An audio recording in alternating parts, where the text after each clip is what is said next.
The Stolen Bacillus and Other Incidents. By H. G. Wells. The Stolen Bacillus. This again, said the bacteriologist, slipping a glass slide under the microscope, is a preparation of the celebrated bacillus of cholera, the cholera germ.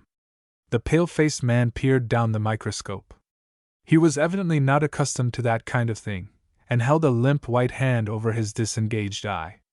I see very little, he said. Touch this screw, said the bacteriologist. Perhaps the microscope is out of focus for you. Eyes vary so much. Just a fraction of a turn this way or that. Ah, now I see, said the visitor. Not so very much to see after all.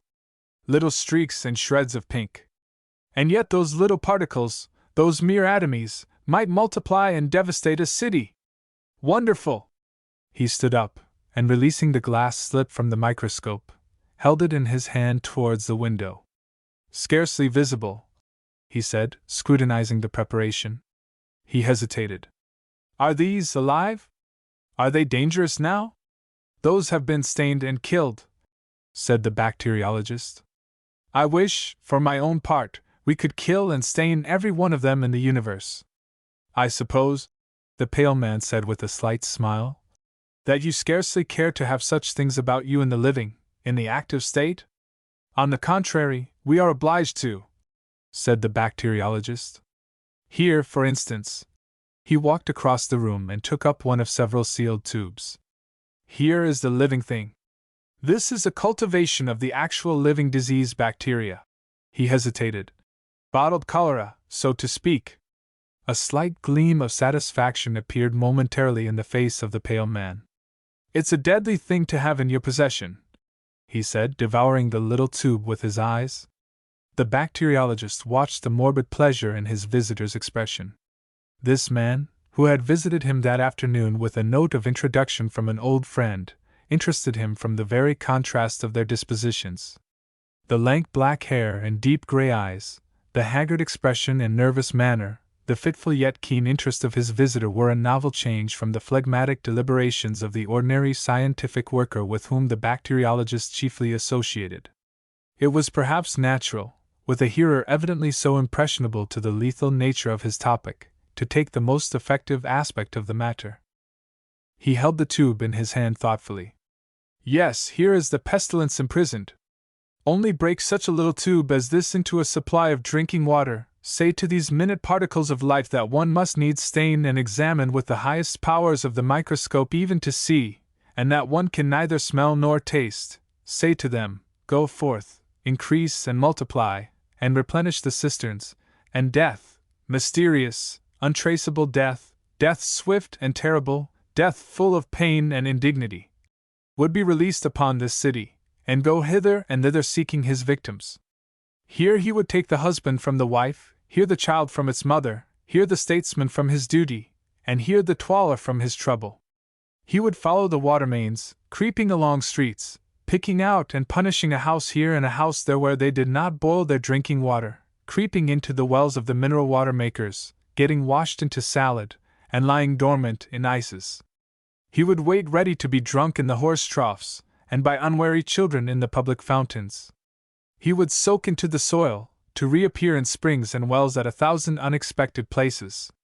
Once start him at the water supply, and before we could ring him in, and catch him again, he would have decimated the metropolis. He stopped abruptly. He had been told rhetoric was his weakness.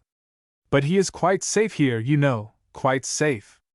The pale-faced man nodded. His eyes shone. He cleared his throat. These anarchist rascals, said he, are fools, blind fools, to use bombs when this kind of thing is attainable. I think. A gentle rap, a mere light touch of the fingernails was heard at the door. The bacteriologist opened it. Just a minute, dear, whispered his wife. When he re-entered the laboratory, his visitor was looking at his watch. I had no idea I had wasted an hour of your time, he said. 12 minutes to 4. I ought to have left here by 3:30. But your things were really too interesting. No, positively I cannot stop a moment longer. I have an engagement at 4. He passed out of the room reiterating his thanks, and the bacteriologist accompanied him to the door, and then returned thoughtfully along the passage to his laboratory. He was musing on the ethnology of his visitor. Certainly the man was not a Teutonic type nor a common Latin one. A morbid product, anyhow, I am afraid, said the bacteriologist to himself. How he gloated on those cultivations of disease germs! A disturbing thought struck him. He turned to the bench by the vapor bath, and then very quickly to his writing table. Then he felt hastily in his pockets, and then rushed to the door. I may have put it down on the hall table, he said. Minnie! He shouted hoarsely in the hall. Yes, dear, came a remote voice. Had I anything in my hand when I spoke to you, dear, just now? Pause. Nothing, dear, because I remember. Blue ruin! Cried the bacteriologist, and incontinently ran to the front door and down the steps of his house to the street. Minnie, hearing the door slam violently, ran in alarm to the window. Down the street a slender man was getting into a cab. The bacteriologist, hatless, and in his carpet slippers, was running and gesticulating wildly towards this group. One slipper came off, but he did not wait for it. He has gone mad, said Minnie. It's that horrid science of his, and opening the window, would have called after him. The slender man, suddenly glancing round, seemed struck with the same idea of mental disorder. He pointed hastily to the bacteriologist, said something to the cabman, the apron of the cab slammed, the whip swished, the horses' feet clattered, and in a moment cab, and bacteriologist hotly in pursuit, had receded up the vista of the roadway and disappeared round the corner. Minnie remained straining out of the window for a minute. Then she drew her head back into the room again. She was dumbfounded. Of course he is eccentric, she meditated. But running about London, in the height of the season, too, in his socks. A happy thought struck her. She hastily put her bonnet on, seized his shoes, went into the hall, took down his hat and light overcoat from the pegs, emerged upon the doorstep, and hailed a cab that opportunely crawled by. Drive me up the road and round Havelock Crescent, and see if we can find a gentleman running about in a velveteen coat and no hat. Velveteen coat, ma'am, and no hat. Very good, ma'am. And the cabman whipped up at once in the most matter-of-fact way, as if he drove to this address every day in his life. Some few minutes later the little group of cabmen and loafers that collects round the cabman's shelter at Haverstock Hill were startled by the passing of a cab with a ginger-colored screw of a horse, driven furiously. They were silent as it went by, and then as it receded. That's Ariix. What's he got? Said the stout gentleman known as Old Toodles. He's a-using his whip, he is, to rights, said the ostler boy. Hullo, said poor old Tommy Biles. Here's another bloomin' lunatic. Blowed if there ain't. It's old George, said Old Toodles. And he's drivin' a lunatic, as you say. Ain't he a-clawin' out of the keb? Wonder if he's after Ariix? The group round the cabman's shelter became animated. Chorus. Go it, George. It's a race. You'll catch him. Whip up. She's a goer, she is, said the ostler boy. Strike me giddy, cried Old Toodles. Here. I'm a-goin' to begin in a minute. Here's another comin'. If all the kebs in Hampstead ain't gone mad this morning. It's a field mail this time, said the ostler boy. She's a-followin' him, said Old Toodles. Usually the other way about. What's she got in her hand? Looks like a hat. What a bloomin' lark it is! 3-1 on old George, said the ostler boy. Next. Minnie went by in a perfect roar of applause. She did not like it, but she felt that she was doing her duty, and whirled on down Haverstock Hill and Camden Town High Street with her eyes ever intent on the animated back view of old George, who was driving her vagrant husband so incomprehensibly away from her. The man in the foremost cab sat crouched in the corner, his arms tightly folded, and the little tube that contained such vast possibilities of destruction gripped in his hand. His mood was a singular mixture of fear and exultation. Chiefly he was afraid of being caught before he could accomplish his purpose, but behind this was a vaguer but larger fear of the awfulness of his crime. But his exultation far exceeded his fear. No anarchist before him had ever approached this conception of his. Radical, valiant, all those distinguished persons whose fame he had envied dwindled into insignificance beside him. He had only to make sure of the water supply, and break the little tube into a reservoir. How brilliantly he had planned it, forged a letter of introduction and got into the laboratory, and how brilliantly he had seized his opportunity. The world should hear of him at last. All those people who had sneered at him, neglected him, preferred other people to him, found his company undesirable, should consider him at last. Death, death, death. They had always treated him as a man of no importance. All the world had been in a conspiracy to keep him under. He would teach them yet what it is to isolate a man. What was this familiar street? Great St. Andrew's Street, of course. How fared the chase? He craned out of the cab. The bacteriologist was scarcely 50 yards behind. That was bad. He would be caught and stopped yet. He felt in his pocket for money, and found half a sovereign. This he thrust up through the trap in the top of the cab into the man's face. More! He shouted. If only we get away. The money was snatched out of his hand. Right you are, said the cabman, and the trap slammed, and the lash lay along the glistening side of the horse. The cab swayed, and the anarchist, half standing under the trap, put the hand containing the little glass tube upon the apron to preserve his balance. He felt the brittle thing crack, and the broken half of it rang upon the floor of the cab. He fell back into the seat with a curse, and stared dismally at the 2 or 3 drops of moisture on the apron. He shuddered. Well, I suppose I shall be the first. Phew! Anyhow, I shall be a martyr. That's something. But it is a filthy death, nevertheless. I wonder if it hurts as much as they say. Presently a thought occurred to him. He groped between his feet.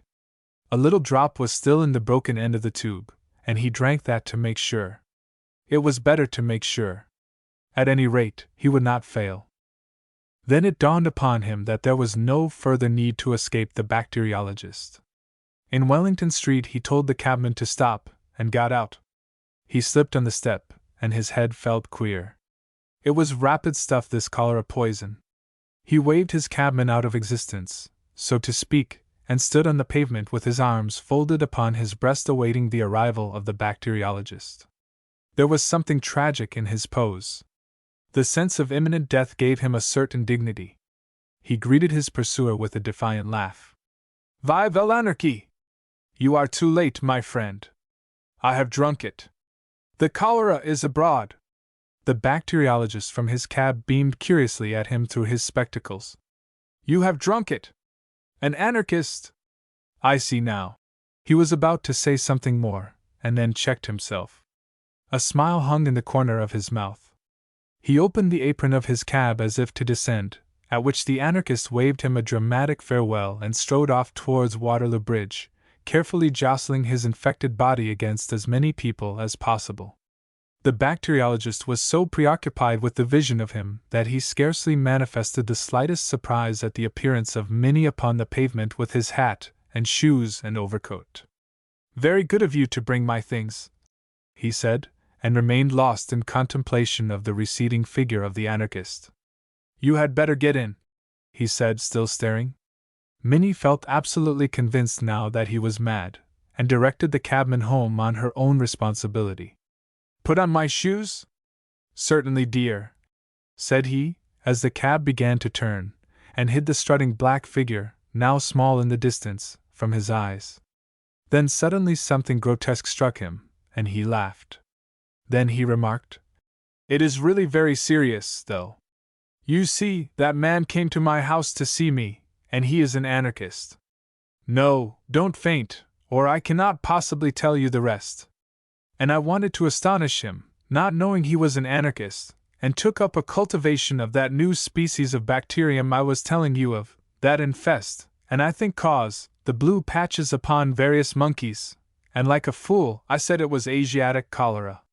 And he ran away with it to poison the water of London, and he certainly might have made things look blue for this civilized city. And now he has swallowed it. Of course, I cannot say what will happen, but you know it turned that kitten blue, and the 3 puppies, in patches, and the sparrow, bright blue. But the bother is, I shall have all the trouble and expense of preparing some more. Put on my coat on this hot day. Why? Because we might meet Mrs. Jabber. My dear, Mrs. Jabber is not a draught.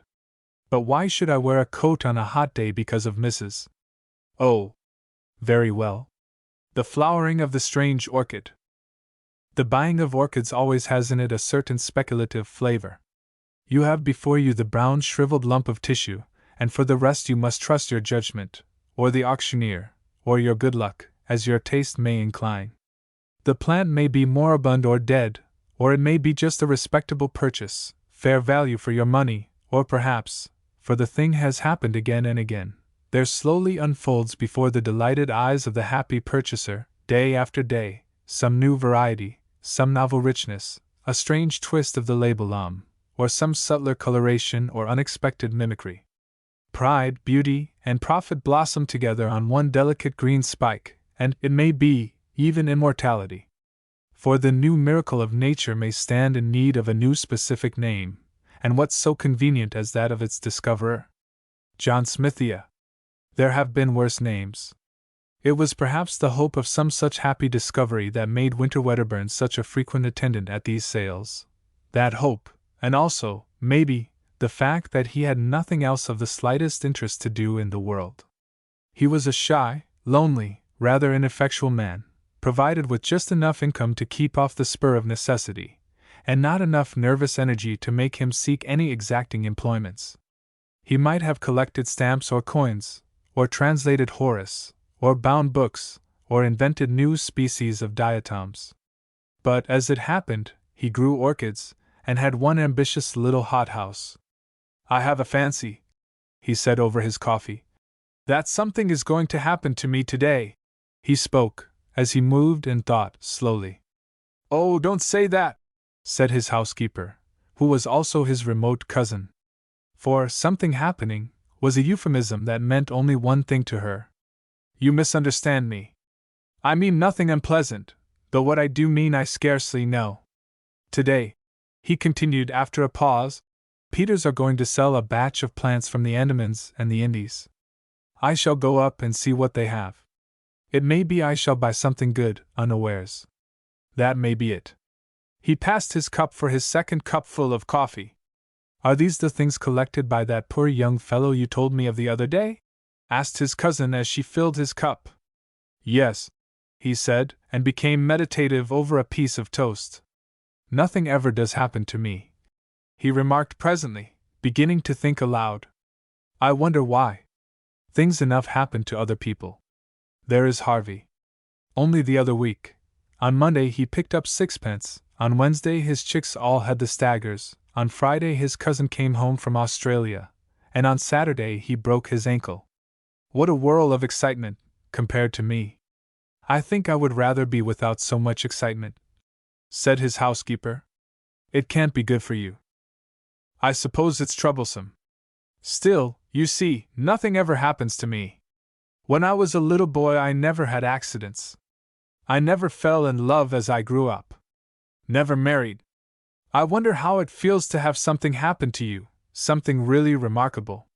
That orchid collector was only 36, 20 years younger than myself, when he died. And he had been married twice and divorced once. He had had malarial fever 4 times, and once he broke his thigh. He killed a Malay once, and once he was wounded by a poisoned dart. And in the end he was killed by jungle leeches. It must have all been very troublesome, but then it must have been very interesting, you know, except, perhaps, the leeches. I am sure it was not good for him, said the lady, with conviction. Perhaps not. And then Wedderburn looked at his watch. 23 minutes past 8. I am going up by the 11:45 train, so that there is plenty of time. I think I shall wear my alpaca jacket, it is quite warm enough, and my grey felt hat and brown shoes. I suppose. He glanced out of the window at the serene sky and sunlit garden, and then nervously at his cousin's face. I think you had better take an umbrella if you are going to London, she said in a voice that admitted of no denial. There's all between here and the station coming back.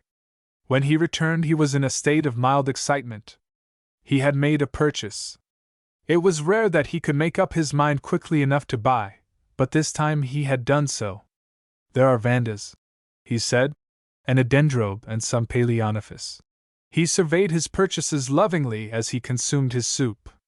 They were laid out on the spotless tablecloth before him, and he was telling his cousin all about them as he slowly meandered through his dinner. It was his custom to live all his visits to London over again in the evening for her and his own entertainment. I knew something would happen today. And I have bought all these. Some of them, I feel sure, do you know, that some of them will be remarkable. I don't know how it is, but I feel just as sure as if someone had told me that some of these will turn out remarkable. That one, he pointed to a shriveled rhizome, was not identified. It may be a paleonophis, or it may not.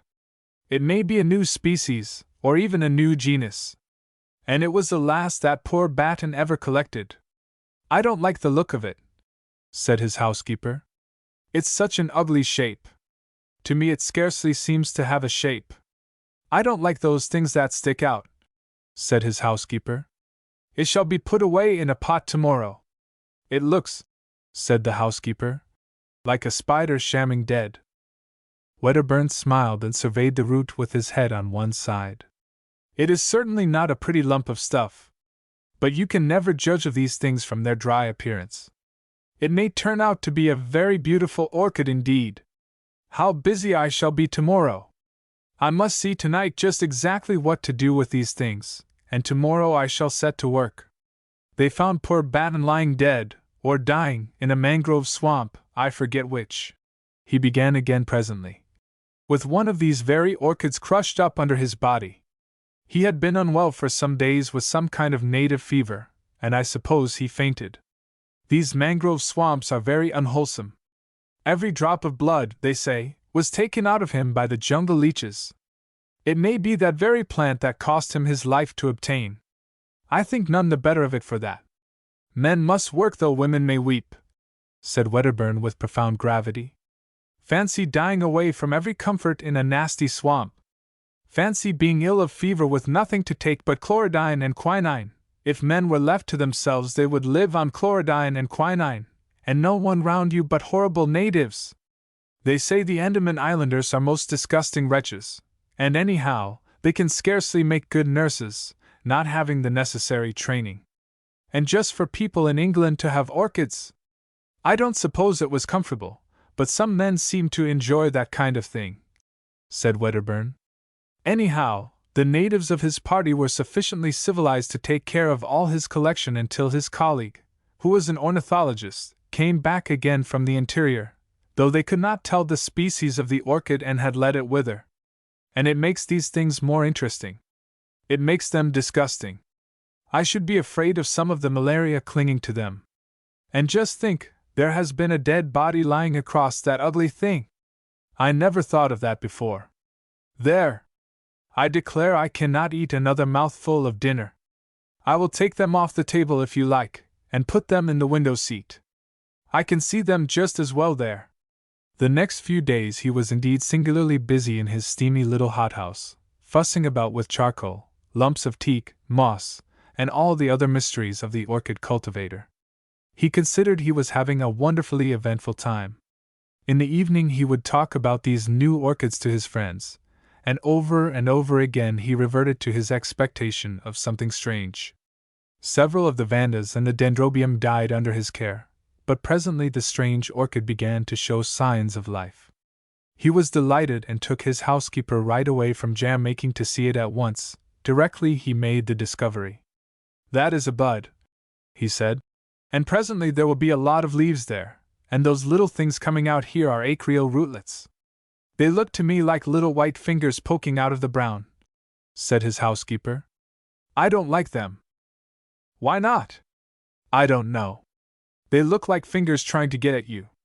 I can't help my likes and dislikes. I don't know for certain, but I don't think there are any orchids I know that have acreal rootlets quite like that. It may be my fancy, of course. You see, they are a little flattened at the ends. I don't like 'em, said his housekeeper, suddenly shivering and turning away. I know it's very silly of me, and I'm very sorry, particularly as you like the thing so much. But I can't help thinking of that corpse. But it may not be that particular plant. That was merely a guess of mine. His housekeeper shrugged her shoulders. Anyhow, I don't like it, she said. Wedderburn felt a little hurt at her dislike to the plant. But that did not prevent his talking to her about orchids generally, and this orchid in particular, whenever he felt inclined. There are such queer things about orchids, he said one day. Such possibilities of surprises. You know, Darwin studied their fertilization, and showed that the whole structure of an ordinary orchid flower was contrived in order that moths might carry the pollen from plant to plant. Well, it seems that there are lots of orchids known the flower of which cannot possibly be used for fertilization in that way. Some of the cypripediums, for instance, there are no insects known that can possibly fertilize them, and some of them have never been found with seed. But how do they form new plants? By runners and tubers, and that kind of outgrowth. That is easily explained. The puzzle is, what are the flowers for? Very likely, he added, my orchid may be something extraordinary in that way. If so, I shall study it. I have often thought of making researches as Darwin did. But hitherto I have not found the time, or something else has happened to prevent it. The leaves are beginning to unfold now. I do wish you would come and see them. But she said that the orchid house was so hot it gave her the headache. She had seen the plant once again, and the acrio rootlets, which were now some of them more than a foot long, had unfortunately reminded her of tentacles reaching out after something, and they got into her dreams, growing after her with incredible rapidity. So that she had settled to her entire satisfaction that she would not see that plant again, and Wedderburn had to admire its leaves alone. They were of the ordinary broad form, and a deep glossy green, with splashes and dots of deep red towards the base. He knew of no other leaves quite like them. The plant was placed on a low bench near the thermometer, and close by was a simple arrangement by which a tap dripped on the hot water pipes and kept the air steamy.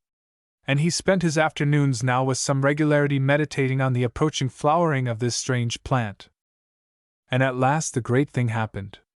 Directly he entered the little glass house he knew that the spike had burst out, although his great Paleonophis Loewy hid the corner where his new darling stood. There was a new odor in the air, a rich, intensely sweet scent that overpowered every other in that crowded, steaming little greenhouse. Directly he noticed this, he hurried down to the strange orchid. And, behold! The trailing green spikes bore now 3 great splashes of blossom, from which this overpowering sweetness proceeded. He stopped before them in an ecstasy of admiration. The flowers were white, with streaks of golden orange upon the petals. The heavy labellum was coiled into an intricate projection, and a wonderful bluish-purple mingled there with the gold. He could see at once that the genus was altogether a new one. And the insufferable scent! How hot the place was! The blossoms swam before his eyes. He would see if the temperature was right. He made a step towards the thermometer. Suddenly everything appeared unsteady. The bricks on the floor were dancing up and down. Then the white blossoms, the green leaves behind them, the whole greenhouse, seemed to sweep sideways, and then in a curve upward. At 4:30 his cousin made the tea, according to their invariable custom. But Wedderburn did not come in for his tea. He is worshipping that horrid orchid, she told herself, and waited 10 minutes. His watch must have stopped. I will go and call him. She went straight to the hothouse, and opening the door, called his name. There was no reply. She noticed that the air was very close, and loaded with an intense perfume. Then she saw something lying on the bricks between the hot water pipes. For a minute perhaps she stood motionless. He was lying, face upward, at the foot of the strange orchid. The tentacle-like acrio rootlets no longer swayed freely in the air, but were crowded together, a tangle of gray ropes, and stretched tight with their ends closely applied to his chin and neck and hands. She did not understand. Then she saw from under one of the exultant tentacles upon his cheek there trickled a little thread of blood. With an inarticulate cry she ran towards him, and tried to pull him away from the leech-like suckers. She snapped 2 of these tentacles, and their sap dripped red. Then the overpowering scent of the blossom began to make her head reel. How they clung to him! She tore at the tough ropes, and he and the white inflorescence swam about her. She felt she was fainting, knew she must not. She left him and hastily opened the nearest door, and, after she had panted for a moment in the fresh air, she had a brilliant inspiration. She caught up a flower pot and smashed in the windows at the end of the greenhouse. Then she re-entered. She tugged now with renewed strength at Wedderburn's motionless body, and brought the strange orchid crashing to the floor. It still clung with the grimmest tenacity to its victim. In a frenzy, she lugged it and him into the open air. Then she thought of tearing through the sucker rootlets one by one, and in another minute she had released him and was dragging him away from the horror. He was white and bleeding from a dozen circular patches. The odd-job man was coming up the garden, amazed at the smashing of glass, and saw her emerge, hauling the inanimate body with red-stained hands. For a moment he thought impossible things. "Bring some water!" she cried, and her voice dispelled his fancies. When, with unnatural alacrity, he returned with the water, he found her weeping with excitement, and with Wedderburn's head upon her knee, wiping the blood from his face. "What's the matter?" said Wedderburn, opening his eyes feebly, and closing them again at once.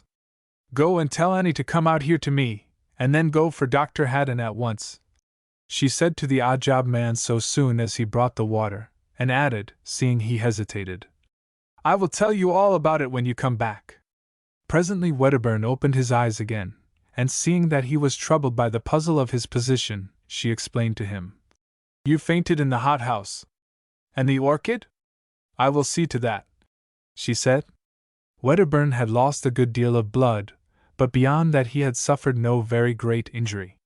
They gave him brandy mixed with some pink extract of meat, and carried him upstairs to bed. His housekeeper told her incredible story in fragments to Dr. Haddon. "Come to the orchid house and see," she said. The cold outer air was blowing in through the open door, and the sickly perfume was almost dispelled. Most of the torn acrio rootlets lay already withered amidst a number of dark stains upon the bricks. The stem of the inflorescence was broken by the fall of the plant, and the flowers were growing limp and brown at the edges of the petals. The doctor stooped towards it, then saw that one of the acrio rootlets still stirred feebly, and hesitated. The next morning the strange orchid still lay there, black now and putrescent. The door banged intermittently in the morning breeze, and all the array of Wedderburn's orchids was shriveled and prostrate. But Wedderburn himself was bright and garrulous upstairs in the glory of his strange adventure. In the Avu Observatory. The observatory at Avu in Borneo stands on the spur of the mountain. To the north rises the old crater, black at night against the unfathomable blue of the sky. From the little circular building, with its mushroom dome, the slopes plunge steeply downward into the black mysteries of the tropical forest beneath. The little house in which the observer and his assistant live is about 50 yards from the observatory, and beyond this are the huts of their native attendants. Thaddy, the chief observer, was down with a slight fever. His assistant, Woodhouse, paused for a moment in silent contemplation of the tropical night before commencing his solitary vigil. The night was very still. Now and then voices and laughter came from the native huts, or the cry of some strange animal was heard from the midst of the mystery of the forest. Nocturnal insects appeared in ghostly fashion out of the darkness, and fluttered round his light. He thought, perhaps, of all the possibilities of discovery that still lay in the black tangle beneath him, for to the naturalist the virgin forests of Borneo are still a wonderland full of strange questions and half-suspected discoveries.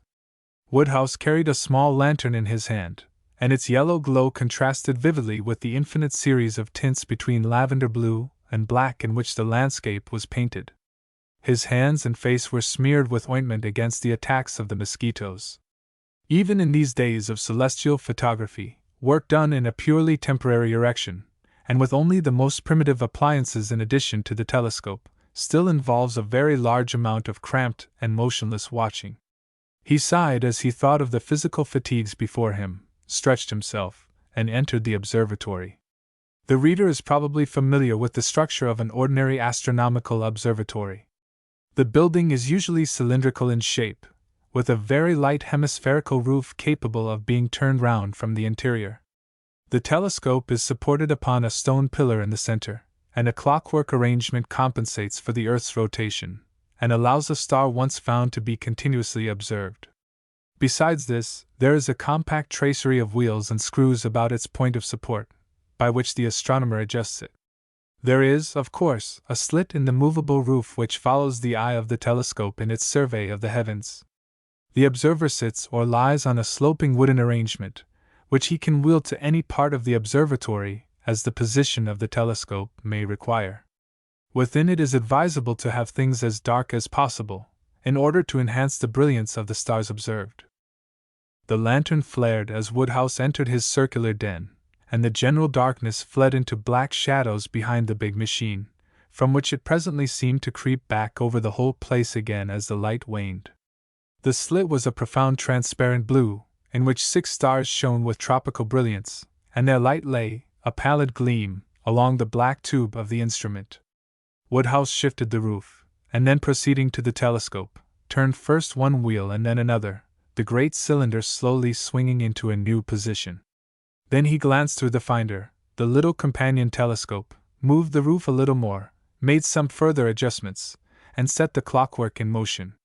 He took off his jacket, for the night was very hot, and pushed into position the uncomfortable seat to which he was condemned for the next 4 hours.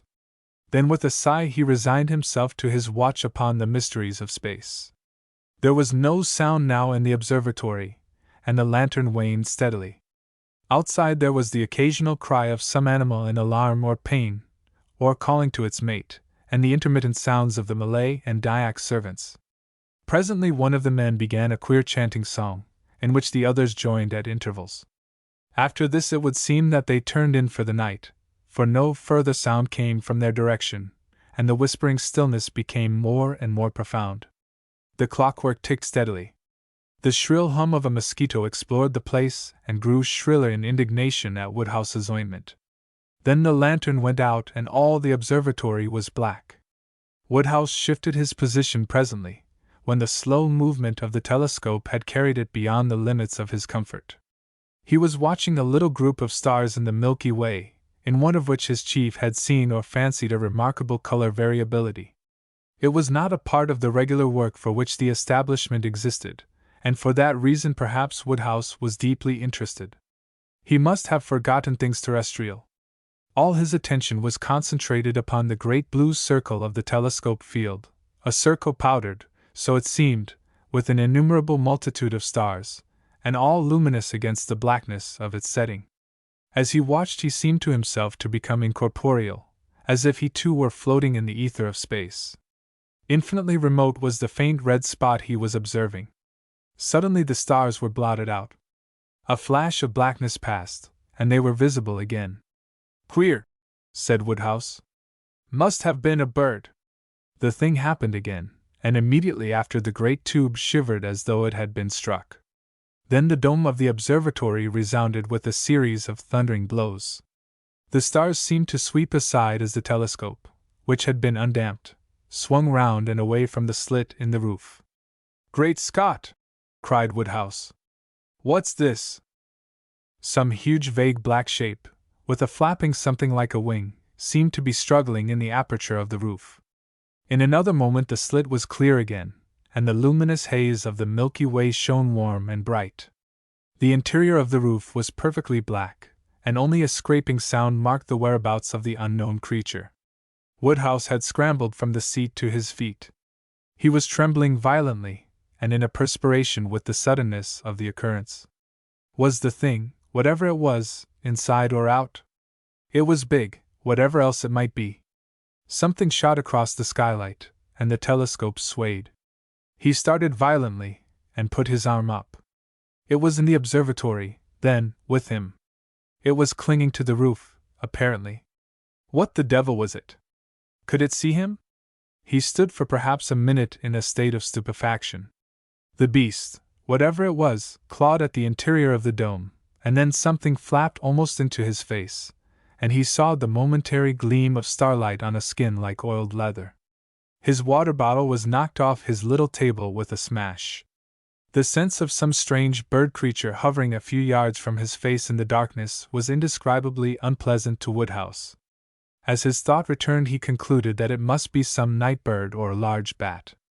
At any risk he would see what it was, and pulling a match from his pocket, he tried to strike it on the telescope seat.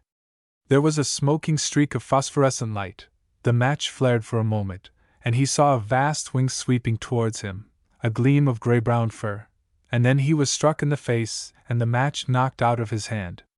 The blow was aimed at his temple, and a claw tore sideways down to his cheek.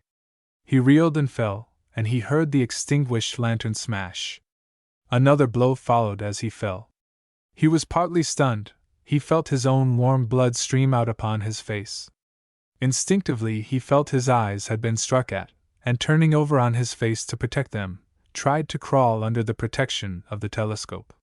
He was struck again upon the back, and he heard his jacket rip, and then the thing hit the roof of the observatory. He edged as far as he could between the wooden seat and the eyepiece of the instrument, and turned his body round so that it was chiefly his feet that were exposed. With these he could at least kick. He was still in a mystified state. The strange beast banged about in the darkness, and presently clung to the telescope, making it sway and the gear rattle. Once it flapped near him, and he kicked out madly and felt a soft body with his feet. He was horribly scared now.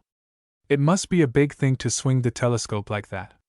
He saw for a moment the outline of a head black against the starlight, with sharply pointed upstanding ears and a crest between them. It seemed to him to be as big as a mastiff's. Then he began to bawl out as loudly as he could for help. At that the thing came down upon him again.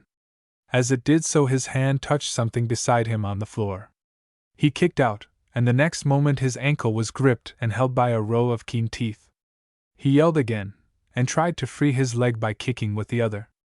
Then he realized he had the broken water bottle at his hand, and snatching it, he struggled into a sitting posture, and feeling in the darkness towards his foot, gripped a velvety ear, like the ear of a big cat. He had seized the water bottle by its neck and brought it down with a shivering crash upon the head of the strange beast.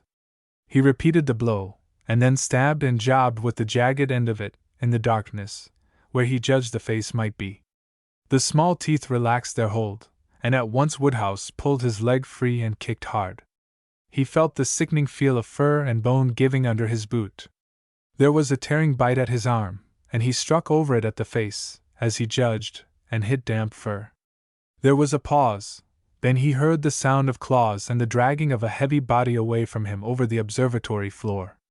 Then there was silence, broken only by his own sobbing breathing, and a sound like licking. Everything was black except the parallelogram of the blue skylight with the luminous dust of stars, against which the end of the telescope now appeared in silhouette. He waited, as it seemed, an interminable time. Was the thing coming on again? He felt in his trouser pocket for some matches, and found one remaining. He tried to strike this, but the floor was wet, and it spat and went out.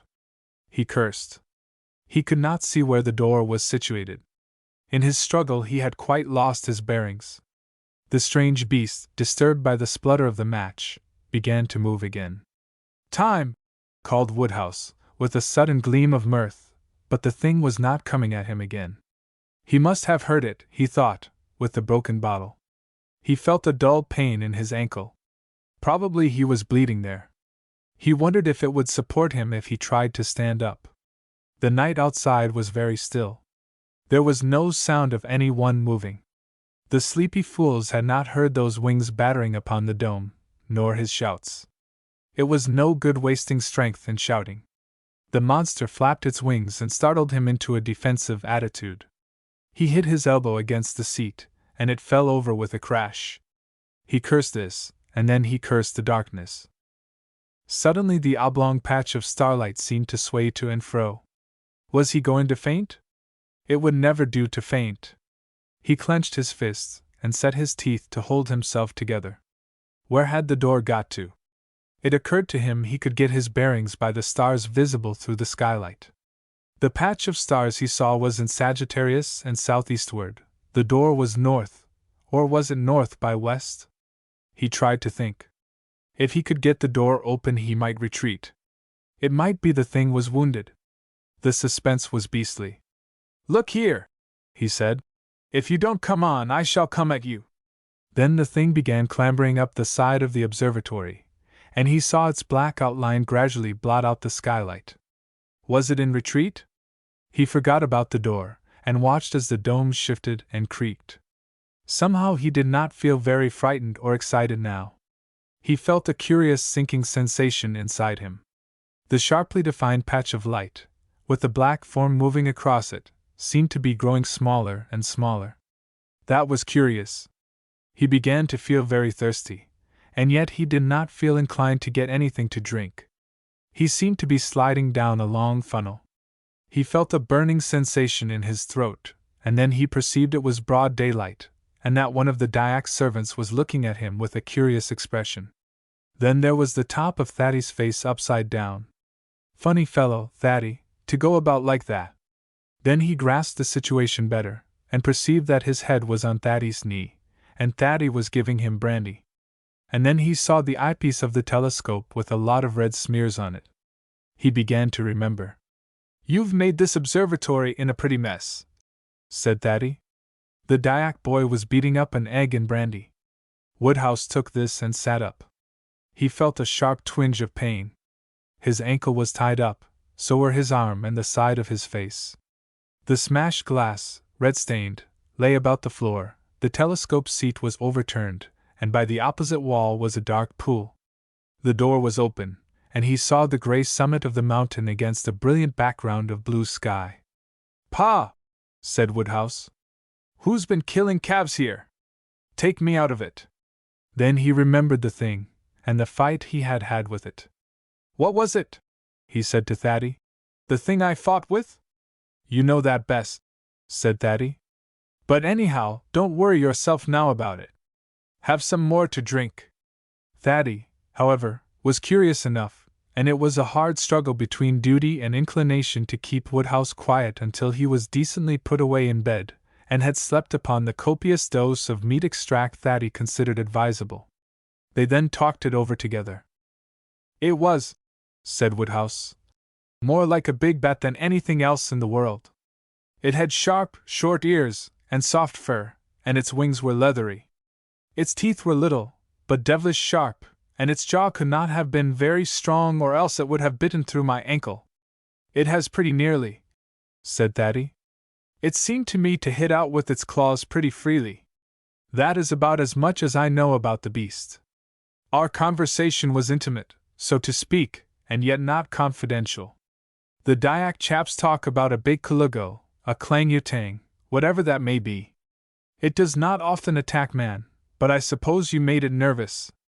They say there is a big kalugo and a little kalugo, and a something else that sounds like gobble. They all fly about at night. For my own part, one know there are flying foxes and flying lemurs about here, but they are none of them very big beasts. "There are more things in heaven and earth," said Woodhouse, and Thaddy groaned at the quotation, "and more particularly in the forests of Borneo, than are dreamed of in our philosophies. On the whole, if the Borneo fauna is going to disgorge any more of its novelties upon me, I should prefer that it did so when I was not occupied in the observatory at night and alone." The triumphs of a taxidermist. Here are some of the secrets of taxidermy. They were told me by the taxidermist in a mood of elation. He told me them in the time between the first glass of whiskey and the fourth, when a man is no longer cautious and yet not drunk. We sat in his den together. His library it was, his sitting and his eating room, separated by a bead curtain, so far as the sense of sight went, from the noisome den where he plied his trade. He sat on a deck chair, and when he was not tapping refractory bits of coal with them, he kept his feet, on which he wore, after the manner of sandals, the holy relics of a pair of carpet slippers, out of the way upon the mantelpiece, among the glass eyes. And his trousers, by the by, though they have nothing to do with his triumphs, were a most horrible yellow plaid, such as they made when our fathers wore side whiskers and there were crinolines in the land. Further, his hair was black, his face rosy, and his eye a fiery brown, and his coat was chiefly of grease upon a basis of velveteen. And his pipe had a bowl of china showing the graces, and his spectacles were always askew, the left eye glaring nakedly at you, small and penetrating, the right, seen through a glass darkly, magnified and mild. Thus his discourse ran. There never was a man who could stuff like me, Bellows, never. I have stuffed elephants and I have stuffed moths, and the things have looked all the livelier and better for it. And I have stuffed human beings, chiefly amateur ornithologists. But I stuffed a nigger once. No, there is no law against it.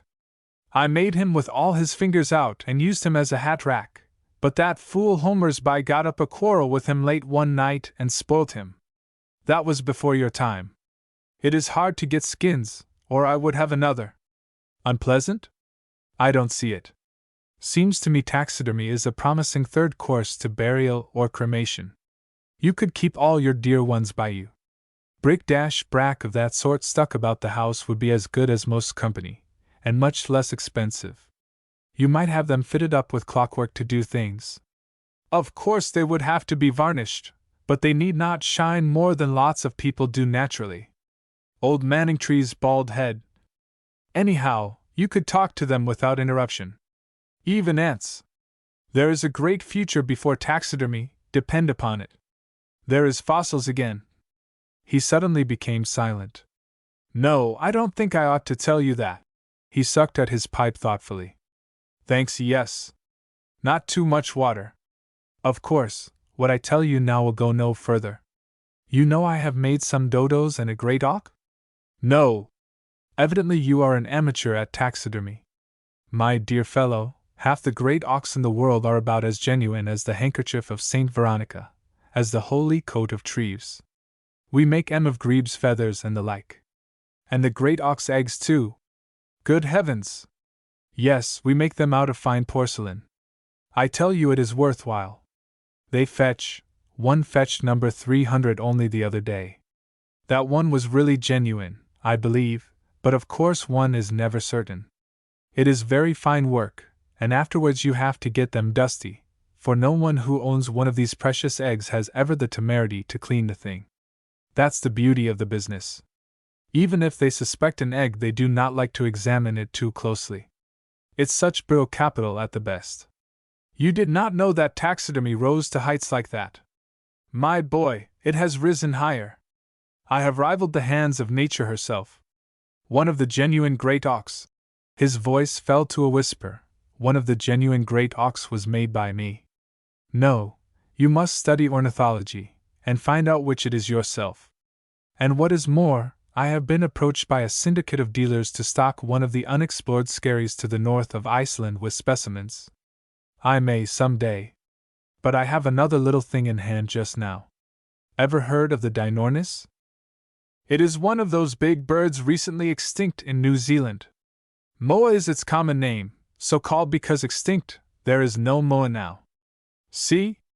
Well, they have got bones of it, and from some of the marshes even feathers and dried bits of skin.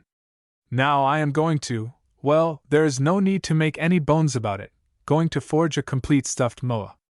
I know a chap out there who will pretend to make the find in a kind of antiseptic swamp, and say he stuffed it at once, as it threatened to fall to pieces. The feathers are peculiar, but I have got a simply lovely way of dodging up singed bits of ostrich plume. Yes, that is the new smell you noticed. They can only discover the fraud with a microscope, and they will hardly care to pull a nice specimen to bits for that. In this way, you see, I give my little push in the advancement of science. But all this is merely imitating nature. I have done more than that in my time. I have beaten her. He took his feet down from the mantelboard, and leant over confidentially towards me. I have created birds, he said in a low voice. New birds. Improvements.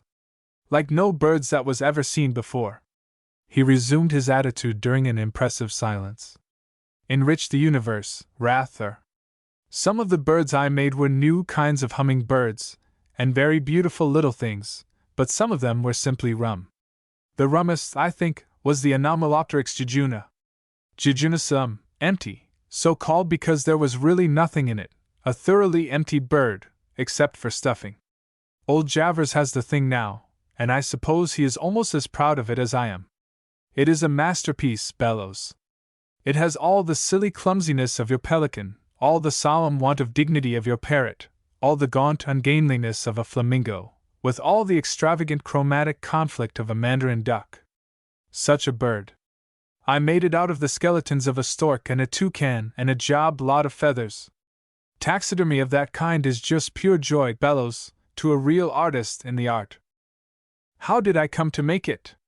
Simple enough, as all great inventions are. One of those young genii who write us science notes in the papers got hold of a German pamphlet about the birds of New Zealand, and translated some of it by means of a dictionary in his mother wit. He must have been one of a very large family with a small mother, and he got mixed between the living apteryx and the extinct anomalopteryx. Talked about a bird 5 feet high, living in the jungles of the North Island, rare, shy specimens difficult to obtain, and so on. Javers, who even for a collector is a miraculously ignorant man, read these paragraphs, and swore he would have the thing at any price. Rated the dealers with inquiries. It shows what a man can do by persistence, willpower. Here was a bird collector swearing he would have a specimen of a bird that did not exist, that never had existed, and which for very shame of its own profane ungainliness, probably would not exist now if it could help itself. And he got it. He got it. Have some more whiskey, Bellows? Said the taxidermist, rousing himself from a transient contemplation of the mysteries of willpower and the collecting turn of mind. And replenished, he proceeded to tell me of how he concocted a most attractive mermaid, and how an itinerant preacher, who could not get an audience because of it, smashed it because it was idolatry, or worse, at Muslim wakes. But as the conversation of all the parties to this transaction, creator, would-be preserver, and destroyer, was uniformly unfit for publication, this cheerful incident must still remain unprinted. The reader unacquainted with the dark ways of the collector may perhaps be inclined to doubt my taxidermist, but so far as great auk's eggs and the bogus stuffed birds are concerned, I find that he has the confirmation of distinguished ornithological writers. And the note about the New Zealand bird certainly appeared in a morning paper of unblemished reputation, for the taxidermist keeps a copy and has shown it to me. A deal in ostriches. Talking of the prices of birds, I've seen an ostrich that cost £300, said the taxidermist, recalling his youth of travel. £300. He looked at me over his spectacles. I've seen another that was refused at 4. No, he said. It wasn't any fancy points. They was just plain ostriches. A little off color, too, owing to dietary. And there wasn't any particular restriction of the demand either. You'd have thought 5 ostriches would have ruled sheep on an East Indiaman. But the point was, one of 'em had swallowed a diamond. The chap that got it off was Sir Mohini Padishah, a tremendous swell, a Piccadilly swell you might say up to the neck of him, and then an ugly black head in a whopping turban, with this diamond in it.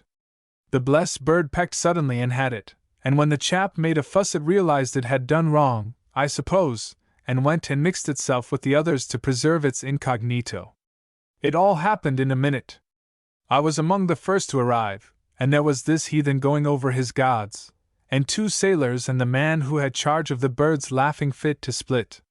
It was a rummy way of losing a jewel, come to think of it. The man in charge hadn't been about just at the moment, so that he didn't know which bird it was. Clean lost, you see. I didn't feel half sorry, to tell you the truth. The beggar had been swaggering over his blessed diamond ever since he came aboard. A thing like that goes from stem to stern of a ship in no time. Every one was talking about it. Padishah went below to hide his feelings. At dinner, he pigged at a table by himself, him and 2 other Hindus. The captain kind of jeered at him about it, and he got very excited. He turned round and talked into my ear. He would not buy the birds, he would have his diamond. He demanded his rights as a British subject. His diamond must be found. He was firm upon that. He would appeal to the House of Lords. The man in charge of the birds was one of those wooden-headed chaps you can't get a new idea into anyhow. He refused any proposal to interfere with the birds by way of medicine. His instructions were to feed them so and treat them so, and it was as much as his place was worth not to feed them so and treat them so. Padishah had wanted a stomach pump, though you can't do that to a bird, you know. This Padishah was full of bad law, like most of these blessed Bengalis, and talked of having a lien on the birds, and so forth.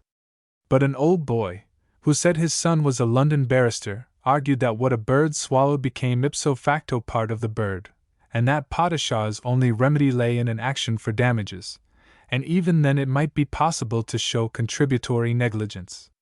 He hadn't any right-of-way about an ostrich that didn't belong to him. That upset Padishah extremely, the more so as most of us expressed an opinion that that was the reasonable view. There wasn't any lawyer aboard to settle the matter, so we all talked pretty free. At last, after Aden, it appears that he came round to the general opinion, and went privately to the man in charge and made an offer for all 5 ostriches. The next morning there was a fine shindy at breakfast. The man hadn't any authority to deal with the birds, and nothing on earth would induce him to sell, but it seems he told Padishah that a Eurasian named Potter had already made him an offer, and on that Padishah denounced Potter before us all.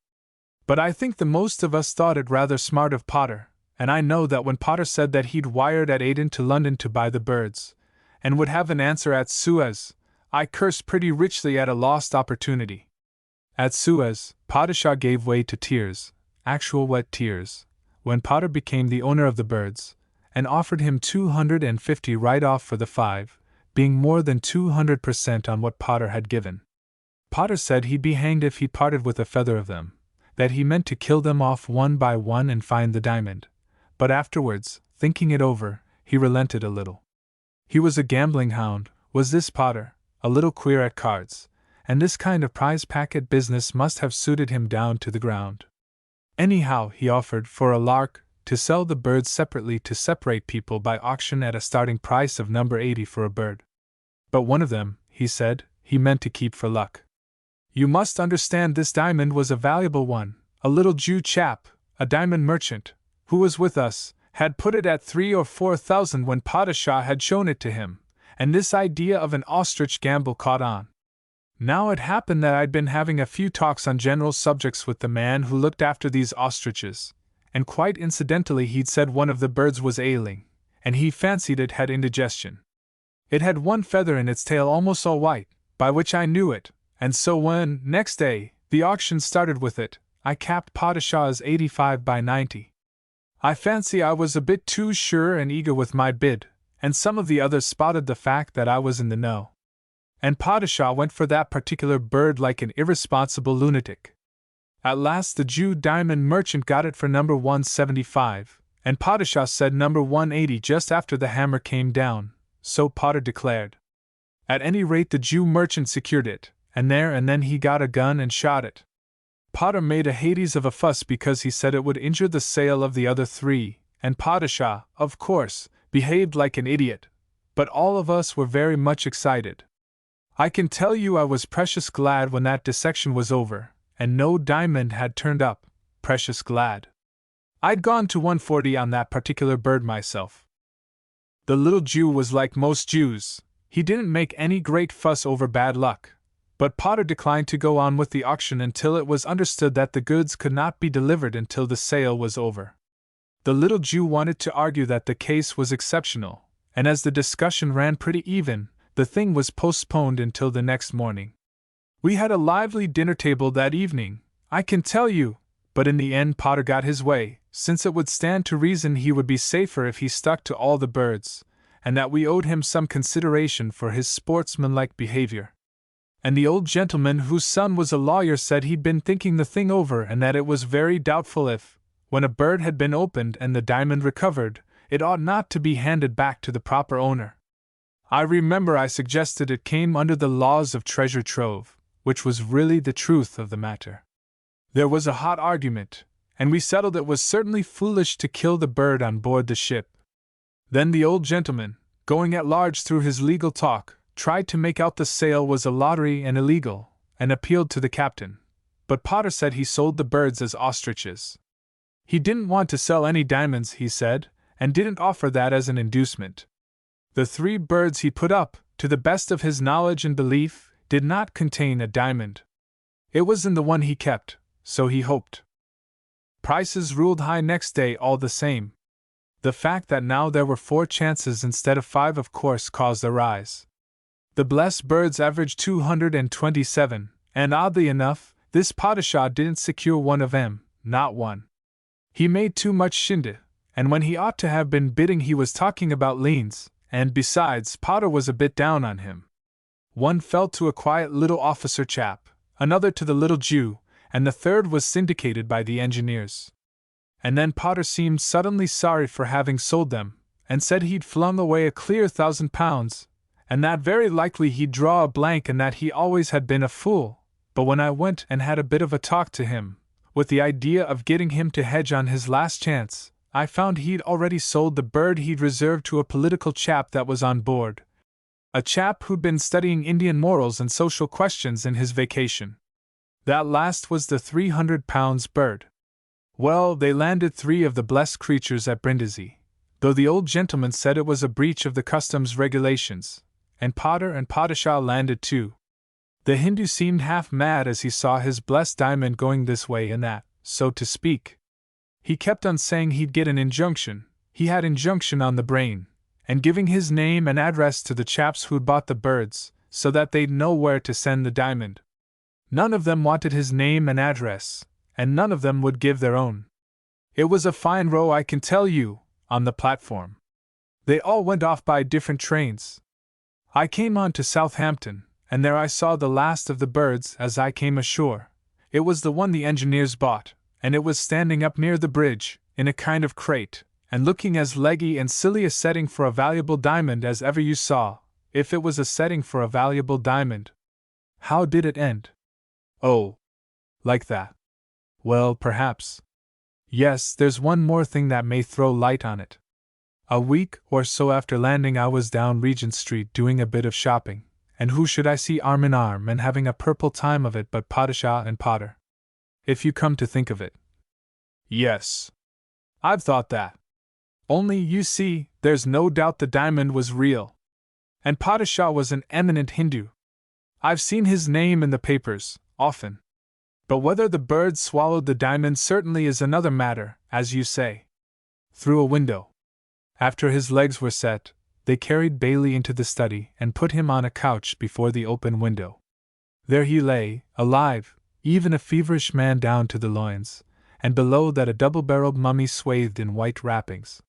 He tried to read, even tried to write a little, but most of the time he looked out of the window. He had thought the window cheerful to begin with, but now he thanked God for it many times a day. Within, the room was dim and gray, and in the reflected light the wear of the furniture showed plainly. His medicine and drink stood on the little table, with such litter as the bare branches of a bunch of grapes, or the ashes of a cigar upon a green plate, or a day-old evening paper.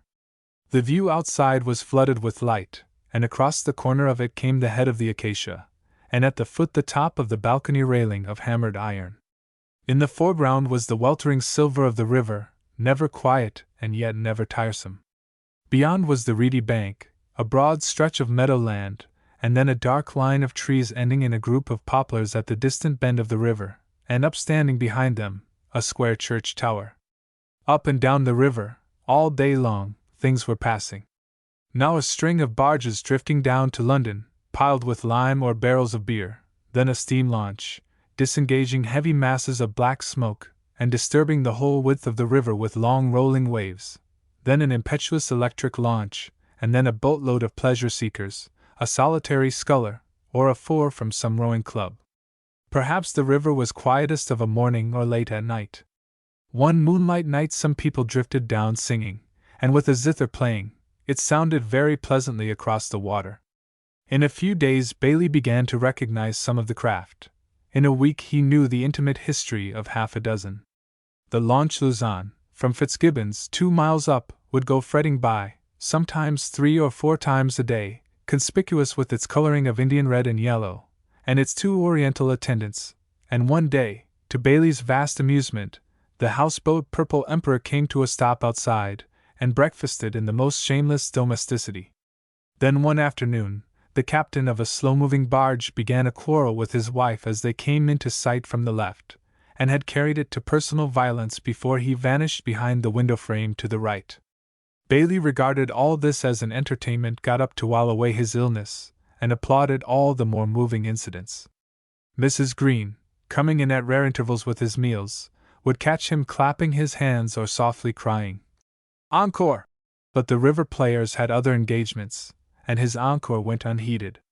"I should never have thought I could take such an interest in things that did not concern me," said Bailey to Wilderspin, who used to come in his nervous, friendly way and try to comfort the sufferer by being talked to. "I thought this idle capacity was distinctive of little children and old maids. But it's just circumstances. I simply can't work, and things have to drift. It's no good to fret and struggle.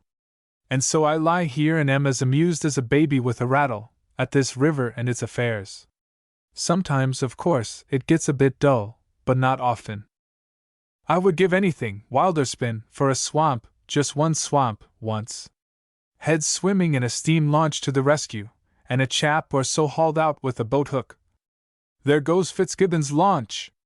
They have a new boat hook, I see, and the little blackie is still in the dumps. I don't think he's very well, Wilderspin. He's been like that for 2 or 3 days, squatting sulky fashion and meditating over the churning of the water. Unwholesome for him to be always staring at the frothy water running away from the stern." They watched the little steamer fuss across the patch of sunlit river, suffer momentary occultation from the acacia, and glide out of sight behind the dark window frame. "I'm getting a wonderful eye for details," said Bailey. "I spotted that new boat hook at once. The other nigger is a funny little chap. He never used to swagger with the old boat hook like that." "Malays, aren't they?" said Wilderspin. "Don't know," said Bailey. "I thought one called all that sort of manner Lascar." Then he began to tell Wilderspin what he knew of the private affairs of the houseboat, Purple Emperor. "Funny," he said, "how these people come from all points of the compass, from Oxford and Windsor, from Asia and Africa, and gather and pass opposite the window just to entertain me. One man floated out of the infinite the day before yesterday, caught one perfect crab opposite, lost and recovered a skull, and passed on again. Probably he will never come into my life again. So far as I am concerned, he has lived and had his little troubles, perhaps 30, perhaps 40, years on the earth, merely to make an ass of himself for 3 minutes in front of my window. Wonderful thing, Wilderspin, if you come to think of it." "Yes," said Wilderspin. "Isn't it?" A day or 2 after this Bailey had a brilliant morning. Indeed, towards the end of the affair, it became almost as exciting as any window show very well could be. We will, however, begin at the beginning. Bailey was all alone in the house, for his housekeeper had gone into the town 3 miles away to pay bills, and the servant had her holiday. The morning began dull. A canoe went up about 9:30, and later a boatload of camping men came down. But this was mere margin. Things became cheerful about 10 o'clock. It began with something white fluttering in the remote distance where the 3 poplars marked the river bend. "Pocket handkerchief," said Bailey, when he saw it. "No, too big. Flag perhaps." However, it was not a flag, for it jumped about. "Man in white's running fast, and this way," said Bailey. "That's luck. But his whites are precious loose." Then a singular thing happened. There was a minute pink gleam among the dark trees in the distance, and a little puff of pale gray that began to drift and vanish eastward. The man in white jumped and continued running. Presently the report of the shot arrived. "What the devil?" said Bailey. "Looks as if someone was shooting at him." He sat up stiffly and stared hard. The white figure was coming along the pathway through the corn. "It's one of those niggers from the Fitzgibbons," said Bailey. "Or may I be hanged! I wonder why he keeps sawing with his arm." Then 3 other figures became indistinctly visible against the dark background of the trees. Abruptly on the opposite bank a man walked into the picture. He was black-bearded, dressed in flannels, had a red belt, and a vast grey felt hat. He walked, leaning very much forward and with his hands swinging before him. Behind him one could see the grass swept by the towing rope of the boat he was dragging. He was steadfastly regarding the white figure that was hurrying through the corn. Suddenly he stopped. Then, with a peculiar gesture, Bailey could see that he began pulling in the tow rope hand over hand. Over the water could be heard the voices of the people in the still invisible boat. "What are you after, Hagshot?" said someone. The individual with the red belt shouted something that was inaudible, and went on lugging in the rope, looking over his shoulder at the advancing white figure as he did so. He came down the bank, and the rope bent a lane among the reeds and lashed the water between his pulls. Then just the bows of the boat came into view, with the towing mast and a tall, fair-haired man standing up and trying to see over the bank. The boat bumped unexpectedly among the reeds, and the tall, fair-haired man disappeared suddenly, having apparently fallen back into the invisible part of the boat. There was a curse and some indistinct laughter. Hagshot did not laugh, but hastily clambered into the boat and pushed off. Abruptly the boat passed out of Bailey's sight. But it was still audible. The melody of voices suggested that its occupants were busy telling each other what to do. The running figure was drawing near the bank. Bailey could now see clearly that it was one of Fitzgibbon's Orientals, and began to realize what the sinuous thing the man carried in his hand might be. 3 other men followed one another through the corn, and the foremost carried what was probably the gun. They were perhaps 200 yards or more behind the Malay. "It's a manhunt, by all that's holy!" said Bailey. The Malay stopped for a moment, and surveyed the bank to the right. Then he left the path, and breaking through the corn, vanished in that direction. The 3 pursuers followed suit, and their heads and gesticulating arms above the corn, after a brief interval, also went out of Bailey's field of vision. Bailey so far forgot himself as to swear. "Just as things were getting lively," he said. Something like a woman's shriek came through the air. Then shouts, a howl, a dull whack upon the balcony outside that made Bailey jump, and then the report of a gun. "This is precious hard on an invalid," said Bailey. But more was to happen yet in his picture. In fact, a great deal more. The Malay appeared again, running now along the bank upstream. His stride had more swing and less pace in it than before. He was threatening someone ahead with the ugly kreese he carried. The blade, Bailey noticed, was dull, it did not shine as steel should. Then came the tall, fair man, brandishing a boat hook, and after him 3 other men in boating costume, running clumsily with oars. The man with the gray hat and red belt was not with them. After an interval the 3 men with the gun reappeared, still in the corn, but now near the river bank.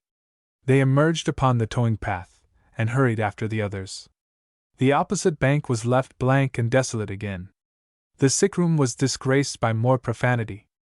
"I would give my life to see the end of this," said Bailey. There were indistinct shouts upstream. Once they seemed to be coming nearer, but they disappointed him. Bailey sat and grumbled. He was still grumbling when his eye caught something black and round among the waves. "Hello?" he said. He looked narrowly and saw 2 triangular black bodies frothing every now and then about a yard in front of this. He was still doubtful when the little band of pursuers came into sight again, and began to point to this floating object. They were talking eagerly. Then the man with the gun took aim. "He's swimming the river, by George!" said Bailey. The Malay looked round, saw the gun, and went under.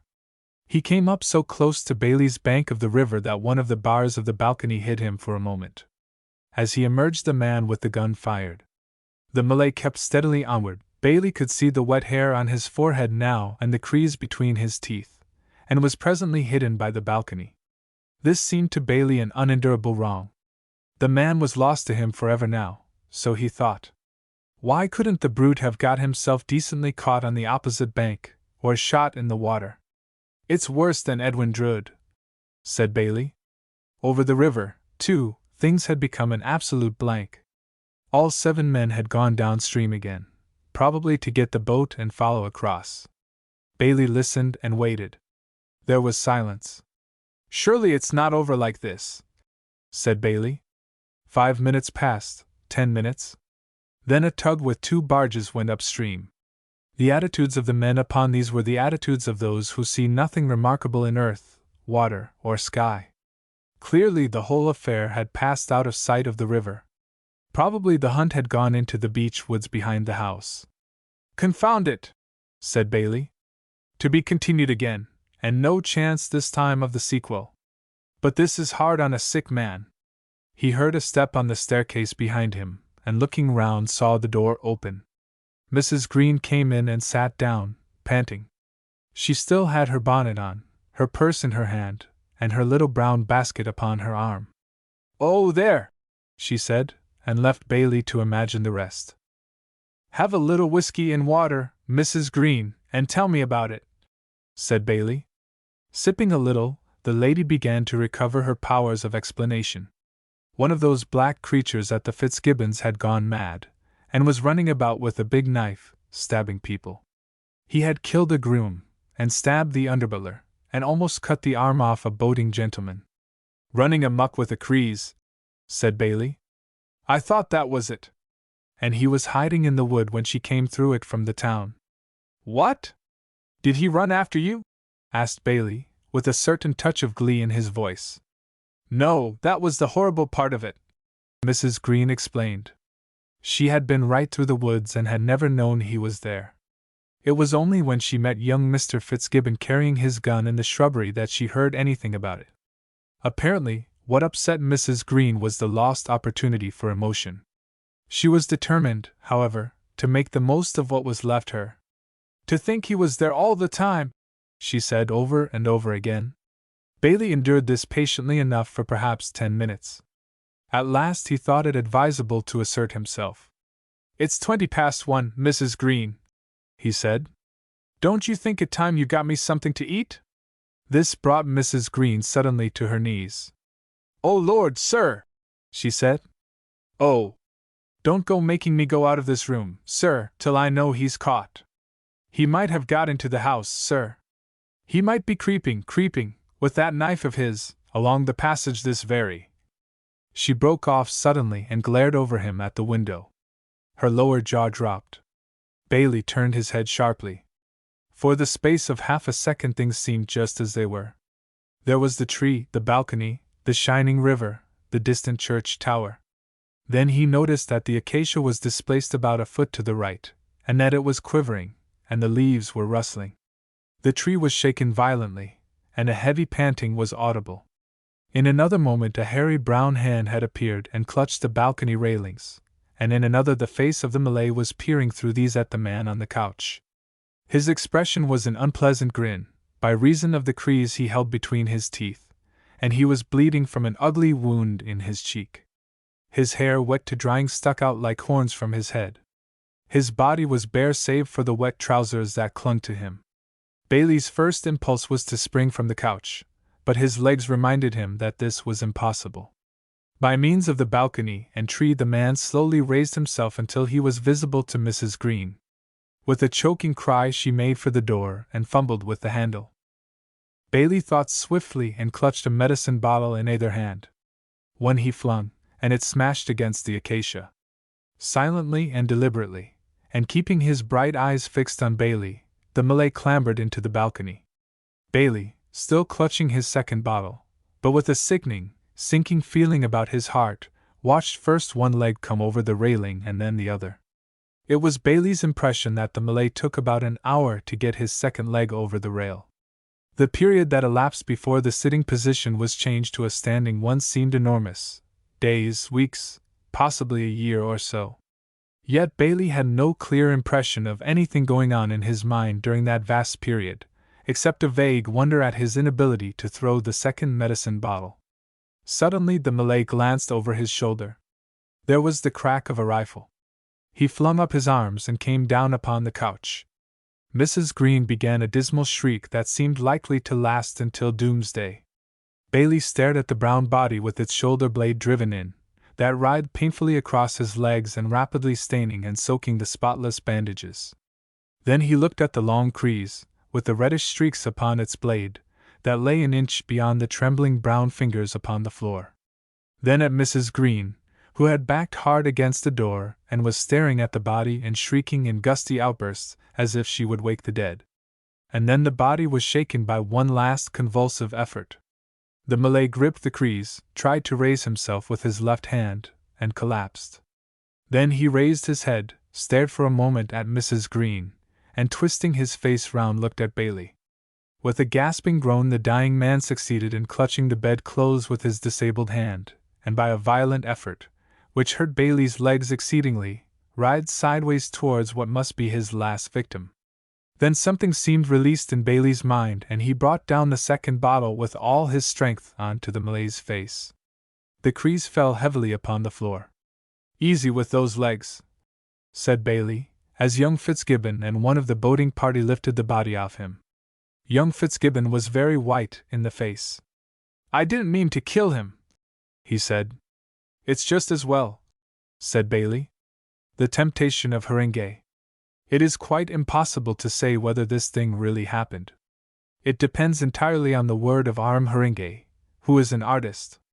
Following his version of the affair, the narrative deposes that Haringey went into his studio about 10 o'clock to see what he could make of the head that he had been working at the day before. The head in question was that of an Italian organ grinder, and Haringey thought, but was not quite sure, that the title would be The Vigil.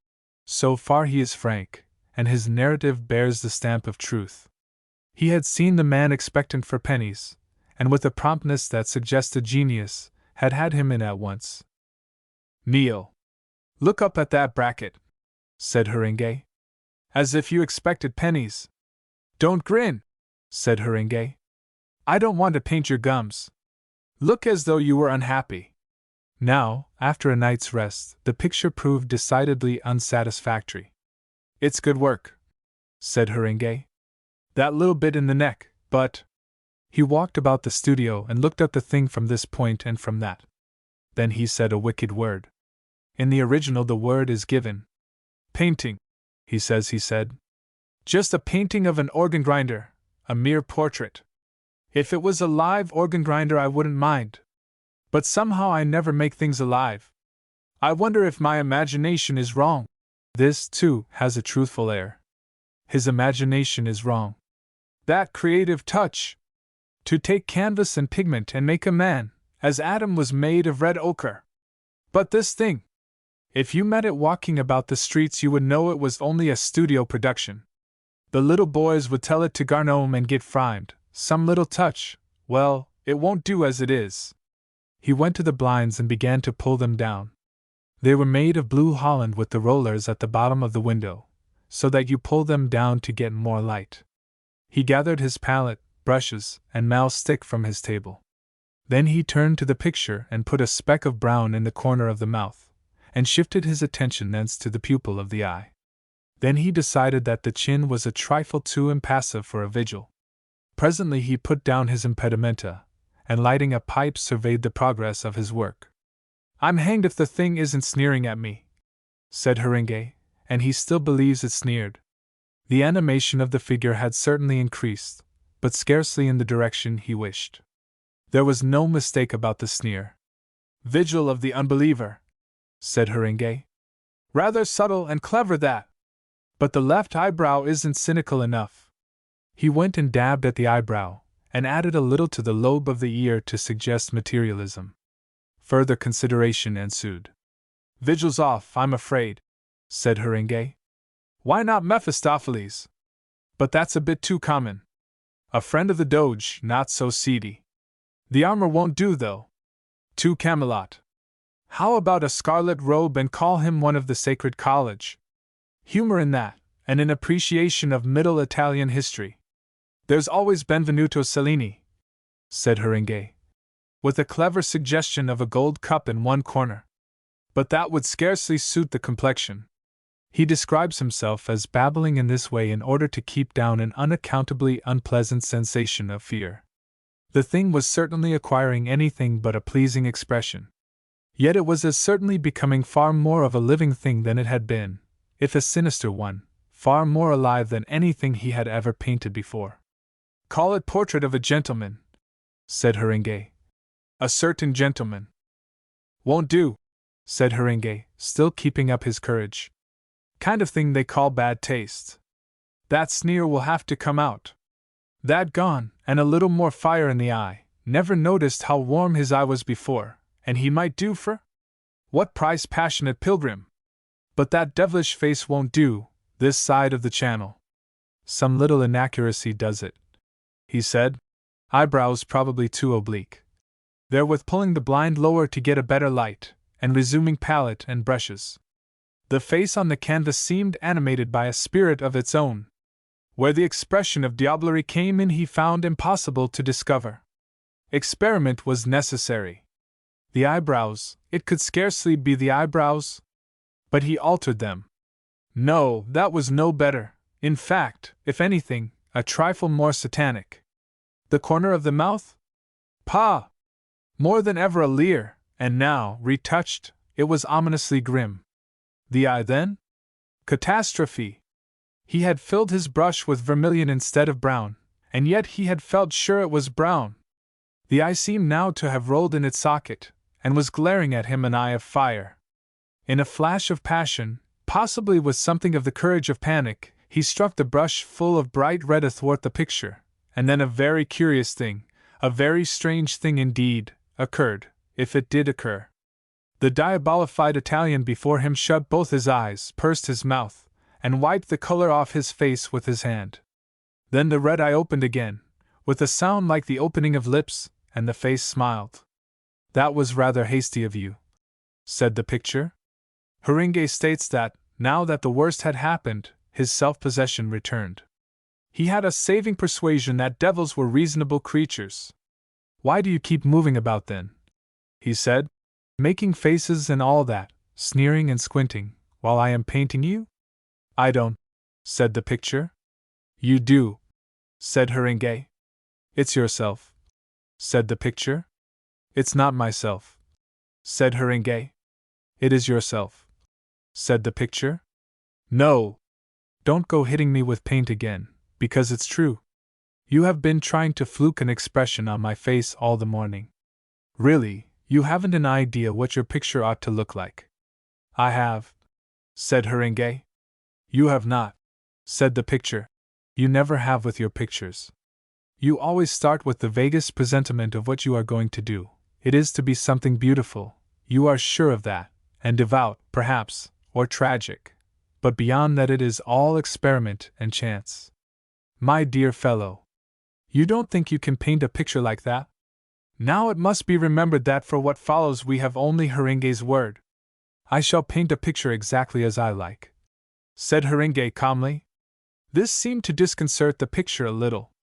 You can't paint a picture without an inspiration, it remarked. But I had an inspiration for this. Inspiration, sneered the sardonic figure. A fancy that came from your seeing an organ grinder looking up at a window. Vigil! Ha ha! You just started painting on the chance of something coming, that's what you did. And when I saw you at it I came. I want to talk with you. Art with you, said the picture. It's a poor business. You potter. I don't know how it is, but you don't seem able to throw your soul into it. You know too much. It hampers you. In the midst of your enthusiasms you ask yourself whether something like this has not been done before. And, look here, said Haringey, who had expected something better than criticism from the devil. Are you going to talk studio to me? He filled his number 12 hog hair with red paint.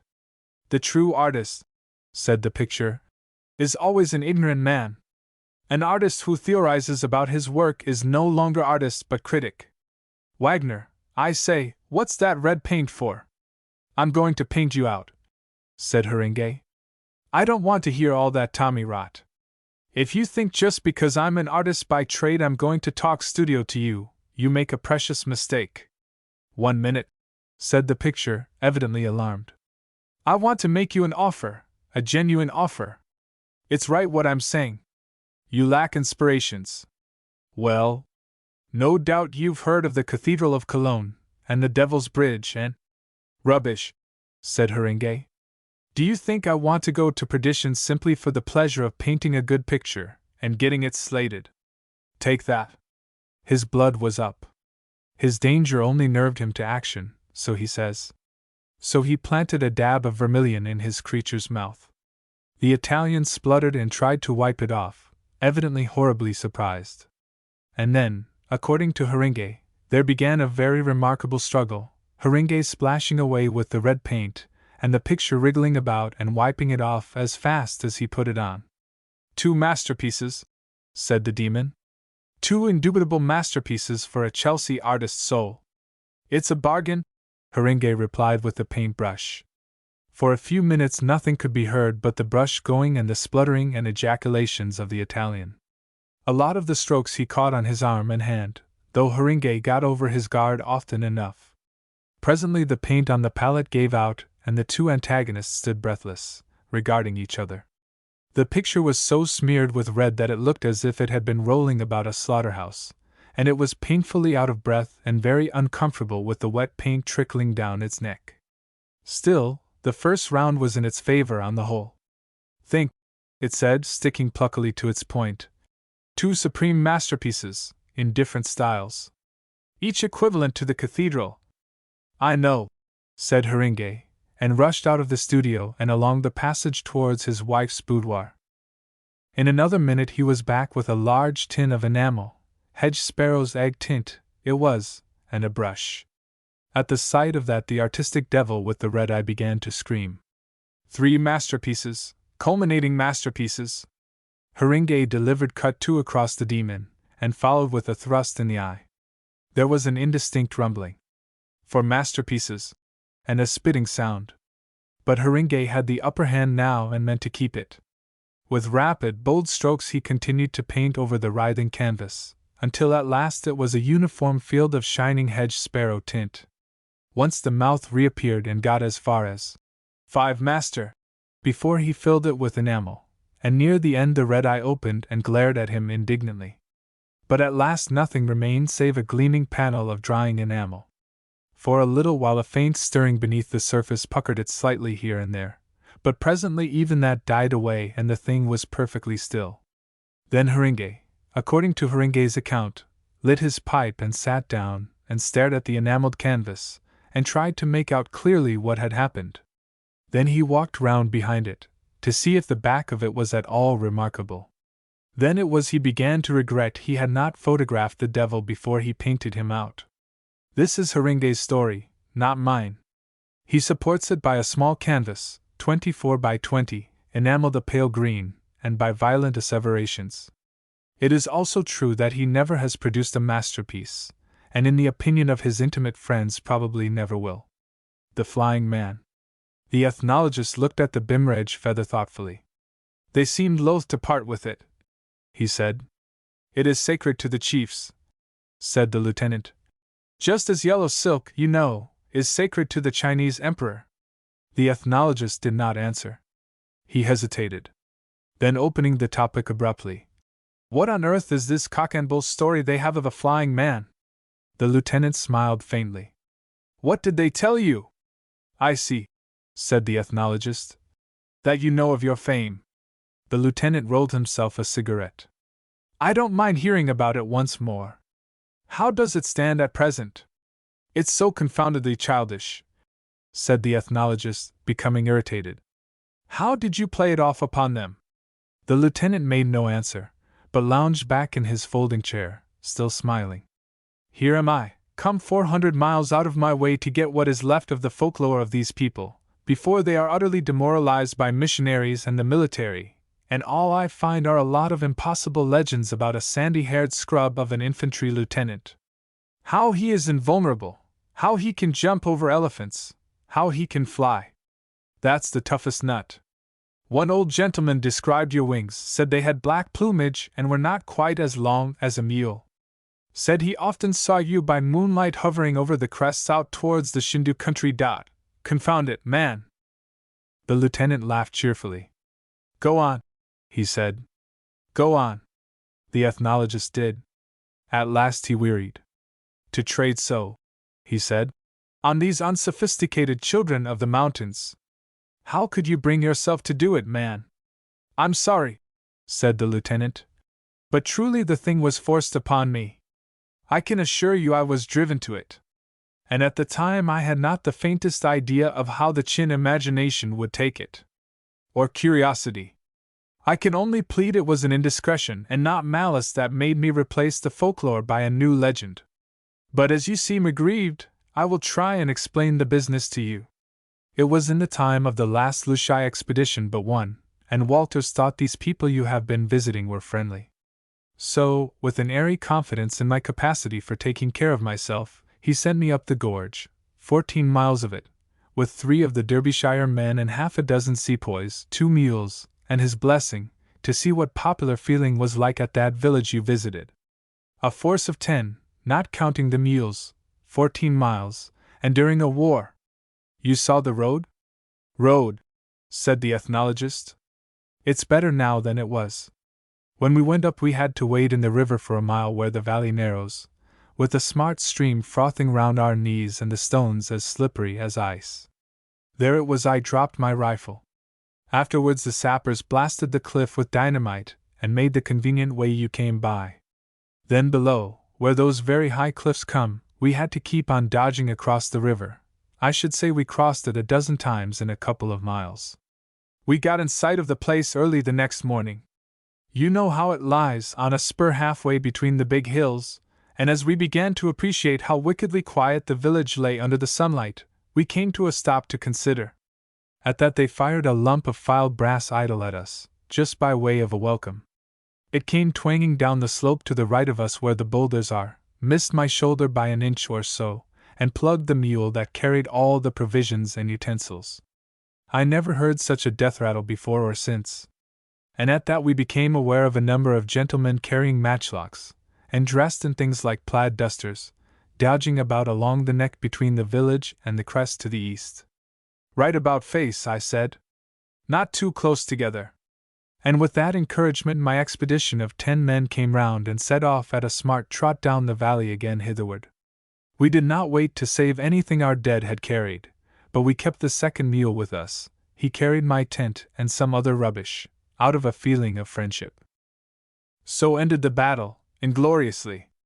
Glancing back, I saw the valley dotted with the victors, shouting and firing at us. But no one was hit. These chins and their guns are very little good except at a sitting shot. They will sit and finnick over a boulder for hours taking aim, and when they fire running it is chiefly for stage effect. Hooker, one of the Derbyshire men, fancied himself rather with the rifle, and stopped behind for half a minute to try his luck as we turned the bend. But he got nothing. I'm not a Xenophon to spin much of a yarn about my retreating army. We had to pull the enemy up twice in the next 2 miles when he became a bit pressing, by exchanging shots with him, but it was a fairly monotonous affair, hard breathing chiefly, until we got near the place where the hills run in towards the river and pinched the valley into a gorge. And there we very luckily caught a glimpse of half a dozen round black heads coming slanting ways over the hill to the left of us, the east that is, and almost parallel with us. At that I called a halt. Look here, says I to Hooker and the other Englishmen, what are we to do now? And I pointed to the heads. Headed orf, or I'm a nigger, said one of the men. We shall be, said another. You know the chin way, George? They can pot every one of us at 50 yards, says Hooker, in the place where the river is narrow. It's just suicide to go on down. I looked at the hill to the right of us. It grew steeper lower down the valley, but it still seemed climbable. And all the chins we had seen hitherto had been on the other side of the stream. It's that or stopping, says one of the sepoys. So we started slanting up the hill. There was something faintly suggestive of a road running obliquely up the face of it, and that we followed. Some chins presently came into view up the valley, and I heard some shots. Then I saw one of the sepoys was sitting down about 30 yards below us. He had simply sat down without a word, apparently not wishing to give trouble. At that I called a halt again. I told Hooker to try another shot, and went back and found the man was hit in the leg. I took him up, carried him along to put him on the mule, already pretty well laden with the tent and other things which we had no time to take off. When I got up to the rest with him, Hooker had his empty martini in his hand, and was grinning and pointing to a motionless black spot up the valley. All the rest of the chins were behind boulders or back round the bend. 500 yards, says Hooker, if an inch. And I'll swear I hit him in the head. I told him to go and do it again, and with that we went on again. Now the hillside kept getting steeper as we pushed on, and the road we were following more and more of a shelf. At last it was mere cliff above and below us. "It's the best road I have seen yet in Shinlushai land," said I to encourage the men, though I had a fear of what was coming. And in a few minutes the way bent round a corner of the cliff. Then, finus! The ledge came to an end. As soon as he grasped the position, one of the Derbyshire men fell a swearing at the trap we had fallen into. The sepoys halted quietly. Hooker grunted and reloaded, and went back to the bend. Then two of the sepoy chaps helped their comrade down, and began to unload the mule. Now, when I came to look about me, I began to think we had not been so very unfortunate after all. We were on a shelf perhaps 10 yards across it at widest. Above it the cliff projected so that we could not be shot down upon, and below was an almost sheer precipice of perhaps 200 or 300 feet. Lying down we were invisible to anyone across the ravine. The only approach was along the ledge, and on that one man was as good as a host. We were in a natural stronghold, with only one disadvantage: our sole provision against hunger and thirst was one live mule. Still we were at most 8 or 9 miles from the main expedition, and no doubt, after a day or so, they would send up after us if we did not return. After a day or so. The lieutenant paused. "Ever been thirsty, Graham?" "Not that kind," said the ethnologist. We had the whole of that day, the night, and the next day of it, and only a trifle of dew we wrung out of our clothes and the tent. And below us was the river going giggle, giggle, round a rock in midstream. I never knew such a barrenness of incident, or such a quantity of sensation. The sun might have had Joshua's command still upon it for all the motion one could see, and it blazed like a near furnace. Towards the evening of the first day one of the Derbyshire men said something, nobody heard what, and went off round the bend of the cliff. We heard shots, and when Hooker looked round the corner he was gone. And in the morning the sepoy whose leg was shot was in delirium, and jumped or fell over the cliff. Then we took the mule and shot it, and that must needs go over the cliff too in its last struggles, leaving 8 of us. We could see the body of the sepoy down below, with the head in the water. He was lying face downwards, and so far as I could make out was scarcely smashed at all. Badly as the chins might covet his head, they had the sense to leave it alone until the darkness came. At first we talked of all the chances there were of the main body hearing the firing, and reckoned whether they would begin to miss us, and all that kind of thing, but we dried up as the evening came on.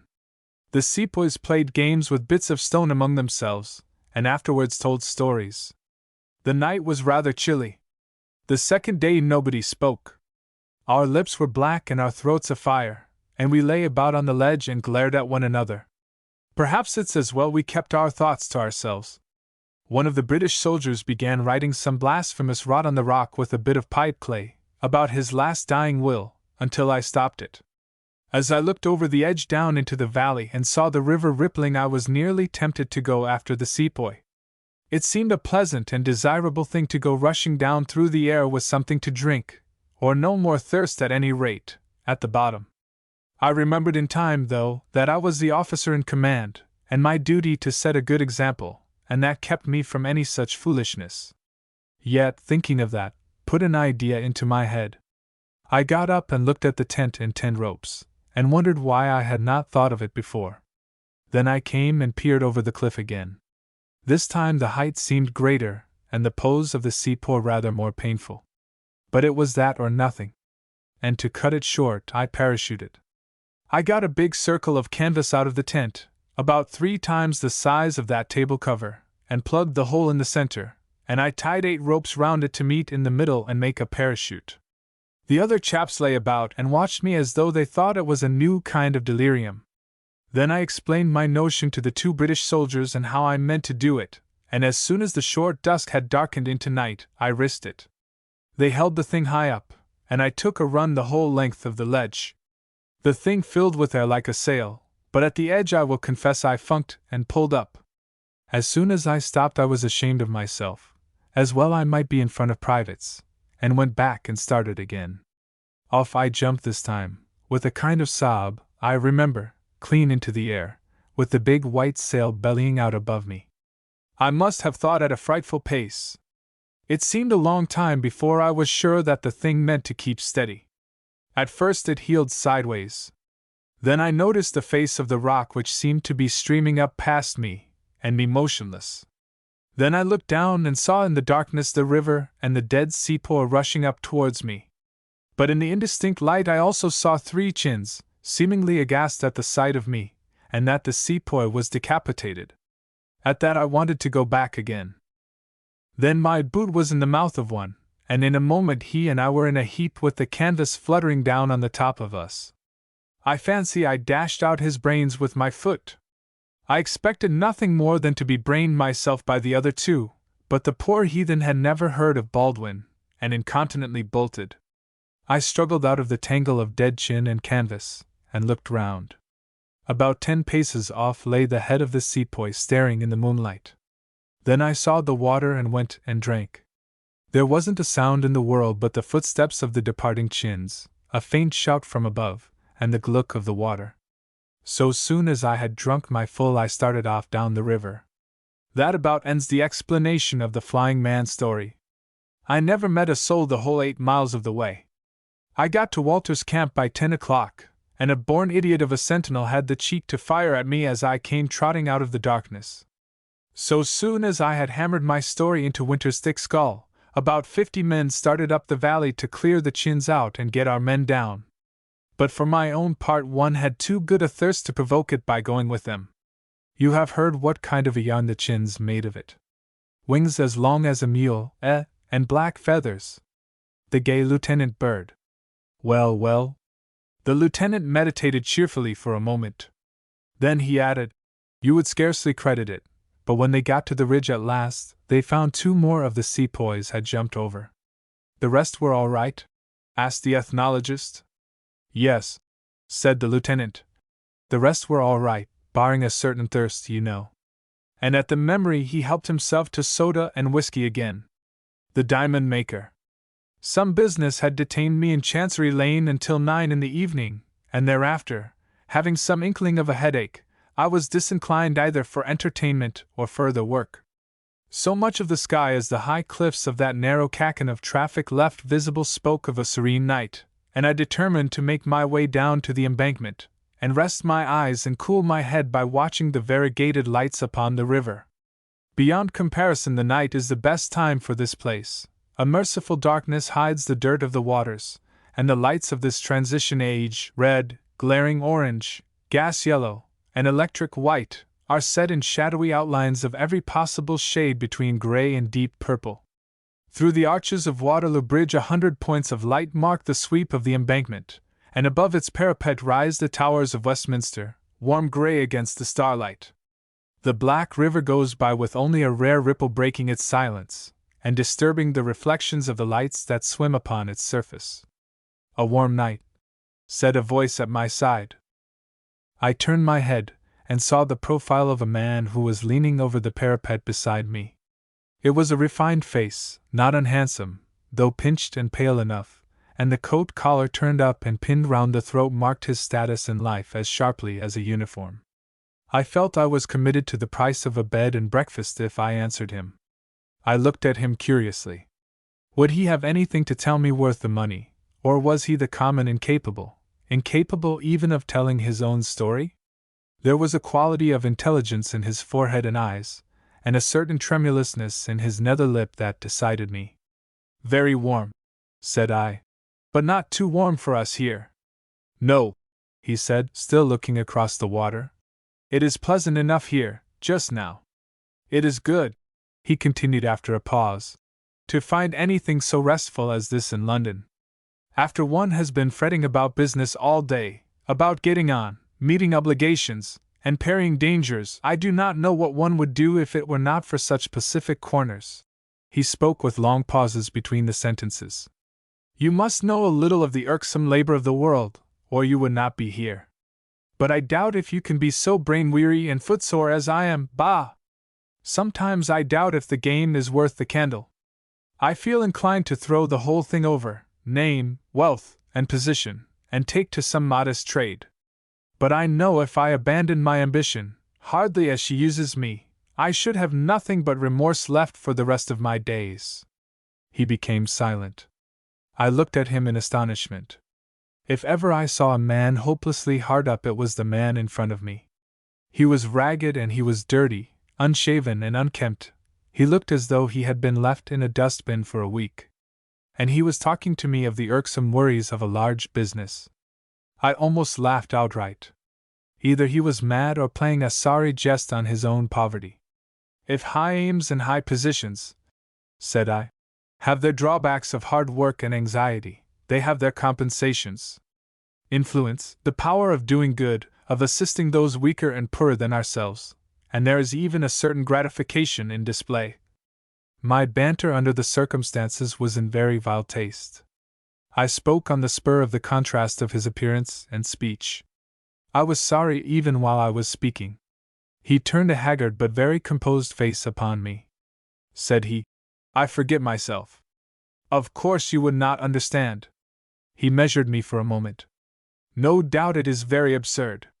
You will not believe me even when I tell you, so that it is fairly safe to tell you. And it will be a comfort to tell someone. I really have a big business in hand, a very big business. But there are troubles just now. The fact is, I make diamonds.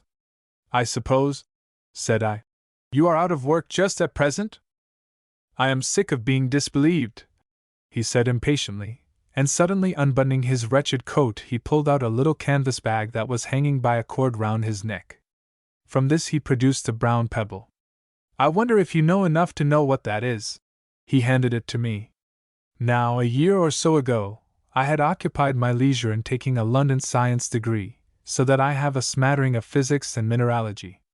The thing was not unlike an uncut diamond of the darker sort, though far too large, being almost as big as the top of my thumb. I took it, and saw it had the form of a regular octahedron, with the curved faces peculiar to the most precious of minerals. I took out my penknife and tried to scratch it, vainly. Leaning forward towards the gas lamp, I tried the thing on my watch glass, and scored a white line across that with the greatest ease. I looked at my interlocutor with rising curiosity. It certainly is rather like a diamond. But if so, it is a behemoth of diamonds. Where did you get it? I tell you I made it, he said. Give it back to me. He replaced it hastily, and buttoned his jacket. I will sell it you for £100, he suddenly whispered eagerly. With that my suspicions returned. The thing might, after all, be merely a lump of that almost equally hard substance, corundum, with an accidental resemblance in shape to the diamond. Or if it was a diamond, how came he by it, and why should he offer it at £100? We looked into one another's eyes. He seemed eager, but honestly eager. At that moment I believed it was a diamond he was trying to sell. Yet I am a poor man. £100 would leave a visible gap in my fortunes, and no sane man would buy a diamond by gaslight from a ragged tramp on his personal warranty only. Still, a diamond that size conjured up a vision of many thousands of pounds. Then, thought I, such a stone could scarcely exist without being mentioned in every book on gems, and again I called to mind the stories of contraband and light-fingered Kaffirs at the Cape. I put the question of purchase on one side. How did you get it? Said I. I made it. I had heard something of Moissa, but I knew his artificial diamonds were very small. I shook my head. You seem to know something of this kind of thing. I will tell you a little about myself. Perhaps then you may think better of the purchase. He turned round with his back to the river, and put his hands in his pockets. He sighed. I know you will not believe me. Diamonds, he began, and as he spoke his voice lost its faint flavor of the tramp and assumed something of the easy tone of an educated man, are to be made by throwing carbon out of combination in a suitable flux and under a suitable pressure. The carbon crystallizes out, not as black lead or charcoal powder, but as small diamonds. So much has been known to chemists for years, but no one yet has hit upon exactly the right flux in which to melt up the carbon, or exactly the right pressure for the best results. Consequently, the diamonds made by chemists are small and dark, and worthless as jewels. Now I, have given up my life to this problem, given my life to it. I began to work at the conditions of diamond making when I was 17, and now I am 32. It seemed to me that it might take all the thought and energies of a man for 10 years, or 20 years, but even if it did, the game was still worth the candle. Suppose one to have at last just hit the right trick, before the secret got out and diamonds became as common as coal, one might realize millions. Millions! He paused and looked for my sympathy. His eyes shone hungrily. To think, said he, that I am on the verge of it all, and here. I had, he proceeded, about £1,000 when I was 21, and this, I thought, eked out by a little teaching, would keep my researches going. A year or two was spent in study, at Berlin chiefly, and then I continued on my own account. The trouble was the secrecy. You see, if once I had let out what I was doing, other men might have been spurred on by my belief in the practicability of the idea, and I do not pretend to be such a genius as to have been sure of coming in first, in the case of a race for the discovery. And you see, it was important that if I really meant to make a pile, people should not know it was an artificial process and capable of turning out diamonds by the ton. So I had to work all alone. At first I had a little laboratory, but as my resources began to run out I had to conduct my experiments in a wretched unfurnished room in Kentish Town, where I slept at last on a straw mattress on the floor among all my apparatus. The money simply flowed away. I grudged myself everything except scientific appliances. I tried to keep things going by a little teaching, but I am not a very good teacher, and I have no university degree, nor very much education except in chemistry, and I found I had to give a lot of time and labor for precious little money.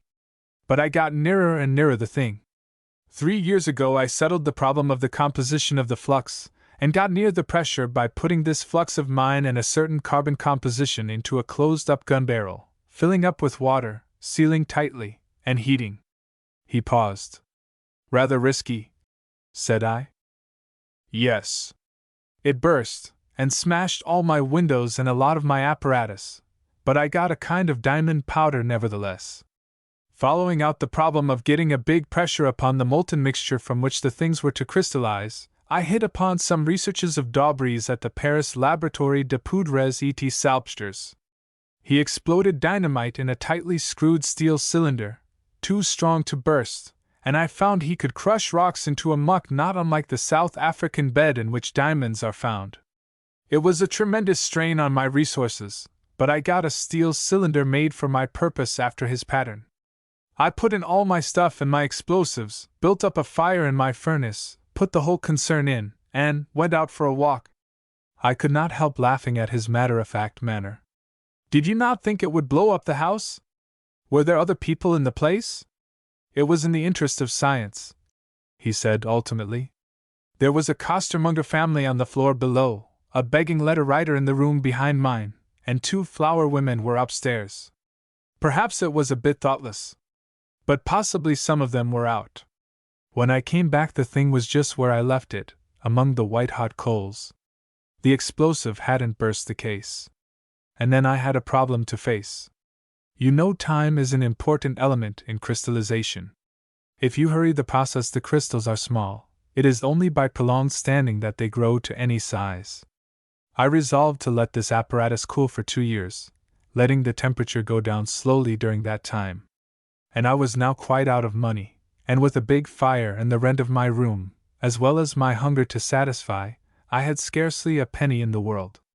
I can hardly tell you all the shifts I was put to while I was making the diamonds.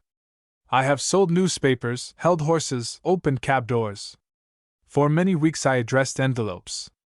I had a place as assistant to a man who owned a barrow, and used to call down one side of the road while he called down the other. Once for a week I had absolutely nothing to do, and I begged. What a week that was! One day the fire was going out and I had eaten nothing all day, and a little chap taking his girl out gave me 6pence, to show off. Thank heaven for vanity! How the fish shops smelt! But I went and spent it all on coals, and had the furnace bright red again, and then, well, hunger makes a fool of a man. At last, 3 weeks ago, I let the fire out. I took my cylinder and unscrewed it while it was still so hot that it punished my hands, and I scraped out the crumbling lava-like mass with a chisel, and hammered it into a powder upon an iron plate. And I found 3 big diamonds and 5 small ones. As I sat on the floor hammering, my door opened, and my neighbor, the begging letter writer, came in. He was drunk, as he usually is. "Nurchist," said he. "You're drunk," said I. "Structive scoundrel," said he. "Go to your father," said I, meaning the father of lies. "Never you mind," said he, and gave me a cunning wink, and hiccuped, and leaning up against the door, with his other eye against the doorpost, began to babble of how he had been prying in my room, and how he had gone to the police that morning, and how they had taken down everything he had to say. "Sifo is a GM," said he. Then I suddenly realized I was in a hole. Either I should have to tell these police my little secret, and get the whole thing blown upon, or be lagged as an anarchist. So I went up to my neighbor and took him by the collar, and rolled him about a bit, and then I gathered up my diamonds and cleared out. The evening newspapers called my den the Kentish Town Bomb Factory. And now I cannot part with the things for love or money. If I go into respectable jewelers, they ask me to wait, and go and whisper to a clerk to fetch a policeman, and then I say I cannot wait. And I found out a receiver of stolen goods, and he simply stuck to the one I gave him and told me to prosecute if I wanted it back. I am going about now with several £100,000 worth of diamonds round my neck, and without either food or shelter. You are the first person I have taken into my confidence. But I like your face and I am hard driven. He looked into my eyes. It would be madness, said I, for me to buy a diamond under the circumstances. Besides, I do not carry hundreds of pounds about in my pocket. Yet I more than half believe your story. I will, if you like, do this: come to my office tomorrow.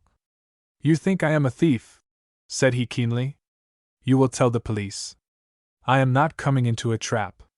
Somehow I am assured you are no thief. Here is my card. Take that anyhow. You need not come to any appointment. Come when you will. He took the card, and in earnest of my goodwill. Think better of it and come, said I. He shook his head doubtfully. I will pay back your half-crown with interest some day, such interest as will amaze you, said he. Anyhow, you will keep the secret? Don't follow me. He crossed the road and went into the darkness towards the little steps under the archway leading into Essex Street, and I let him go. And that was the last I ever saw of him. Afterwards I had 2 letters from him asking me to send banknotes, not checks, to certain addresses. I weighed the matter over, and took what I conceived to be the wisest course. Once he called upon me when I was out. My urchin described him as a very thin, dirty, and ragged man, with a dreadful cough. He left no message. That was the finish of him so far as my story goes. I wonder sometimes what has become of him. Was he an ingenious monomaniac, or a fraudulent dealer in pebbles, or has he really made diamonds as he asserted? The latter is just sufficiently credible to make me think at times that I have missed the most brilliant opportunity of my life. He may of course be dead, and his diamonds carelessly thrown aside. One, I repeat, was almost as big as my thumb. Or he may be still wandering about trying to sell the things. It is just possible he may yet emerge upon society, and passing athwart my heavens in the serene altitude sacred to the wealthy and the well-advertised, reproach me silently for my want of enterprise. I sometimes think I might at least have risked £5. Epiornis Island. The man with the scarred face leant over the table and looked at my bundle. Orchids? He asked. A few, I said. Cypripediums? He said. Chiefly, said I. Anything new? I thought not. I did these islands 27 years ago. If you find anything new here, well, it's brand new. I didn't leave much. I'm not a collector, said I. I was young then, he went on. Lord, how I used to fly round. He seemed to take my measure. I was in the East Indies 2 years, and in Brazil 7. Then I went to Madagascar. I know a few explorers by name, I said, anticipating a yarn. Whom did you collect for? Dawson's. I wonder if you've heard the name of Butcher ever? Butcher? The name seemed vaguely present in my memory, then I recalled Butcher v. Dawson. Why, said I, you are the man who sued them for 4 years' salary, got cast away on a desert island. Your servant, said the man with the scar, bowing. Funny case, wasn't it? Here was me, making a little fortune on that island, doing nothing for it either, and them quite unable to give me notice. It often used to amuse me thinking over it while I was there. I did calculations of it, big, all over the blessed atoll in ornamental figuring. How did it happen? Said I. I don't rightly remember the case. Well, you've heard of the Epiornis? Rather. Andrews was telling me of a new species he was working on only a month or so ago. Just before I sailed. They've got a thigh bone, it seems, nearly a yard long. Monster the thing must have been. I believe you, said the man with the scar. It was a monster. Sinbad's rock was just a legend of him. But when did they find these bones? 3 or 4 years ago, 91 I fancy. Why? Why? Because I found them, Lord, it's nearly 20 years ago. If Dawson's hadn't been silly about that salary they might have made a perfect ring in M. I couldn't help the infernal boat going adrift. He paused. I suppose it's the same place. A kind of swamp about 90 miles north of Antananarivo. Do you happen to know? You have to go to it along the coast by boats. You don't happen to remember, perhaps? I don't. I fancy Andrews said something about a swamp. It must be the same. It's on the east coast. And somehow there's something in the water that keeps things from decaying. Like creosote it smells. It reminded me of Trinidad. Did they get any more eggs? Some of the eggs I found were 1.5 feet long. The swamp goes circling round, you know, and cuts off this bit. It's mostly salt, too. Well, what a time I had of it. I found the things quite by accident. We went for eggs, me and 2 native chaps, in one of those rum canoes all tied together, and found the bones at the same time. We had a tent and provisions for 4 days, and we pitched on one of the firmer places. To think of it brings that odd tarry smell back even now. It's funny work. You go probing into the mud with iron rods, you know. Usually the egg gets smashed. I wonder how long it is since these Epiornises really lived. The missionaries say the natives have legends about when they were alive, but I never heard any such stories myself. But certainly those eggs we got were as fresh as if they had been new laid. Fresh. Carrying them down to the boat, one of my nigger chaps dropped one on a rock and it smashed. How I lammed into the beggar! But sweet it was, as if it was new laid, not even smelly, and its mother dead these 400 years, perhaps. Said a centipede had bit him. However, I'm getting off the straight with the story. It had taken us all day to dig into the slush and get these eggs out unbroken, and we were all covered with beastly black mud, and naturally I was cross. So far as I knew, they were the only eggs that have ever been got out, not even cracked. I went afterwards to see the ones they have at the Natural History Museum in London. All of them were cracked, and just stuck together like a mosaic, and bits missing. Mine were perfect, and I meant to blow them when I got back. Naturally I was annoyed at the silly duffer dropping 3 hours' work just on account of a centipede. I hit him about rather. No European is known to have seen a live Epiornis, with the doubtful exception of MacAndrew, who visited Madagascar in 1745. HGW. The man with the scar took out a clay pipe. I placed my pouch before him. He filled up absent-mindedly. How about the others? Did you get those home? I don't remember. That's the queer part of the story. I had 3 others. Perfectly fresh eggs. Well, we put 'em in the boat, and then I went up to the tent to make some coffee, leaving my 2 heathens down by the beach, the one fooling about with his sting and the other helping him. It never occurred to me that the beggars would take advantage of the peculiar position I was in to pick a quarrel. But I suppose the centipede poison and the kicking I had given him had upset the one.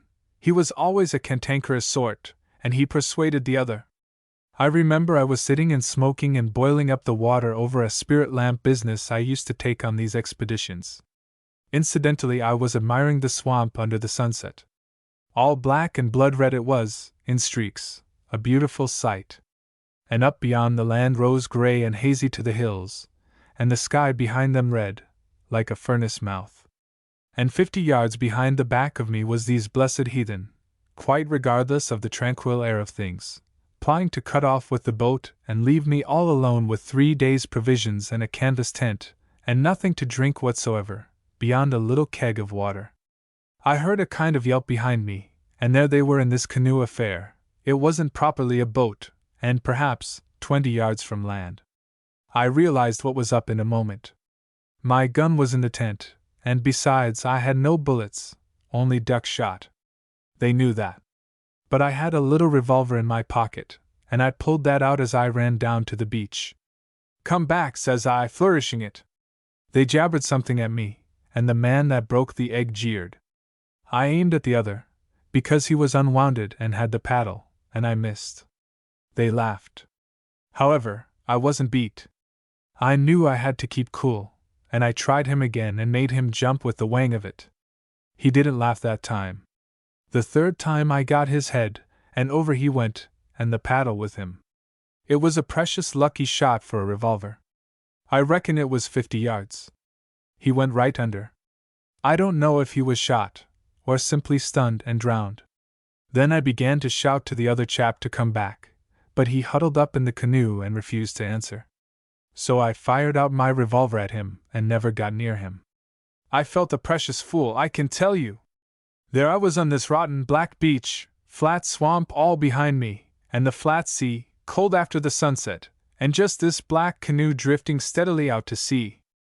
I tell you I damned Dawsons and Jamracks and museums and all the rest of it just to rights. I bawled to this nigger to come back, until my voice went up into a scream. There was nothing for it but to swim after him and take my luck with the sharks. So I opened my clasp knife and put it in my mouth, and took off my clothes and waded in. As soon as I was in the water I lost sight of the canoe, but I aimed, as I judged, to head it off. I hoped the man in it was too bad to navigate it, and that it would keep on drifting in the same direction. Presently it came up over the horizon again to the southwestward about. The afterglow of sunset was well over now and the dim of night creeping up. The stars were coming through the blue. I swum like a champion, though my legs and arms were soon aching. However, I came up to him by the time the stars were fairly out. As it got darker I began to see all manner of glowing things in the water, phosphorescence, you know. At times it made me giddy. I hardly knew which was stars and which was phosphorescence, and whether I was swimming on my head or my heels. The canoe was as black as sin, and the ripple under the bows like liquid fire. I was naturally chary of clambering up into it. I was anxious to see what he was up to first. He seemed to be lying cuddled up in a lump in the bows, and the stern was all out of water. The thing kept turning round slowly as it drifted, kind of waltzing, don't you know. I went to the stern, and pulled it down, expecting him to wake up. Then I began to clamber in with my knife in my hand, and ready for a rush. But he never stirred. So there I sat in the stern of the little canoe, drifting away over the calm phosphorescent sea, and with all the host of the stars above me, waiting for something to happen. After a long time I called him by name, but he never answered. I was too tired to take any risks by going along to him. So we sat there. I fancy I dozed once or twice. When the dawn came I saw he was as dead as a doornail and all puffed up and purple. My 3 eggs and the bones were lying in the middle of the canoe, and the keg of water and some coffee and biscuits wrapped in a Cape Argus by his feet, and a tin of methylated spirit underneath him. There was no paddle, nor, in fact, anything except the spirit tin that one could use as one, so I settled to drift until I was picked up. I held an inquest on him, brought in a verdict against some snake, scorpion, or centipede unknown, and sent him overboard. After that I had a drink of water and a few biscuits, and took a look round. I suppose a man low down as I was don't see very far, leastways, Madagascar was clean out of sight, and any trace of land at all. I saw a sail going southwestward, looked like a schooner, but her hull never came up. Presently the sun got high in the sky and began to beat down upon me. Lord! It pretty near made my brains boil. I tried dipping my head in the sea, but after a while my eye fell on the Cape Argus, and I lay down flat in the canoe and spread this over me. Wonderful things these newspapers! I never read one through thoroughly before, but it's odd what you get up to when you're alone, as I was. I suppose I read that blessed old Cape Argus 20 times. The pitch in the canoe simply reeked with the heat and rose up into big blisters. I drifted 10 days, said the man with the scar. It's a little thing in the telling, isn't it?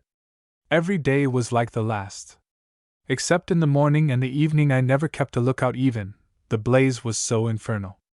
I didn't see a sail after the first 3 days, and those I saw took no notice of me. About the 6th night a ship went by scarcely half a mile away from me, with all its lights ablaze and its ports open, looking like a big firefly. There was music aboard. I stood up and shouted and screamed at it. The second day I broached one of the Aepyornis eggs, scraped the shell away at the end bit by bit, and tried it, and I was glad to find it was good enough to eat. A bit flavory, not bad I mean, but with something of the taste of a duck's egg. There was a kind of circular patch, about 6 inches across, on one side of the yolk, and with streaks of blood and a white mark like a ladder in it that I thought queer, but I did not understand what this meant at the time, and I wasn't inclined to be particular. The egg lasted me 3 days, with biscuits and a drink of water. I chewed coffee berries too, invigorating stuff. The second egg I opened about the 8th day, and it scared me. The man with the scar paused. Yes, he said, developing. I dare say you find it hard to believe. I did, with the thing before me. There the egg had been, sunk in that cold black mud, perhaps 300 years. But there was no mistaking it. There was the, embryo, with its big head and curved back, and its heart beating under its throat, and the yolk shriveled up and great membranes spreading inside of the shell and all over the yolk. Here was I hatching out the eggs of the biggest of all extinct birds, in a little canoe in the midst of the Indian Ocean. If old Dawson had known that, it was worth 4 years' salary. What do you think? However, I had to eat that precious thing up, every bit of it, before I sighted the reef, and some of the mouthfuls were beastly unpleasant. I left the third one alone. I held it up to the light, but the shell was too thick for me to get any notion of what might be happening inside, and though I fancied I heard blood pulsing, it might have been the rustle in my own ears, like what you listen to in a seashell. Then came the atoll. Came out of the sunrise, as it were, suddenly, close up to me. I drifted straight towards it until I was about half a mile from shore, not more, and then the current took a turn, and I had to paddle as hard as I could with my hands and bits of the Aepyornis shell to make the place. However, I got there. It was just a common atoll about 4 miles round, with a few trees growing and a spring in one place, and the lagoon full of parrotfish. I took the egg ashore and put it in a good place well above the tide lines and in the sun, to give it all the chance I could, and pulled the canoe up safe, and loafed about prospecting. It's rum how dull an atoll is. As soon as I had found a spring all the interest seemed to vanish. When I was a kid I thought nothing could be finer or more adventurous than the Robinson Crusoe business, but that place was as monotonous as a book of sermons. I went round finding eatable things and generally thinking, but I tell you I was bored to death before the first day was out. It shows my luck. The very day I landed the weather changed. A thunderstorm went by to the north and flicked its wing over the island, and in the night there came a drencher and a howling wind slap over us. It wouldn't have taken much, you know, to upset that canoe. I was sleeping under the canoe, and the egg was luckily among the sand higher up the beach, and the first thing I remember was a sound like 100 pebbles hitting the boat at once, and a rush of water over my body. I'd been dreaming of Antananarivo, and I sat up and howled to Intisher to ask her what the devil was up, and clawed out at the chair where the matches used to be. Then I remembered where I was. There were phosphorescent waves rolling up as if they meant to eat me, and all the rest of the night as black as pitch. The air was simply yelling. The clouds seemed down on your head almost, and the rain fell as if heaven was sinking and they were bailing out the waters above the firmament. One great roller came writhing at me, like a fiery serpent, and I bolted. Then I thought of the canoe, and ran down to it as the water went hissing back again, but the thing had gone. I wondered about the egg then, and felt my way to it. It was all right and well out of reach of the maddest waves, so I sat down beside it and cuddled it for company. Lord! What a night that was! The storm was over before the morning. There wasn't a rag of cloud left in the sky when the dawn came, and all along the beach there were bits of plank scattered, which was the disarticulated skeleton, so to speak, of my canoe. However, that gave me something to do, for, taking advantage of two of the trees being together, I rigged up a kind of storm shelter with these vestiges. And that day the egg hatched. Hatched, sir, when my head was pillowed on it and I was asleep. I heard a whack and felt a jar and sat up, and there was the end of the egg pecked out and a rum little brown head looking out at me. Lord, I said, you're welcome, and with a little difficulty he came out.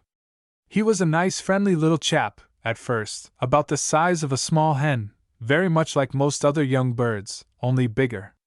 His plumage was a dirty brown to begin with a sort of gray scab that fell off it very soon, and scarcely feathers, a kind of downy hair. I can hardly express how pleased I was to see him. I tell you, Robinson Crusoe don't make near enough of his loneliness. But here was interesting company. He looked at me and winked his eye from the front backwards, like a hen, and gave a chirp and began to peck about at once, as though being hatched 300 years too late was just nothing.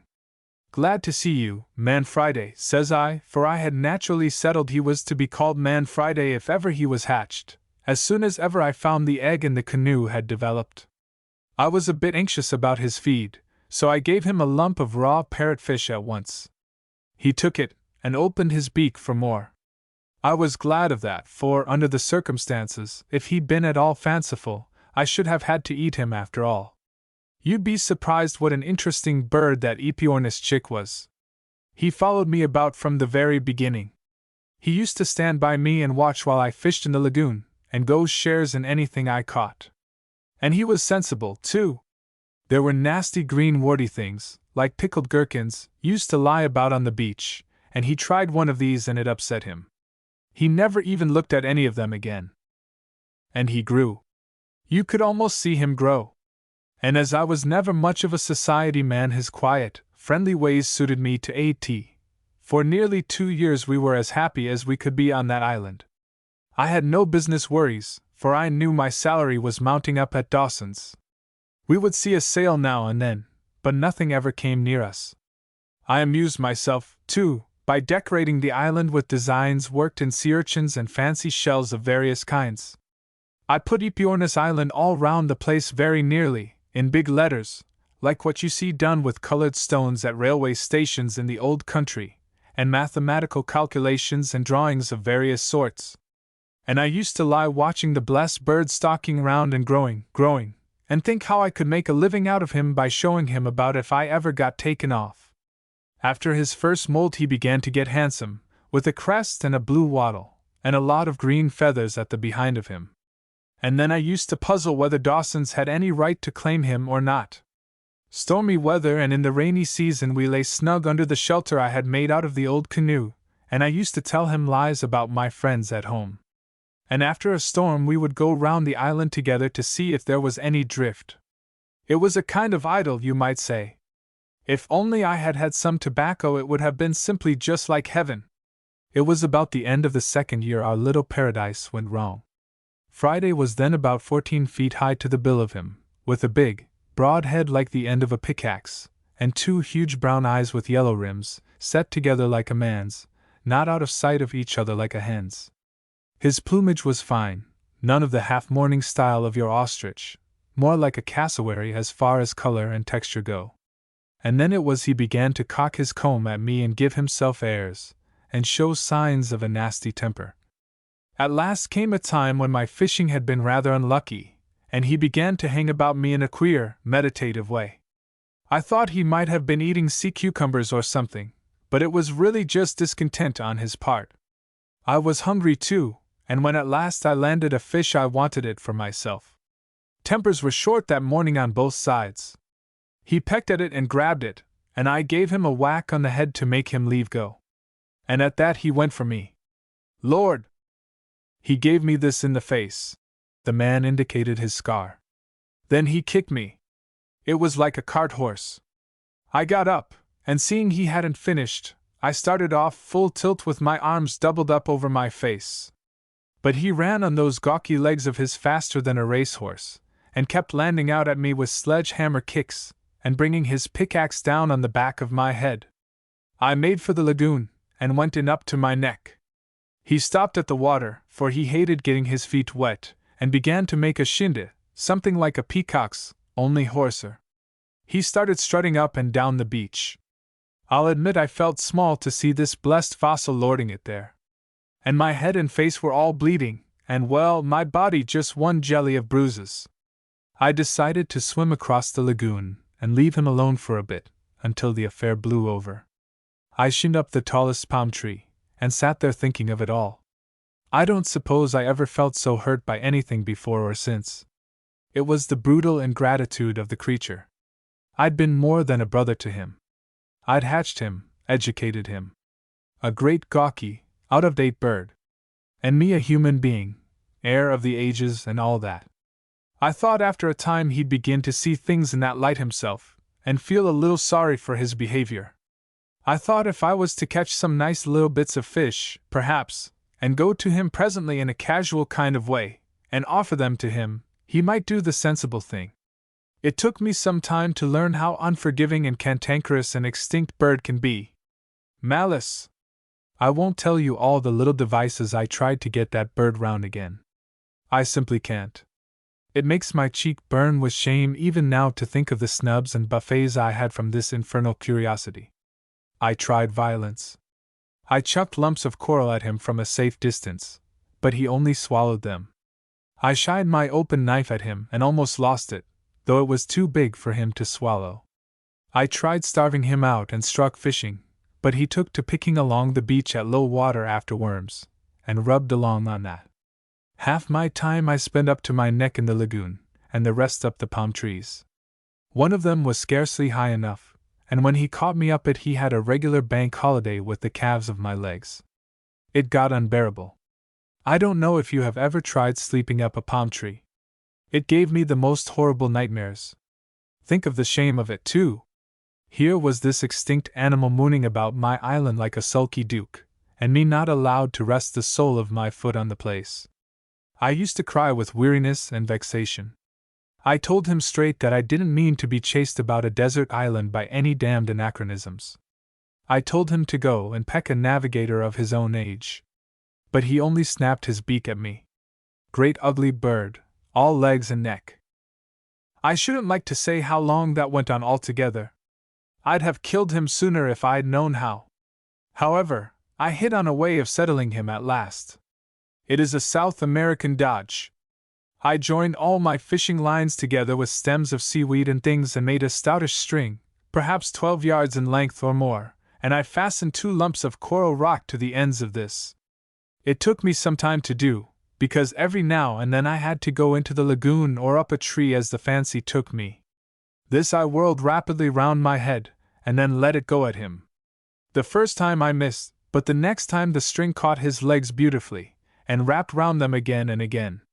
Over he went.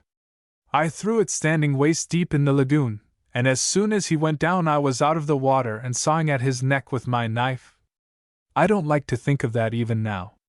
I felt like a murderer while I did it, though my anger was hot against him. When I stood over him and saw him bleeding on the white sand, and his beautiful great legs and neck writhing in his last agony, with that tragedy loneliness came upon me like a curse. Good Lord! You can't imagine how I missed that bird. I sat by his corpse and sorrowed over him, and shivered as I looked round the desolate, silent reef. I thought of what a jolly little bird he had been when he was hatched, and of 1,000 pleasant tricks he had played before he went wrong. I thought if I'd only wounded him I might have nursed him round into a better understanding. If I'd had any means of digging into the coral rock I'd have buried him. I felt exactly as if he was human. As it was, I couldn't think of eating him, so I put him in the lagoon, and the little fishes picked him clean. I didn't even save the feathers. Then one day a chap cruising about in a yacht had a fancy to see if my atoll still existed. He didn't come a moment too soon, for I was about sick enough of the desolation of it, and only hesitating whether I should walk out into the sea and finish up the business that way, or fall back on the green things. I sold the bones to a man named Winslow, a dealer near the British Museum, and he says he sold them to old Havers. It seems Havers didn't understand they were extra large, and it was only after his death they attracted attention. They called them Epiornis. What was it? Epiornis vastus, said I. It's funny, the very thing was mentioned to me by a friend of mine. When they found an Epiornis, with a thigh a yard long, they thought they had reached the top of the scale, and called him Epiornis maximus. Then someone turned up another thigh bone 4 feet 6 or more, and that they called Epiornis titan. Then your vastus was found after old Havers died, in his collection, and then a vastissimus turned up. Winslow was telling me as much, said the man with the scar. If they get any more Epiornises, he reckons some scientific swell will go and burst a blood vessel.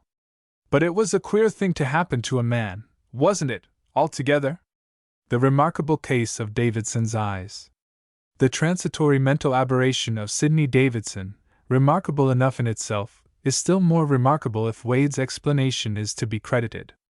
It sets one dreaming of the oddest possibilities of intercommunication in the future, of spending an intercalary 5 minutes on the other side of the world, or being watched in our most secret operations by unsuspected eyes. It happened that I was the immediate witness of Davidson's seizure, and so it falls naturally to me to put the story upon paper. When I say that I was the immediate witness of his seizure, I mean that I was the first on the scene. The thing happened at the Harlow Technical College, just beyond the Highgate archway. He was alone in the larger laboratory when the thing happened. I was in a smaller room, where the balances are, writing up some notes. The thunderstorm had completely upset my work, of course. It was just after one of the louder peals that I thought I heard some glass smash in the other room. I stopped writing, and turned round to listen. For a moment I heard nothing. The hail was playing the devil's tattoo on the corrugated zinc of the roof. Then came another sound, a smash, no doubt of it this time. Something heavy had been knocked off the bench. I jumped up at once and went and opened the door leading into the big laboratory. I was surprised to hear a queer sort of laugh, and saw Davidson standing unsteadily in the middle of the room, with a dazzled look on his face. My first impression was that he was drunk. He did not notice me. He was clawing out at something invisible a yard in front of his face. He put out his hand, slowly, rather hesitatingly, and then clutched nothing. "What's come to it?" he said. He held up his hands to his face, fingers spread out. "Great Scott!" he said. The thing happened 3 or 4 years ago, when everyone swore by that personage. Then he began raising his feet clumsily, as though he had expected to find them glued to the floor. "Davidson!" cried I. "What's the matter with you?" He turned round in my direction and looked about for me. He looked over me and at me and on either side of me, without the slightest sign of seeing me. "Waves," he said. "And a remarkably neat schooner. I'd swear that was Bellow's voice. Hello!" he shouted suddenly at the top of his voice. I thought he was up to some foolery. Then I saw littered about his feet the shattered remains of the best of our electrometers. "What's up, man?" said I. "You've smashed the electrometer." "Bellows again," said he. "Friends left if my hands are gone. Something about electrometers. Which way are you, Bellows?" He suddenly came staggering towards me. "The damned stuff cuts like butter," he said. He walked straight into the bench and recoiled. "None so buttery that," he said, and stood swaying. I felt scared. "Davidson," said I. "What on earth's come over you?" He looked round him in every direction. "I could swear that was Bellows. Why don't you show yourself like a man, Bellows?" It occurred to me that he must be suddenly struck blind. I walked round the table and laid my hand upon his arm. I never saw a man more startled in my life. He jumped away from me, and came round into an attitude of self-defense, his face fairly distorted with terror. "Good God!" he cried. "What was that?" "It's I, Bellows." "Confound it, Davidson!" He jumped when I answered him and stared. How can I express it? Right through me. He began talking, not to me, but to himself. Here in broad daylight on a clear beach. Not a place to hide in. He looked about him wildly. Here. I'm off. He suddenly turned and ran headlong into the big electromagnet, so violently that, as we found afterwards, he bruised his shoulder and jawbone cruelly. At that he stepped back a pace, and cried out with almost a whimper. What, in heaven's name, has come over me? He stood, blanched with terror and trembling violently, with his right arm clutching his left, where that had collided with the magnet. By that time I was excited and fairly scared. Davidson, said I, don't be afraid. He was startled at my voice, but not so excessively as before. I repeated my words in as clear and firm a tone as I could assume. Bellows, he said, is that you? Can't you see it's me? He laughed. I can't even see it's myself. Where the devil are we? Here, said I. In the laboratory. The laboratory, he answered in a puzzled tone, and put his hand to his forehead. I was in the laboratory, till that flash came, but I'm hanged if I'm there now. What ship is that? There's no ship, said I. Do be sensible, old chap. No ship, he repeated, and seemed to forget my denial forthwith. I suppose, said he slowly, we're both dead. But the rummy part is I feel just as though I still had a body. Don't get used to it all at once, I suppose. The old shop was struck by lightning, I suppose. Jolly quick thing, Bellows, say? Don't talk nonsense. You're very much alive. You are in the laboratory, blundering about. You've just smashed a new electrometer. I don't envy you when Boyce arrives. He stared away from me towards the diagrams of cryohydrates. I must be deaf, said he. They've fired a gun, for there goes the puff of smoke, and I never heard a sound. I put my hand on his arm again, and this time he was less alarmed. We seem to have a sort of invisible bodies, said he. By Jove! There's a boat coming round the headland. It's very much like the old life after all, in a different climate. I shook his arm. Davidson, I cried. Wake up! 2. It was just then that Boyce came in. So soon as he spoke, Davidson exclaimed, Old Boyce! Dead too! What a lark! I hastened to explain that Davidson was in a kind of somnambulistic trance. Boyce was interested at once. We both did all we could to rouse the fellow out of his extraordinary state. He answered our questions, and asked us some of his own, but his attention seemed distracted by his hallucination about a beach and a ship. He kept interpolating observations concerning some boat and the davits and sails filling with the wind.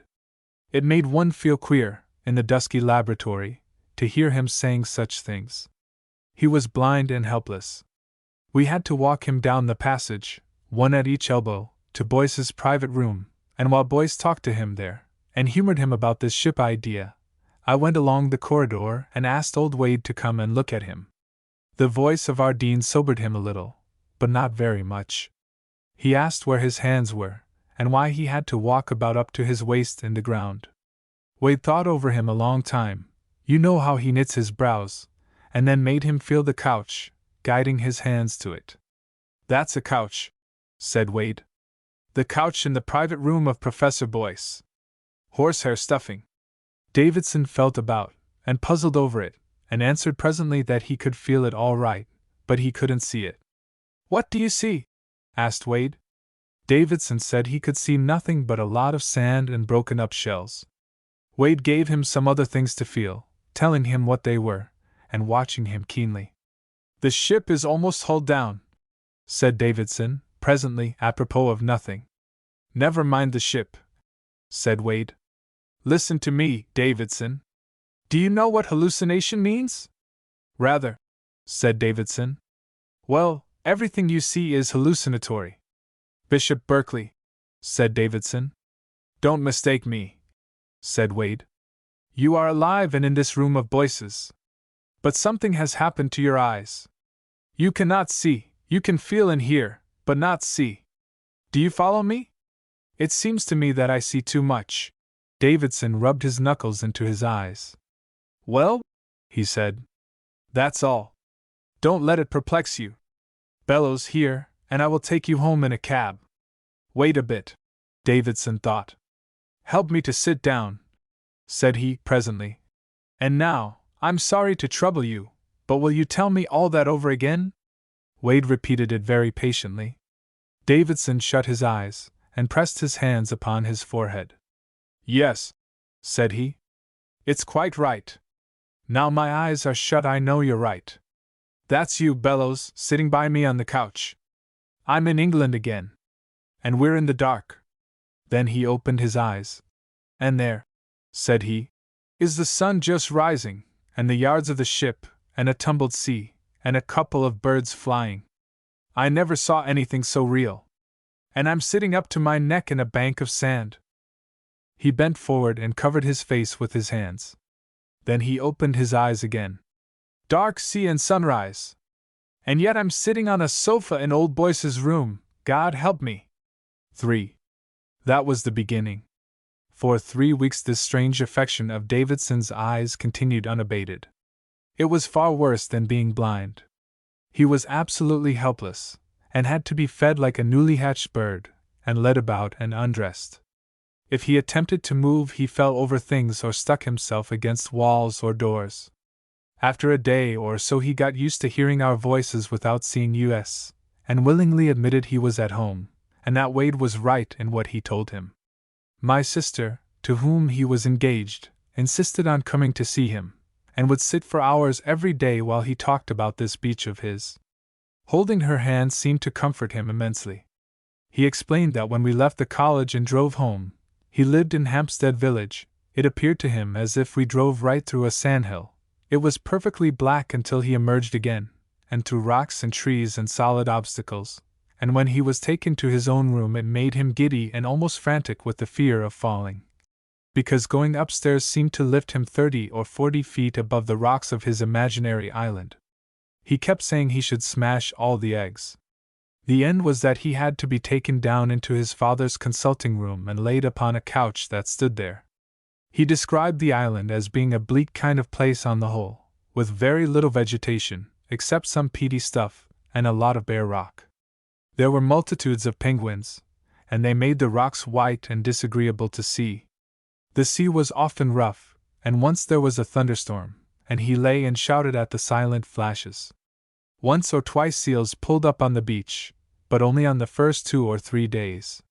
He said it was very funny the way in which the penguins used to waddle right through him, and how he seemed to lie among them without disturbing them. I remember one odd thing, and that was when he wanted very badly to smoke. We put a pipe in his hands, he almost poked his eye out with it, and lit it. But he couldn't taste anything. I've since found it's the same with me. I don't know if it's the usual case, that I cannot enjoy tobacco at all unless I can see the smoke. But the queerest part of his vision came when Wade sent him out in a bath chair to get fresh air. The Davidsons hired a chair, and got that deaf and obstinate dependent of theirs, Widgery, to attend to it. Widgery's ideas of healthy expeditions were peculiar. My sister, who had been to the dog's home, met them in Camden Town, towards King's Cross, Widgery trotting along complacently, and Davidson evidently most distressed, trying in his feeble, blind way to attract Widgery's attention. He positively wept when my sister spoke to him. "Oh, get me out of this horrible darkness," he said, feeling for her hand. "I must get out of it, or I shall die." He was quite incapable of explaining what was the matter, but my sister decided he must go home, and presently, as they went uphill towards Hampstead, the horror seemed to drop from him. He said it was good to see the stars again, though it was then about noon and a blazing day. It seemed, he told me afterwards, as if I was being carried irresistibly towards the water. I was not very much alarmed at first. Of course it was night there, a lovely night. Of course? I asked, for that struck me as odd. Of course, said he. It's always night there when it is day here. Well, we went right into the water, which was calm and shining under the moonlight, just a broad swell that seemed to grow broader and flatter as I came down into it. The surface glistened just like a skin. It might have been empty space underneath for all I could tell to the contrary. Very slowly, for I rode slanting into it, the water crept up to my eyes. Then I went under, and the skin seemed to break and heal again about my eyes. The moon gave a jump up in the sky and grew green and dim, and fish, faintly glowing, came darting round me, and things that seemed made of luminous glass, and I passed through a tangle of seaweeds that shone with an oily luster. And so I drove down into the sea, and the stars went out one by one, and the moon grew greener and darker, and the seaweed became a luminous purple-red. It was all very faint and mysterious, and everything seemed to quiver. And all the while I could hear the wheels of the bath chair creaking, and the footsteps of people going by, and a man in the distance selling the special Pall Mall. I kept sinking down deeper and deeper into the water. It became inky black about me, not a ray from above came down into that darkness, and the phosphorescent things grew brighter and brighter. The snaky branches of the deeper weeds flickered like the flames of spirit lamps, but, after a time, there were no more weeds. The fishes came staring and gaping towards me, and into me and through me. I never imagined such fishes before. They had lines of fire along the sides of them as though they had been outlined with a luminous pencil. And there was a ghastly thing swimming backwards with a lot of twining arms. And then I saw, coming very slowly towards me through the gloom, a hazy mass of light that resolved itself as it drew nearer into multitudes of fishes, struggling and darting round something that drifted. I drove on straight towards it, and presently I saw in the midst of the tumult, and by the light of the fish, a bit of splintered spar looming over me, and a dark hull tilting over, and some glowing phosphorescent forms that were shaken and writhed as the fish bit at them. Then it was I began to try to attract Widgery's attention. A horror came upon me. Ugh! I should have driven right into those half-eaten things. If your sister had not come! They had great holes in them, bellows, and never mind. But it was ghastly. For 3 weeks Davidson remained in this singular state, seeing what at the time we imagined was an altogether phantasmal world, and stone blind to the world around him. Then, one Tuesday, when I called, I met old Davidson in the passage. "He can see his thumb," the old gentleman said, in a perfect transport. He was struggling into his overcoat. "He can see his thumb, Bellows," he said, with the tears in his eyes. "The lad will be all right yet." I rushed into Davidson. He was holding up a little book before his face, and looking at it, and laughing in a weak kind of way. "It's amazing," said he. "There's a kind of patch come there." He pointed with his finger. "I'm on the rocks as usual, and the penguins are staggering and flapping about as usual, and there's been a whale showing every now and then, but it's got too dark now to make him out. But put something there, and I see it, I do see it. It's very dim and broken in places, but I see it all the same, like a faint spectre of itself. I found it out this morning while they were dressing me. It's like a hole in this infernal phantom world. Just put your hand by mine. No, not there. Ah. Yes. I see it. The base of your thumb and a bit of cuff. It looks like the ghost of a bit of your hand sticking out of the darkling sky. Just by it there's a group of stars like a cross coming out." From that time Davidson began to mend. His account of the change, like his account of the vision, was oddly convincing. Over patches of his field of vision, the phantom world grew fainter, grew transparent, as it were, and through these translucent gaps he began to see dimly the real world about him. The patches grew in size and number, ran together and spread until only here and there were blind spots left upon his eyes. He was able to get up and steer himself about, feed himself once more, read, smoke, and behave like an ordinary citizen again. At first it was very confusing to him to have these two pictures overlapping each other like the changing views of a lantern, but in a little while he began to distinguish the real from the illusory. At first he was unfeignedly glad, and seemed only too anxious to complete his cure by taking exercise and tonics. But as that odd island of his began to fade away from him, he became queerly interested in it. He wanted particularly to go down into the deep sea again, and would spend half his time wandering about the low-lying parts of London, trying to find the waterlogged wreck he had seen drifting. The glare of real daylight very soon impressed him so vividly as to blot out everything of his shadowy world, but of a night time, in a darkened room, he could still see the white splashed rocks of the island, and the clumsy penguins staggering to and fro. But even these grew fainter and fainter, and, at last, soon after he married my sister, he saw them for the last time. And now to tell of the queerest thing of all.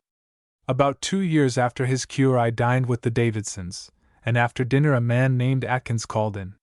He is a lieutenant in the Royal Navy, and a pleasant, talkative man. He was on friendly terms with my brother-in-law, and was soon on friendly terms with me. It came out that he was engaged to Davidson's cousin, and incidentally he took out a kind of pocket photograph case to show us a new rendering of fiancé. "And, by the by," said he, "here's the old Fulmer." Davidson looked at it casually. Then suddenly his face lit up. "Good heavens!" said he. "I could almost swear—" "What?" said Atkins. "That I had seen that ship before." "Don't see how you can have. She hasn't been out of the South Seas for 6 years, and before then." "But—" began Davidson, and then, "Yes, that's the ship I dreamt of, I'm sure that's the ship I dreamt of. She was standing off an island that swarmed with penguins, and she fired a gun." "Good Lord!" said Atkins, who had now heard the particulars of the seizure. "How the deuce could you dream that?" And then, bit by bit, it came out that on the very day Davidson was seized, HMS Fulmer had actually been off a little rock to the south of Antipodes Island. A boat had landed overnight to get penguins' eggs, had been delayed, and a thunderstorm drifting up, the boat's crew had waited until the morning before rejoining the ship. Atkins had been one of them, and he corroborated, word for word, the descriptions Davidson had given of the island and the boat. There is not the slightest doubt in any of our minds that Davidson has really seen the place. In some unaccountable way, while he moved hither and thither in London, his sight moved hither and thither in a manner that corresponded, about this distant island. How is absolutely a mystery. That completes the remarkable story of Davidson's eyes. It's perhaps the best authenticated case in existence of a real vision at a distance. Explanation there is none forthcoming, except what Professor Wade has thrown out. But his explanation invokes the fourth dimension, and a dissertation on theoretical kinds of space. To talk of there being a kink in space seems mere nonsense to me. It may be because I am no mathematician. When I said that nothing would alter the fact that the place is 8,000 miles away, he answered that 2 points might be a yard away on a sheet of paper and yet be brought together by bending the paper round. The reader may grasp his argument, but I certainly do not.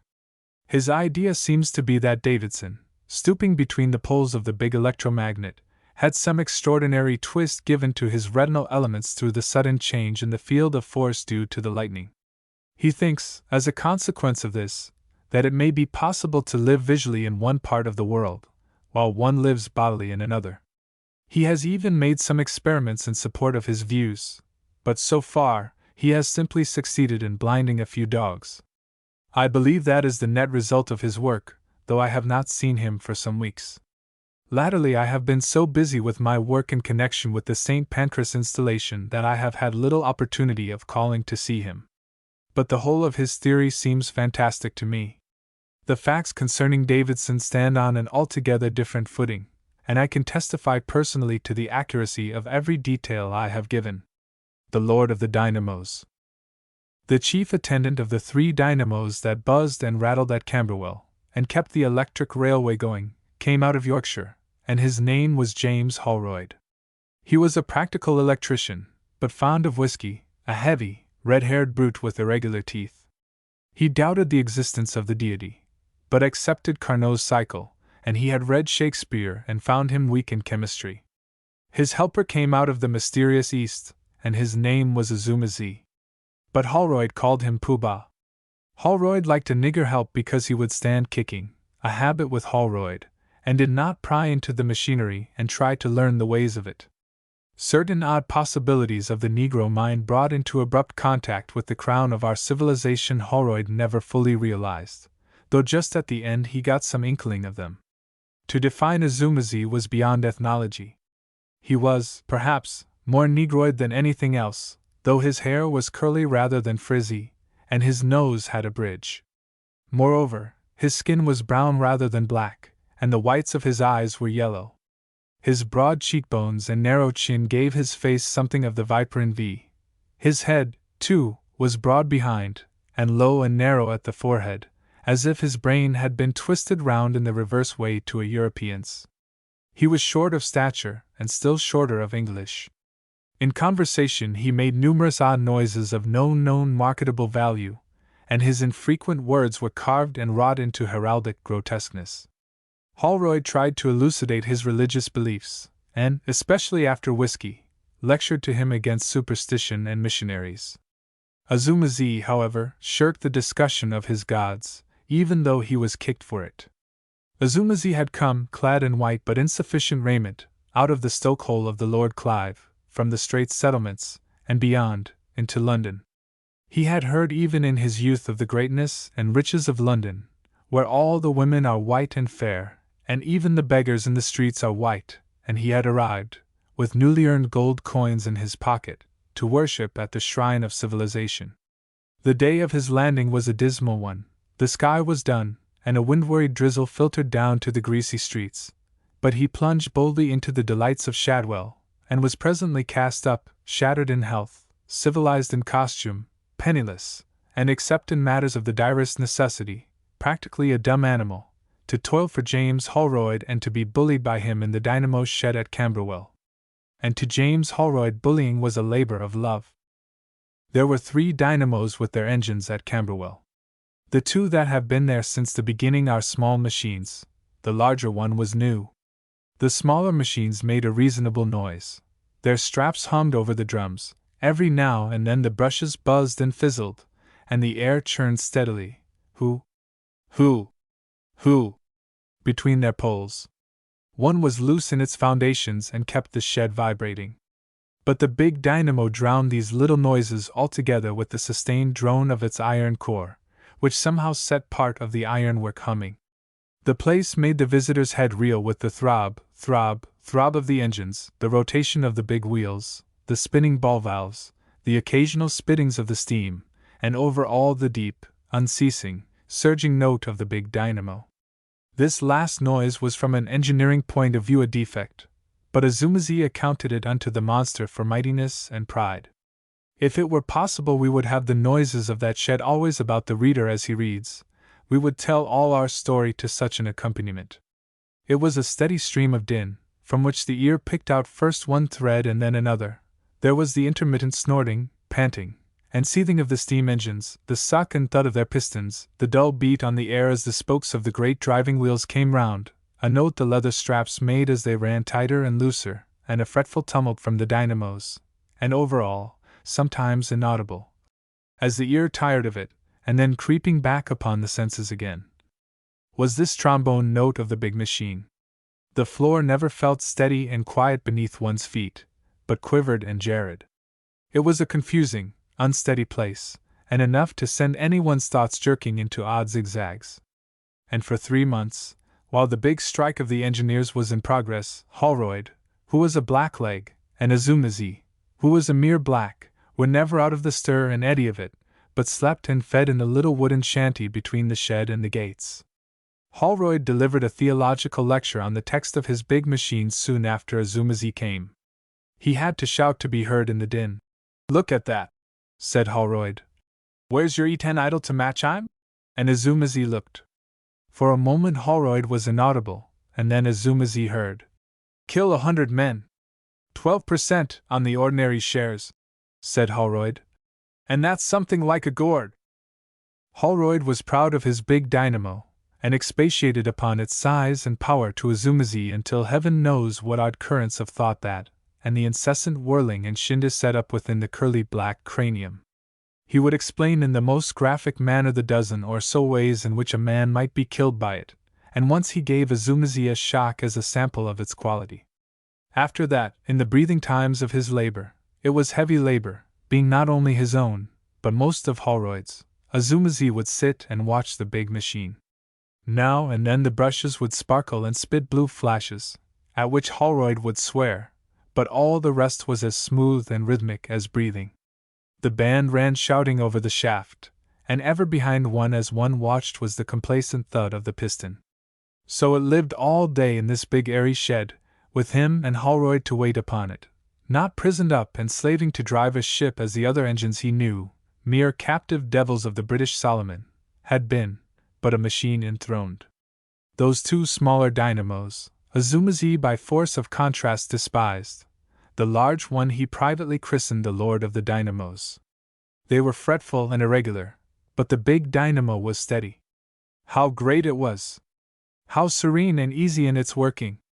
Greater and calmer even than the Buttes he had seen at Rangoon, and yet not motionless, but living. The great black coils spun, the rings ran round under the brushes, and the deep note of its coils steadied the whole. It affected Azuma-zi queerly.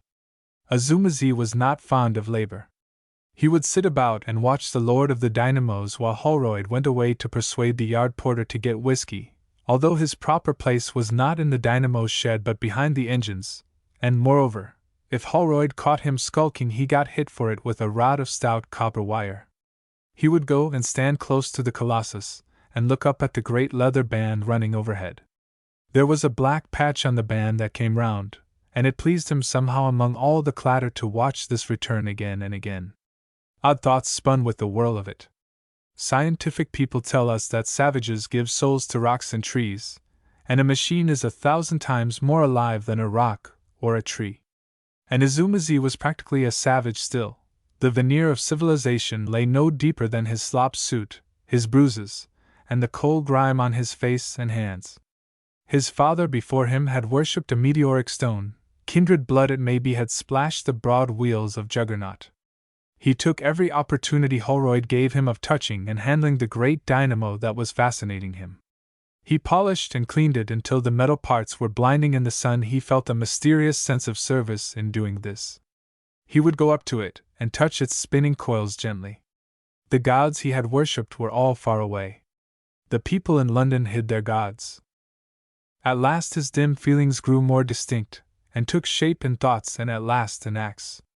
When he came into the roaring shed one morning he salaamed to the Lord of the Dynamos, and then, when Holroyd was away, he went and whispered to the thundering machine that he was its servant, and prayed it to have pity on him and save him from Holroyd. As he did so a rare gleam of light came in through the open archway of the throbbing machine shed, and the Lord of the Dynamos, as he whirled and roared, was radiant with pale gold. Then Azuma-zi knew that his service was acceptable to his Lord. After that he did not feel so lonely as he had done, and he had indeed been very much alone in London. And even when his work time was over, which was rare, he loitered about the shed. Then, the next time Holroyd maltreated him, Azuma-zi went presently to the Lord of the Dynamos and whispered, "Thou sayest, O my lord!" And the angry whir of the machinery seemed to answer him. Thereafter it appeared to him that whenever Holroyd came into the shed a different note came into the sounds of the dynamo. "My lord bides his time," said Azuma-zi to himself. "The iniquity of the fool is not yet ripe." And he waited and watched for the day of reckoning. One day there was evidence of short-circuiting, and Holroyd, making an unwary examination, it was in the afternoon, got a rather severe shock. Azuma-zi from behind the engine saw him jump off and curse at the peccant coil. "He is warned," said Azuma-zi to himself. "Surely my lord is very patient." Holroyd had at first initiated his nigger into such elementary conceptions of the dynamo's working as would enable him to take temporary charge of the shed in his absence. But when he noticed the manner in which Azuma-zi hung about the monster he became suspicious. He dimly perceived his assistant was up to something, and connecting him with the anointing of the coils with oil that had rotted the varnish in one place, he issued an edict, shouted above the confusion of the machinery. "Don't ye go nigh that big dynamo any more, Pooh-Bah, or I'll take thy skin off." Besides, if it pleased Azuma-zi to be near the big machine, it was plain sense and decency to keep him away from it. Azuma-zi obeyed at the time, but later he was caught bowing before the Lord of the Dynamos. At which Holroyd twisted his arm and kicked him as he turned to go away. As Azuma-zi presently stood behind the engine and glared at the back of the hated Holroyd, The noises of the machinery took a new rhythm, and sounded like 4 words in his native tongue. It is hard to say exactly what madness is. I fancy Azumazi was mad. The incessant din and whirl of the dynamo shed may have churned up his little store of knowledge and big store of superstitious fancy, at last, into something akin to frenzy. At any rate, when the idea of making Holroyd a sacrifice to the dynamo fetish was thus suggested to him, it filled him with a strange tumult of exultant emotion. That night the 2 men and their black shadows were alone in the shed together. The shed was lit with one big arc light that winked and flickered purple. The shadows lay black behind the dynamos, the bald governors of the engines whirled from light to darkness, and their pistons beat loud and steady. The world outside seen through the open end of the shed seemed incredibly dim and remote. It seemed absolutely silent, too, since the riot of the machinery drowned every external sound.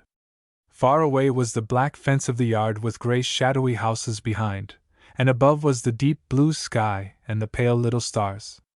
Azumazi suddenly walked across the center of the shed above which the leather bands were running, and went into the shadow by the big dynamo. Holroyd heard a click, and the spin of the armature changed. "What are you doing with that switch?" he bawled in surprise. "Hand, I told you." Then he saw the set expression of Azumazi's eyes as the Asiatic came out of the shadow towards him.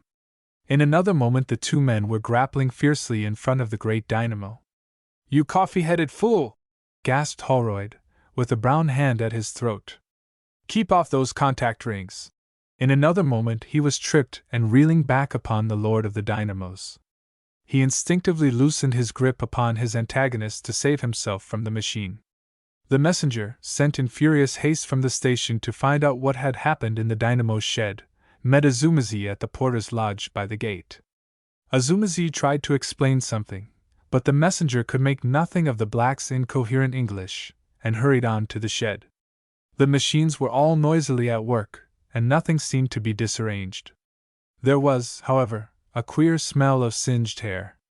Then he saw an odd-looking crumpled mass clinging to the front of the big dynamo, and approaching, recognized the distorted remains of Holroyd. The man stared and hesitated a moment. Then he saw the face, and shut his eyes convulsively. He turned on his heel before he opened them, so that he should not see Holroyd again, and went out of the shed to get advice and help. When Azumazi saw Holroyd die in the grip of the great dynamo, he had been a little scared about the consequences of his act. Yet he felt strangely elated, and knew that the favor of the Lord Dynamo was upon him. His plan was already settled when he met the man coming from the station, and the scientific manager who speedily arrived on the scene jumped at the obvious conclusion of suicide. This expert scarcely noticed Azumazi, except to ask a few questions. Did he see Holroyd kill himself? Azumazi explained he had been out of sight at the engine furnace until he heard a difference in the noise from the dynamo. It was not a difficult examination, being untinctured by suspicion. The distorted remains of Holroyd, which the electrician removed from the machine, were hastily covered by the porter with a coffee-stained tablecloth. Somebody, by a happy inspiration, fetched a medical man. The expert was chiefly anxious to get the machine at work again, for 7 or 8 trains had stopped midway in the stuffy tunnels of the electric railway. Azumazi, answering or misunderstanding the questions of the people who had by authority or impudence come into the shed, was presently sent back to the stoke-hole by the scientific manager. Of course a crowd collected outside the gates of the yard. A crowd, for no known reason, always hovers for a day or 2 near the scene of a sudden death in London. 2 or 3 reporters percolated somehow into the engine shed, and one even got to Azumazi, but the scientific expert cleared them out again, being himself an amateur journalist. Presently the body was carried away, and public interest departed with it. Azumazi remained very quietly at his furnace, seeing over and over again in the coals a figure that wriggled violently and became still. An hour after the murder, to anyone coming into the shed it would have looked exactly as if nothing remarkable had ever happened there. Peeping presently from his engine room, the black saw the Lord Dynamo spin and whirl beside his little brothers, and the driving wheels were beating round, and the steam in the pistons went thud, thud, exactly as it had been earlier in the evening. After all, From the mechanical point of view, it had been a most insignificant incident, the mere temporary deflection of a current. But now the slender form and slender shadow of the scientific manager replaced the sturdy outline of Holroyd traveling up and down the lane of light upon the vibrating floor under the straps between the engines and the dynamos. "Have I not served my lord?" said Azumazi inaudibly, from his shadow, and the note of the great dynamo rang out full and clear. As he looked at the big whirling mechanism, the strange fascination of it that had been a little in abeyance since Holroyd's death resumed its sway. Never had Azumazi seen a man killed so swiftly and pitilessly. The big humming machine had slain its victim without wavering for a second from its steady beating. It was indeed a mighty god. The unconscious scientific manager stood with his back to him, scribbling on a piece of paper. His shadow lay at the foot of the monster. Was the Lord Dynamo still hungry? His servant was ready. Azumazi made a stealthy step forward, then stopped. The scientific manager suddenly stopped writing, and walked down the shed to the endmost of the dynamos, and began to examine the brushes. Azumazi hesitated, and then slipped across noiselessly into the shadow by the switch. There he waited. Presently the manager's footsteps could be heard returning. He stopped in his old position, unconscious of the stoker crouching 10 feet away from him.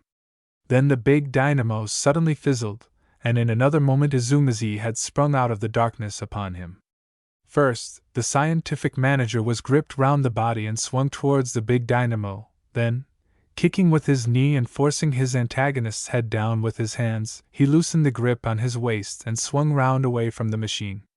Then the black grasped him again, putting a curly head against his chest, and they swayed and panted as it seemed for an age or so. Then the scientific manager was impelled to catch a black ear in his teeth and bite furiously. The black yelled hideously. They rolled over on the floor, and the black, who had apparently slipped from the vice of the teeth or parted with some ear, the scientific manager wondered which at the time, tried to throttle him. The scientific manager was making some ineffectual efforts to claw something with his hands and to kick, when the welcome sound of quick footsteps sounded on the floor. The next moment Azumazi had left him and darted towards the big dynamo. There was a splutter amid the roar. The officer of the company who had entered stood staring as Azumazi caught the naked terminals in his hands, gave one horrible convulsion, and then hung motionless from the machine, his face violently distorted. "I'm jolly glad you came in when you did," said the scientific manager, still sitting on the floor. He looked at the still quivering figure. "It is not a nice death to die, apparently, but it is quick." The official was still staring at the body. He was a man of slow apprehension. There was a pause. The scientific manager got up on his feet, rather awkwardly. He ran his fingers along his collar thoughtfully, and moved his head to and fro several times. "Per Holroyd! I see now." Then almost mechanically he went towards the switch in the shadow and turned the current into the railway circuit again. As he did so the singed body loosened its grip upon the machine and fell forward on its face. The core of the dynamo roared out loud and clear, and the armature beat the air.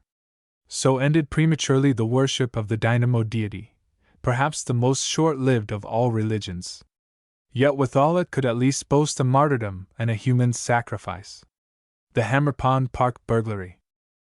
It is a moot point whether burglary is to be considered as a sport, a trade, or an art. For a trade, the technique is scarcely rigid enough, and its claims to be considered an art are vitiated by the mercenary element that qualifies its triumphs. On the whole, it seems to be most justly ranked as sport, a sport for which no rules are at present formulated, and of which the prizes are distributed in an extremely informal manner. It was this informality of burglary that led to the regrettable extinction of 2 promising beginners at Hammerpond Park. The stakes offered in this affair consisted chiefly of diamonds and other personal bric-brac belonging to the newly married Lady Aveling. Lady Aveling, as the reader will remember, was the only daughter of Mrs. Montague Pangs, the well-known hostess. Her marriage to Lord Aveling was extensively advertised in the papers, the quantity and quality of her wedding presents, and the fact that the honeymoon was to be spent at Hammerpond. The announcement of these valuable prizes created a considerable sensation in the small circle in which Mr. Teddy Watkins was the undisputed leader, and it was decided that, accompanied by a duly qualified assistant, he should visit the village of Hammer Pond in his professional capacity. Being a man of naturally retiring and modest disposition, Mr. Watkins determined to make this visit incognito, and after due consideration of the conditions of his enterprise, he selected the role of a landscape artist and the unassuming surname of Smith. He preceded his assistant, who, it was decided, should join him only on the last afternoon of his stay at Hammer Pond. Now, the village of Hammer Pond is perhaps one of the prettiest little corners in Sussex. Many thatched houses still survive. The flint-built church with its tall spire nestling under the down is one of the finest and least restored in the county, and the beech woods and bracken jungles through which the road runs to the great house are singularly rich in what the vulgar artist and photographer call bits, so that Mr. Watkins, on his arrival with 2 virgin canvases, a brand new easel, a paint box, portmanteau, an ingenious little ladder made in sections, after the pattern of the late lamented Master Charles Peace, crowbar, and wire coils, found himself welcomed with effusion and some curiosity by half a dozen other brethren of the brush. It rendered the disguise he had chosen unexpectedly plausible, but it inflicted upon him a considerable amount of aesthetic conversation for which he was very imperfectly prepared. "Have you exhibited very much?" said young Porson in the bar parlor of the Coach and Horses, where Mr. Watkins was skillfully accumulating local information on the night of his arrival. "Very little," said Mr. Watkins. "Just a snack here and there." "Academy?" "In course." "And the Crystal Palace? Did they hang you well?" said Porson. "Don't rot," said Mr. Watkins. "I don't like it. I mean, did they put you in a good place?" "What d'yer mean?" said Mr. Watkins suspiciously. "When you'd think you were trying to make out I'd been put away." Porson had been brought up by aunts, and was a gentlemanly young man even for an artist. He did not know what being put away meant, but he thought it best to explain that he intended nothing of the sort. As the question of hanging seemed a sore point with Mr. Watkins, he tried to divert the conversation a little. "Do you do figure work at all?" "No, never had a head for figures," said Mr. Watkins. "My Mrs. Smith, I mean, does all that." "She paints too," said Porson. "That's rather jolly."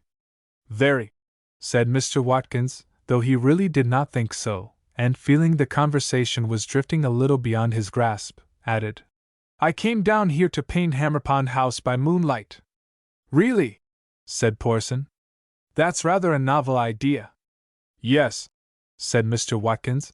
"I thought it rather a good notion when it occurred to me. I expect to begin tomorrow night." "What? You don't mean to paint in the open by night?" "I do, though." "But how will you see your canvas?" "Have a bloomin' copse," began Mr. Watkins, rising too quickly to the question, and then realizing this, bawled to Miss Durgan for another glass of beer. "I'm going to have a thing called a dark lantern," he said to Porson. "But it's about new moon now," objected Porson. "There won't be any moon." "There'll be the house," said Watkins. "At any rate, I'm going, you see, to paint the house first and the moon afterwards." "Oh," said Porson, too staggered to continue the conversation. "They do say," said old Durgan, the landlord, who had maintained a respectful silence during the technical conversation, "as there's no less than 3 policemen from Aylesworth on duty every night in the house, count of this Lady Aveling and her jewellery. 1 4 and 6 last night, off second footman, toss and dot." Towards sunset next day Mr. Watkins, virgin canvas, easel, and a very considerable case of other appliances in hand, strolled up the pleasant pathway through the beech woods to Hammer Pond Park, and pitched his apparatus in a strategic position commanding the house. Here he was observed by Mr. Raphael Sant, who was returning across the park from a study of the chalk pits. His curiosity having been fired by Porson's account of the new arrival, he turned aside with the idea of discussing nocturnal art. Mr. Watkins was apparently unaware of his approach. A friendly conversation with Lady Hammerpond's butler had just terminated, and that individual, surrounded by the 3 pet dogs which it was his duty to take for an airing after dinner had been served, was receding in the distance. Mr. Watkins was mixing color with an air of great industry. Sant, approaching more nearly, was surprised to see the color in question was as harsh and brilliant an emerald green as it is possible to imagine. Having cultivated an extreme sensibility to color from his earliest years, he drew the air in sharply between his teeth at the very first glimpse of this brew. Mr. Watkins turned round. He looked annoyed. "What on earth are you going to do with that beastly green?" said Sant. Mr. Watkins realized that his zeal to appear busy in the eyes of the butler had evidently betrayed him into some technical error. He looked at Sant and hesitated. "Pardon my rudeness," said Sant, "but really, that green is altogether too amazing. It came as a shock. What do you mean to do with it?" Mr. Watkins was collecting his resources. Nothing could save the situation but decision. "If you come here interrupting my work," he said, "I'm going to paint your face with it." Sant retired, for he was a humorist and a peaceful man. Going down the hill he met Porson and Wainwright. "Either that man is a genius or he is a dangerous lunatic," said he. "Just go up and look at his green."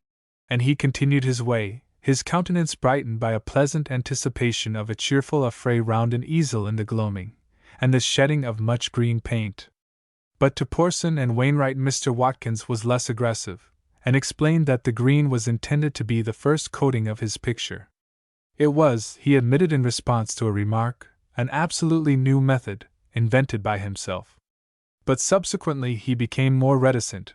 He explained he was not going to tell every passerby the secret of his own particular style, and added some scathing remarks upon the meanness of people, hanging about, to pick up such tricks of the masters as they could, which immediately relieved him of their company. Twilight deepened, first one then another star appeared. The rooks amid the tall trees to the left of the house had long since lapsed into slumberous silence. The house itself lost all the details of its architecture and became a dark gray outline, and then the windows of the salon shone out brilliantly, the conservatory was lighted up, and here and there a bedroom window burned yellow. Had anyone approached the easel in the park it would have been found deserted.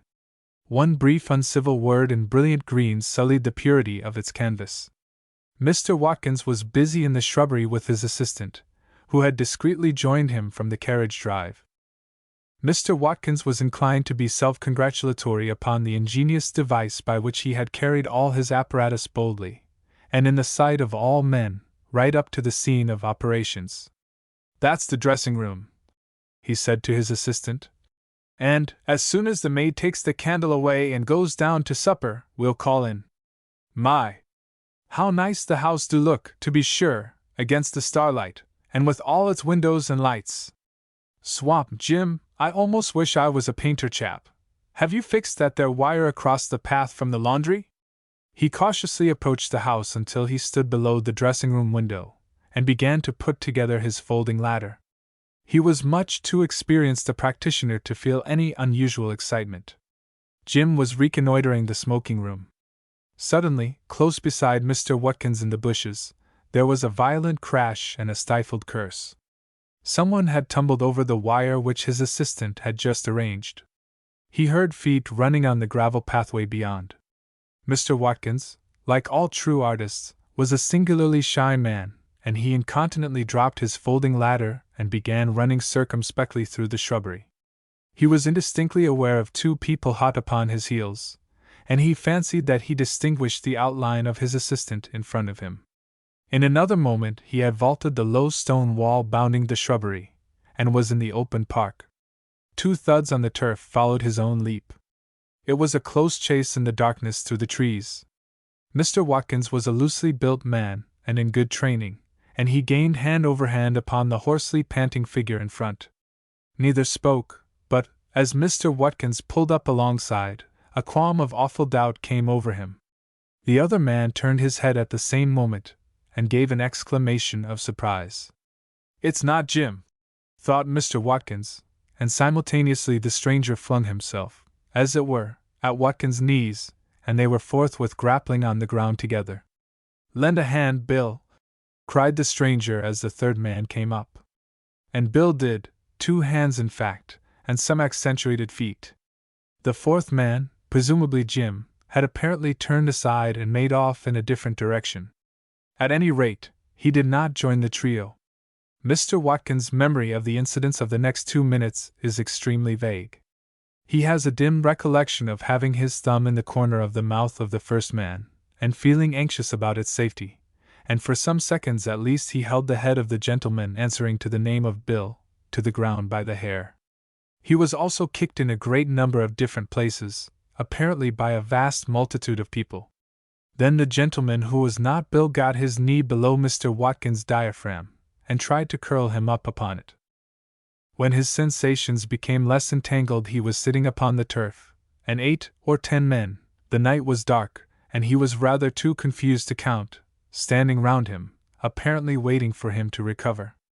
He mournfully assumed that he was captured, and would probably have made some philosophical reflections on the fickleness of fortune, had not his internal sensations disinclined him for speech. He noticed very quickly that his wrists were not handcuffed, and then a flask of brandy was put in his hands. This touched him a little, it was such unexpected kindness. "He's comin' round," said a voice which he fancied he recognized as belonging to the Hammerpond second footman. "We've got 'em, sir, both of 'em," said the Hammerpond butler, the man who had handed him the flask. "Thanks to you." No one answered this remark. Yet he failed to see how it applied to him. "He's fair dazed," said a strange voice. "The villains half murdered him." Mr. Teddy Watkins decided to remain fair dazed until he had a better grasp of the situation.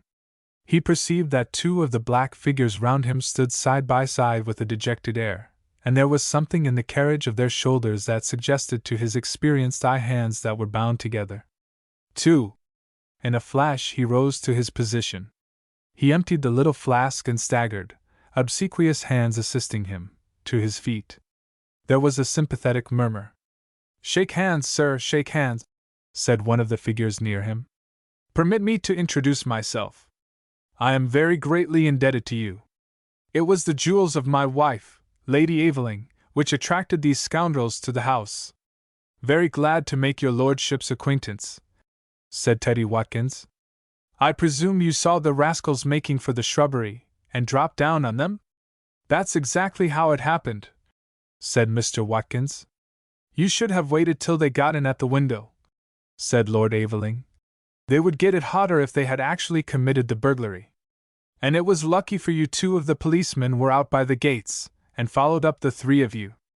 I doubt if you could have secured the 2 of them, though it was confoundedly plucky of you, all the same." "Yes, I ought to have thought of all that," said Mr. Watkins. "But one can't think of everything." "Certainly not," said Lord Aveling. "I am afraid they have mauled you a little," he added. The party was now moving towards the house. "You walk rather lame. May I offer you my arm?" And instead of entering Hammerpond House by the dressing-room window, Mr. Watkins entered it, slightly intoxicated, and inclined now to cheerfulness again, on the arm of a real live peer, and by the front door. "This," thought Mr. Watkins, "is burgling in style."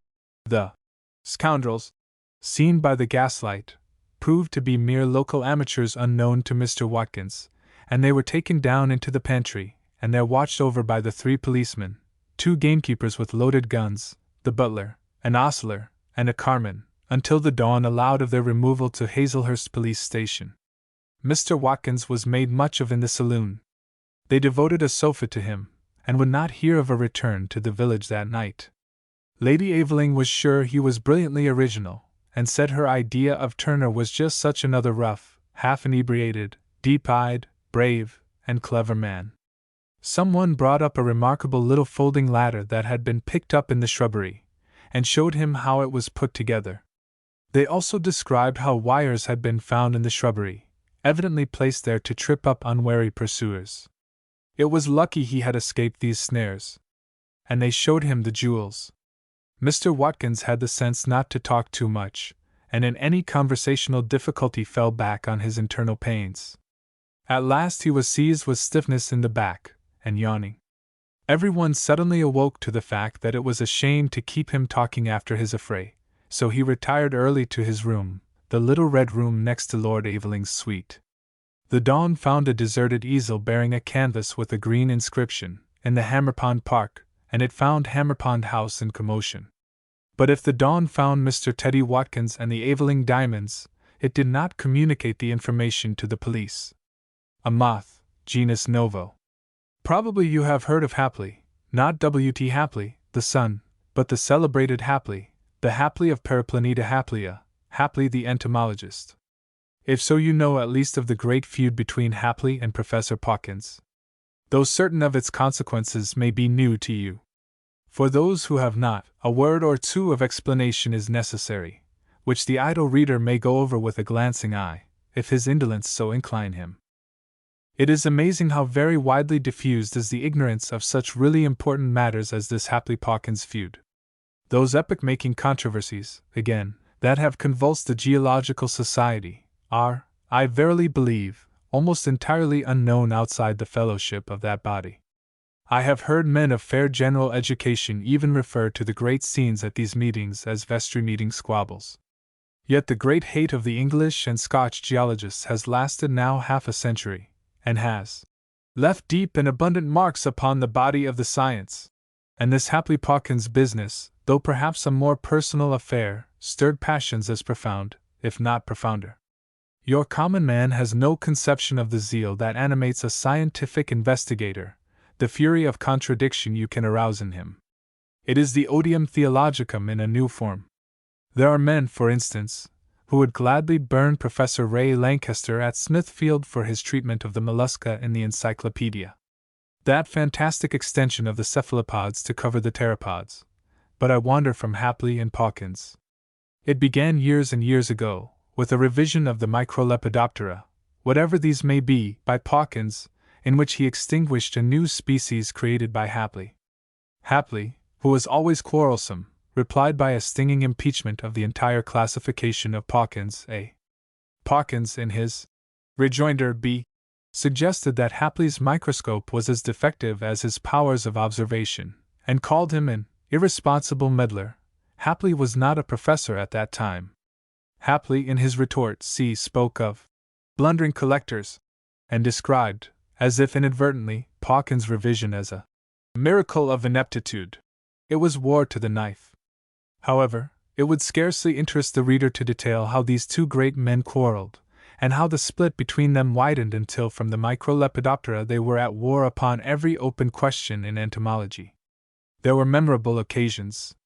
At times the Royal Entomological Society meetings resembled nothing so much as the Chamber of Deputies. On the whole, I fancy Pawkins was nearer the truth than Hapley. But Hapley was skillful with his rhetoric, had a turn for ridicule rare in a scientific man, was endowed with vast energy, and had a fine sense of injury in the matter of the extinguished species, while Pawkins was a man of dull presence, prosy of speech, in shape not unlike a water barrel, over-conscientious with testimonials, and suspected of jobbing museum appointments.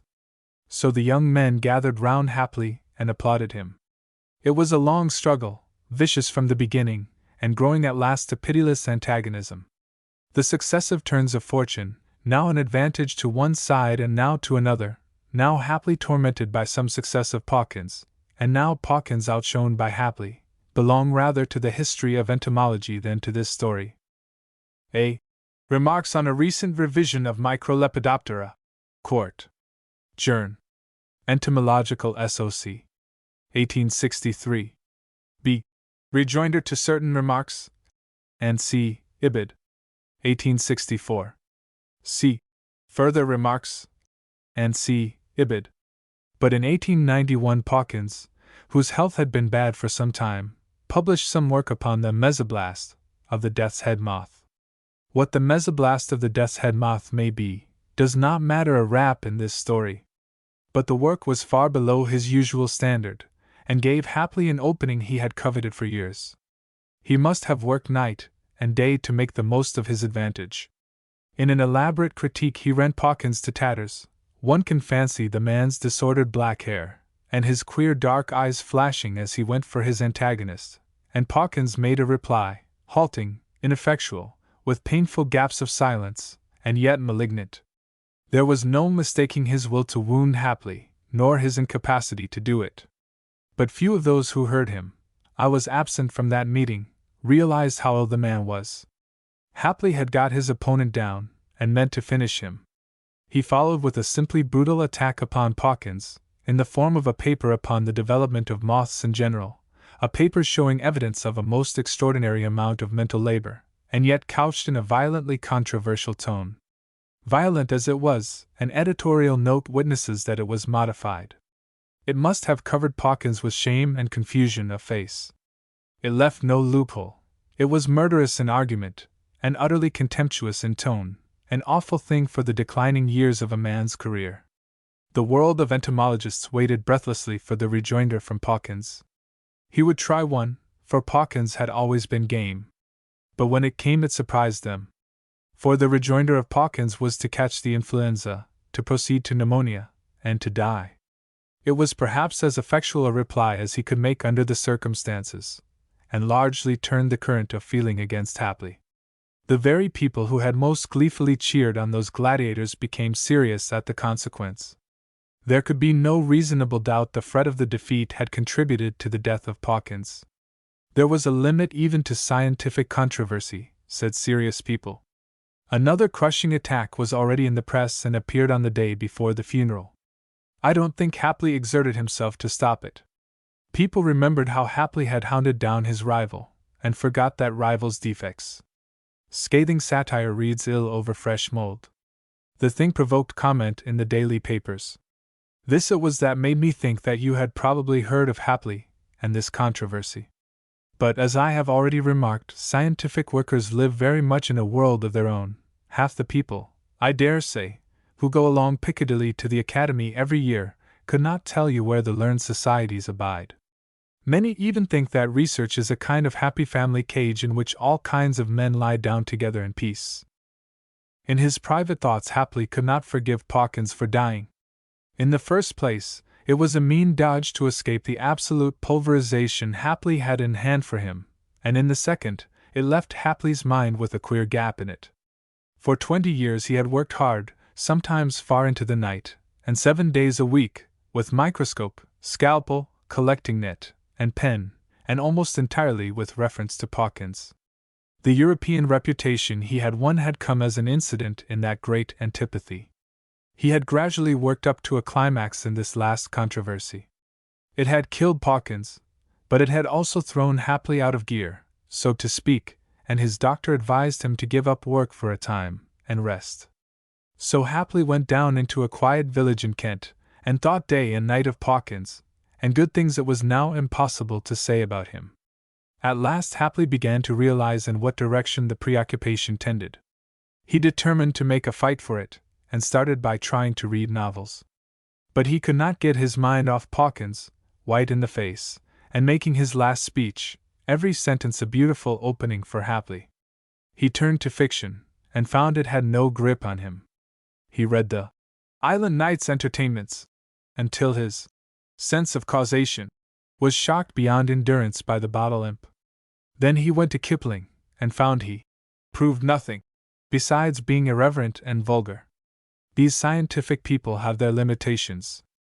Then unhappily he tried Besant's Inner House, and the opening chapter set his mind upon learned societies and Pawkins at once. So Hapley turned to chess, and found it a little more soothing.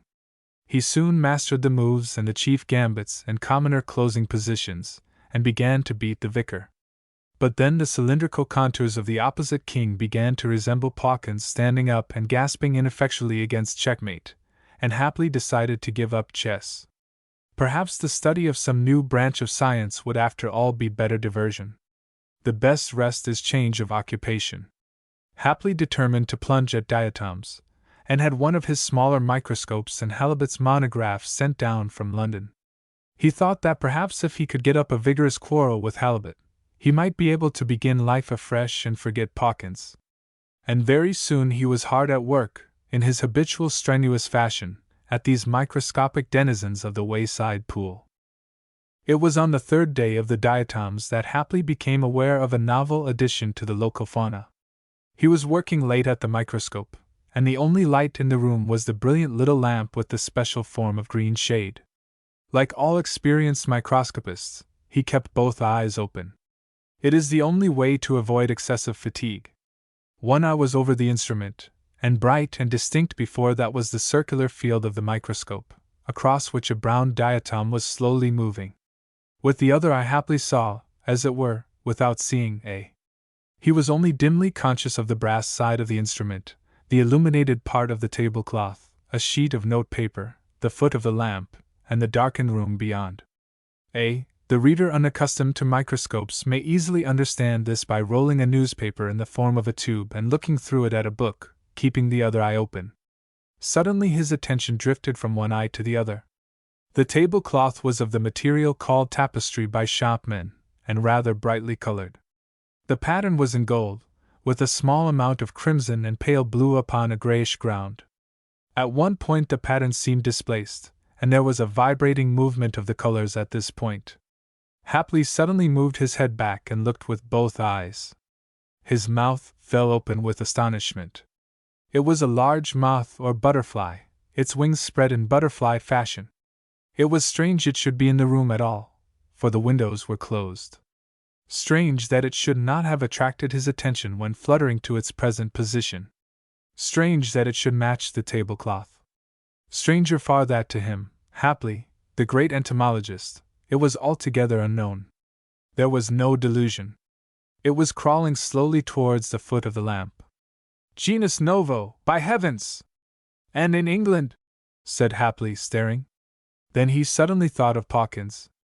Nothing would have maddened Pawkins more. And Pawkins was dead. Something about the head and body of the insect became singularly suggestive of Pawkins, just as the chess king had been. Confound Pawkins! Said Hapley. But I must catch this. And, looking round him for some means of capturing the moth, he rose slowly out of his chair. Suddenly the insect rose, struck the edge of the lampshade. Hapley heard the ping, and vanished into the shadow. In a moment Hapley had whipped off the shade, so that the whole room was illuminated. The thing had disappeared, but soon his practiced eye detected it upon the wall-paper near the door. He went towards it, poising the lampshade for capture. Before he was within striking distance, however, it had risen and was fluttering round the room. After the fashion of its kind, it flew with sudden starts and turns, seeming to vanish here and reappear there. Once Hapley struck, and missed, then again. The third time he hit his microscope. The instrument swayed, struck and overturned the lamp, and fell noisily upon the floor. The lamp turned over on the table and, very luckily, went out. Hapley was left in the dark. With a start he felt the strange moth blunder into his face. It was maddening. He had no lights. If he opened the door of the room the thing would get away. In the darkness he saw Pawkins quite distinctly laughing at him. Pawkins had ever an oily laugh. He swore furiously and stamped his foot on the floor. There was a timid rapping at the door. Then it opened, perhaps a foot, and very slowly. The alarmed face of the landlady appeared behind a pink candle flame. She wore a nightcap over her gray hair and had some purple garment over her shoulders. "What was that fearful smash?" she said. "Has anything?" The strange moth appeared fluttering about the chink of the door. "Shut that door!" said Hapley, and suddenly rushed at her. The door slammed hastily. Hapley was left alone in the dark. Then in the pause he heard his landlady scuttle upstairs, lock her door and drag something heavy across the room and put against it. It became evident to Hapley that his conduct and appearance had been strange and alarming. Confound the moth! And Pawkins! However, it was a pity to lose the moth now. He felt his way into the hall and found the matches, after sending his hat down upon the floor with a noise like a drum. With the lighted candle he returned to the sitting-room. No moth was to be seen. Yet once for a moment it seemed that the thing was fluttering round his head. Hapley very suddenly decided to give up the moth and go to bed. But he was excited.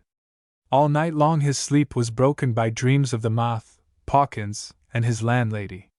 Twice in the night he turned out and soused his head in cold water. One thing was very clear to him. His landlady could not possibly understand about the strange moth, especially as he had failed to catch it. No one but an entomologist would understand quite how he felt. She was probably frightened at his behavior, and yet he failed to see how he could explain it. He decided to say nothing further about the events of last night. After breakfast he saw her in her garden, and decided to go out to talk to her to reassure her. He talked to her about beans and potatoes, bees, caterpillars, and the price of fruit. She replied in her usual manner, but she looked at him a little suspiciously, and kept walking as he walked, so that there was always a bed of flowers, or a row of beans, or something of the sort, between them. After a while he began to feel singularly irritated at this, and to conceal his vexation went indoors and presently went out for a walk. The moth, or butterfly, trailing an odd flavor of Pawkins with it, kept coming into that walk, though he did his best to keep his mind off it. Once he saw it quite distinctly, with its wings flattened out, upon the old stone wall that runs along the west edge of the park, but going up to it he found it was only two lumps of gray and yellow lichen. "This," said Hapley, "is the reverse of mimicry. Instead of a butterfly looking like a stone, here is a stone looking like a butterfly." Once something hovered and fluttered round his head, but by an effort of will he drove that impression out of his mind again. In the afternoon Hapley called upon the vicar, and argued with him upon theological questions. They sat in the little arbor covered with briar, and smoked as they wrangled. "Look at that moth," said Hapley, suddenly, pointing to the edge of the wooden table. "Where?" said the vicar. "You don't see a moth on the edge of the table there?" said Hapley. "Certainly not," said the vicar. Hapley was thunderstruck. He gasped. The vicar was staring at him. Clearly the man saw nothing. "The eye of faith is no better than the eye of science," said Hapley, awkwardly. "I don't see your point," said the vicar, thinking it was part of the argument. That night Hapley found the moth crawling over his counterpane. He sat on the edge of the bed in his shirt sleeves and reasoned with himself. Was it pure hallucination? He knew he was slipping, and he battled for his sanity with the same silent energy he had formerly displayed against Pawkins. So persistent is mental habit, that he felt as if it were still a struggle with Pawkins. He was well versed in psychology.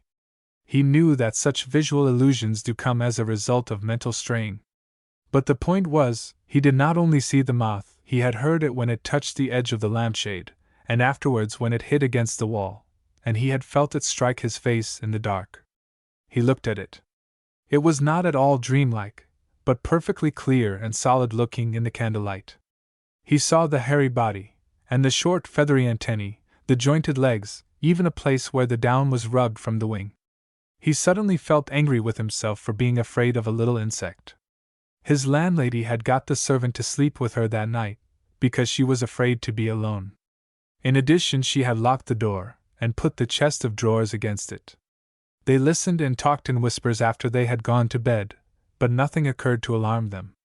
About 11 they had ventured to put the candle out, and had both dozed off to sleep. They woke up with a start, and sat up in bed, listening in the darkness. Then they heard slippered feet going to and fro in Hapley's room. A chair was overturned, and there was a violent dab at the wall. Then a china mantel ornament smashed upon the fender. Suddenly the door of the room opened, and they heard him upon the landing. They clung to one another, listening. He seemed to be dancing upon the staircase. Now he would go down 3 or 4 steps quickly, then up again, then hurry down into the hall. They heard the umbrella stand go over, and the fanlight break. Then the bolt shot and the chain rattled. He was opening the door. They hurried to the window. It was a dim gray night. An almost unbroken sheet of watery cloud was sweeping across the moon, and the hedge and trees in front of the house were black against the pale roadway. They saw Hapley, looking like a ghost in his shirt and white trousers, running to and fro in the road, and beating the air. Now he would stop, now he would dart very rapidly at something invisible, now he would move upon it with stealthy strides. At last he went out of sight up the road towards the down.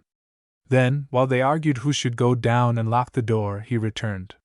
He was walking very fast, and he came straight into the house, closed the door carefully, and went quietly up to his bedroom. Then everything was silent. "Mrs. Colville," said Happily, calling down the staircase next morning, "I hope I did not alarm you last night." "You may well ask that," said Mrs. Colville. "The fact is, I am a sleepwalker, and the last 2 nights I have been without my sleeping mixture. There is nothing to be alarmed about, really. I am sorry I made such an ass of myself. I will go over the down to Shoreham, and get some stuff to make me sleep soundly. I ought to have done that yesterday." But halfway over the down, by the chalk pits, the moth came upon Happily again. He went on, trying to keep his mind upon chess problems, but it was no good. The thing fluttered into his face, and he struck at it with his hat in self-defense. Then rage, the old rage, the rage he had so often felt against Pawkins, came upon him again. He went on, leaping and striking at the eddying insect. Suddenly he trod on nothing, and fell headlong. There was a gap in his sensations, and Happily found himself sitting on the heap of flints in front of the opening of the chalk pits, with a leg twisted back under him. The strange moth was still fluttering round his head. He struck at it with his hand, and turning his head saw 2 men approaching him. One was the village doctor. It occurred to Happily that this was lucky. Then it came into his mind, with extraordinary vividness, that no one would ever be able to see the strange moth except himself, and that it behoved him to keep silent about it. Late that night, however, after his broken leg was set, he was feverish and forgot his self-restraint. He was lying flat on his bed, and he began to run his eyes round the room to see if the moth was still about. He tried not to do this, but it was no good. He soon caught sight of the thing resting close to his hand, by the nightlight, on the green tablecloth. The wings quivered. With a sudden wave of anger he smote at it with his fist, and the nurse woke up with a shriek. He had missed it. "That moth!" he said, and then, "It was fancy. Nothing." All the time he could see quite clearly the insect going round the cornice and darting across the room, and he could also see that the nurse saw nothing of it and looked at him strangely. He must keep himself in hand. He knew he was a lost man if he did not keep himself in hand. But as the night waned the fever grew upon him, and the very dread he had of seeing the moth made him see it.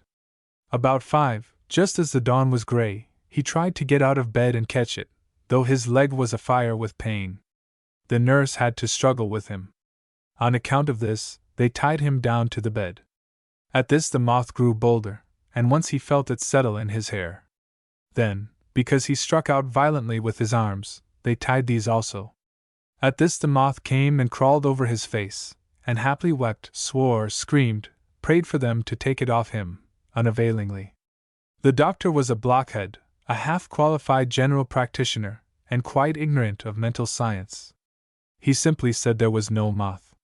Had he possessed the wit, he might still, perhaps, have saved Happily from his fate by entering into his delusion and covering his face with gauze, as he prayed might be done.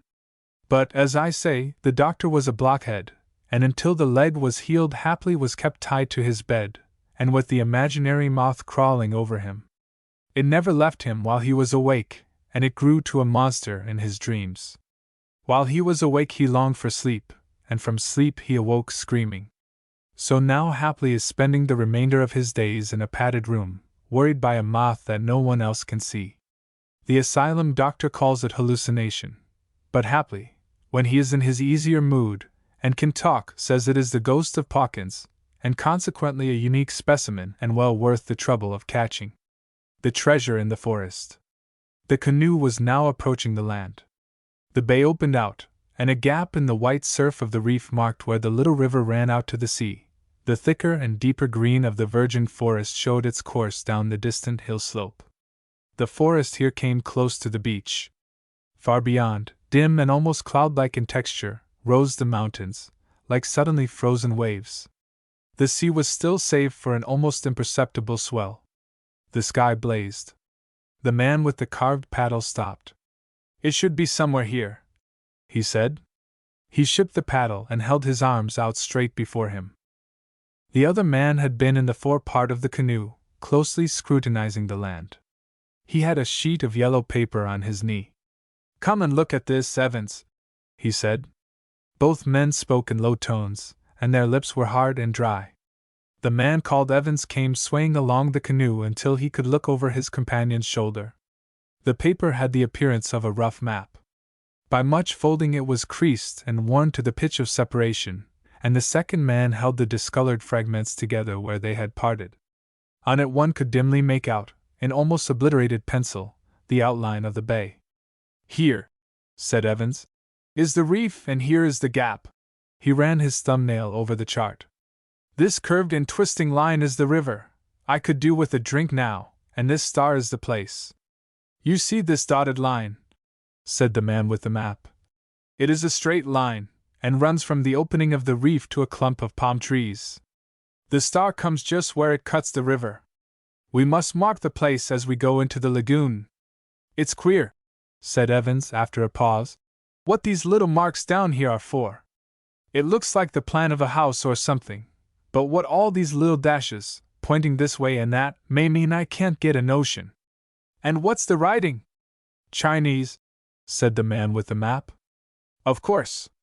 He was a Chinese, said Evans. They all were, said the man with the map. They both sat for some minutes staring at the land, while the canoe drifted slowly. Then Evans looked towards the paddle. Your turn with the paddle now, Hooker, said he. And his companion quietly folded up his map, put it in his pocket, passed Evans carefully, and began to paddle. His movements were languid, like those of a man whose strength was nearly exhausted. Evans sat with his eyes half closed, watching the frothy breakwater of the coral creep nearer and nearer. The sky was like a furnace now, for the sun was near the zenith. Though they were so near the treasure, he did not feel the exultation he had anticipated. The intense excitement of the struggle for the plan, and the long night voyage from the mainland in the unprovisioned canoe had, to use his own expression, taken it out of him. He tried to arouse himself by directing his mind to the ingots the Chinamen had spoken of, but it would not rest there.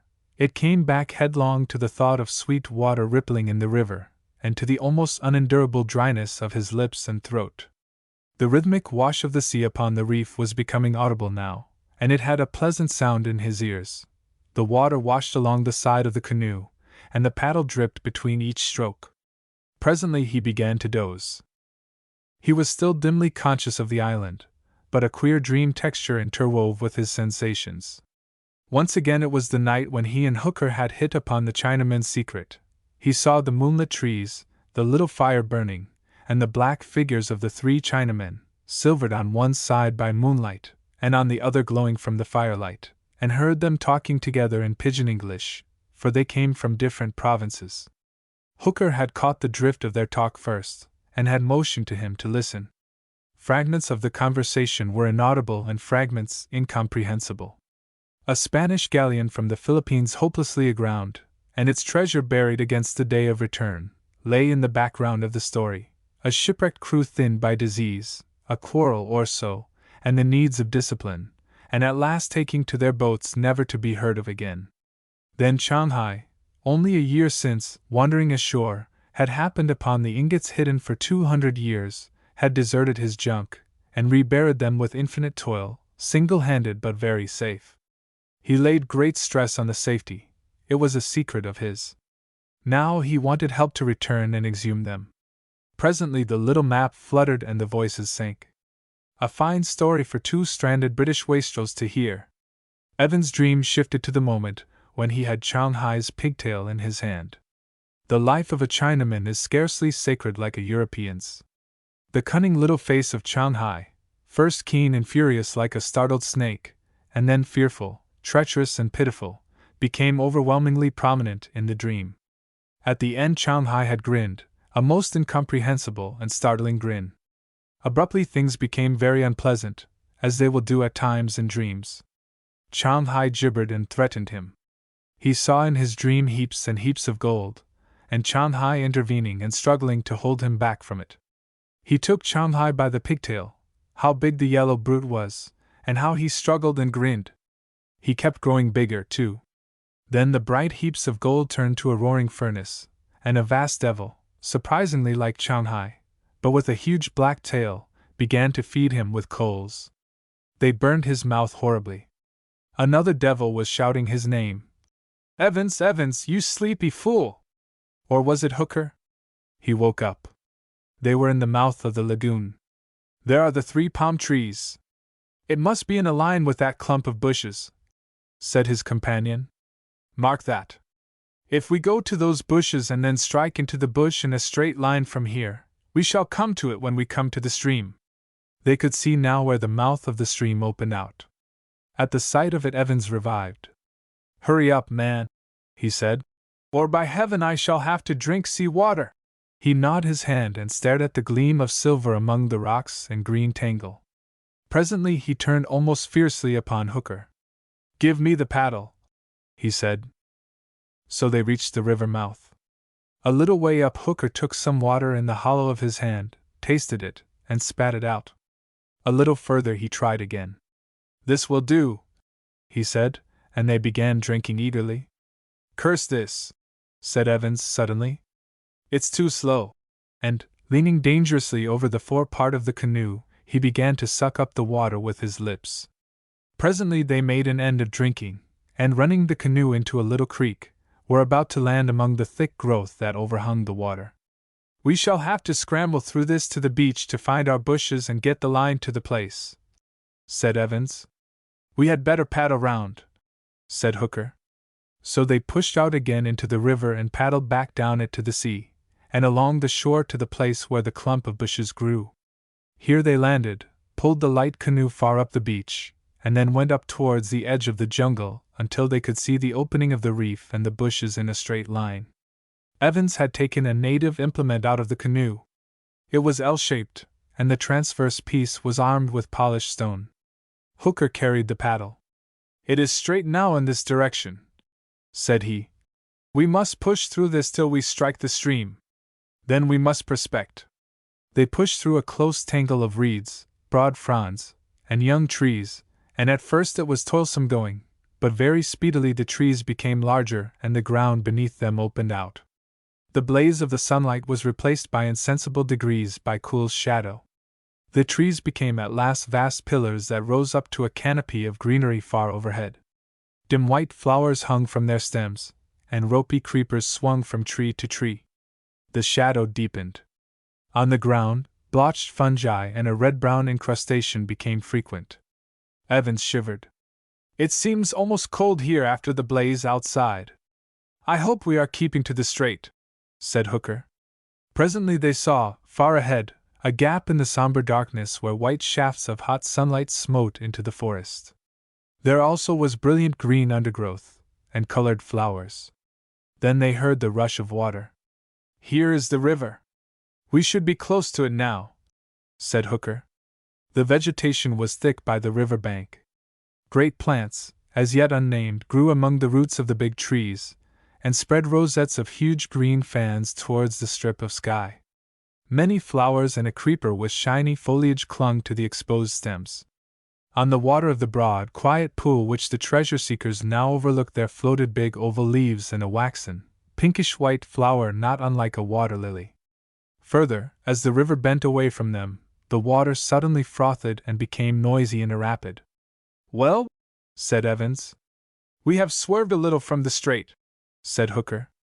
"That was to be expected." He turned and looked into the dim, cool shadows of the silent forest behind them. "If we beat a little way up and down the stream we should come to something." "You said," began Evans. "He said there was a heap of stones," said Hooker. The two men looked at each other for a moment. "Let us try a little downstream first," said Evans. They advanced slowly, looking curiously about them. Suddenly Evans stopped. "What the devil's that?" he said. Hooker followed his finger. "Something blue," he said. It had come into view as they topped a gentle swell of the ground. Then he began to distinguish what it was. He advanced suddenly with hasty steps, until the body that belonged to the limp hand and arm had become visible. His grip tightened on the implement he carried. The thing was the figure of a Chinaman lying on his face. The abandon of the pose was unmistakable. The two men drew closer together, and stood staring silently at this ominous dead body. It lay in a clear space among the trees. Nearby was a spade after the Chinese pattern, and further off lay a scattered heap of stones, close to a freshly dug hole. "Somebody has been here before," said Hooker, clearing his throat. Then suddenly Evans began to swear and rave, and stamp upon the ground. Hooker turned white but said nothing. He advanced towards the prostrate body. He saw the neck was puffed and purple, and the hands and ankles swollen. "Pa!" he said, and suddenly turned away and went towards the excavation. He gave a cry of surprise. He shouted to Evans, who was following him slowly. "You fool! It's all right, it's here still." Then he turned again and looked at the dead Chinaman, and then again at the hole. Evans hurried to the hole. Already half exposed by the ill-fated wretch, beside them lay a number of dull yellow bars. He bent down in the hole, and clearing off the soil with his bare hands, hastily pulled one of the heavy masses out. As he did so, a little thorn pricked his hand. He pulled the delicate spike out with his fingers and lifted the ingot.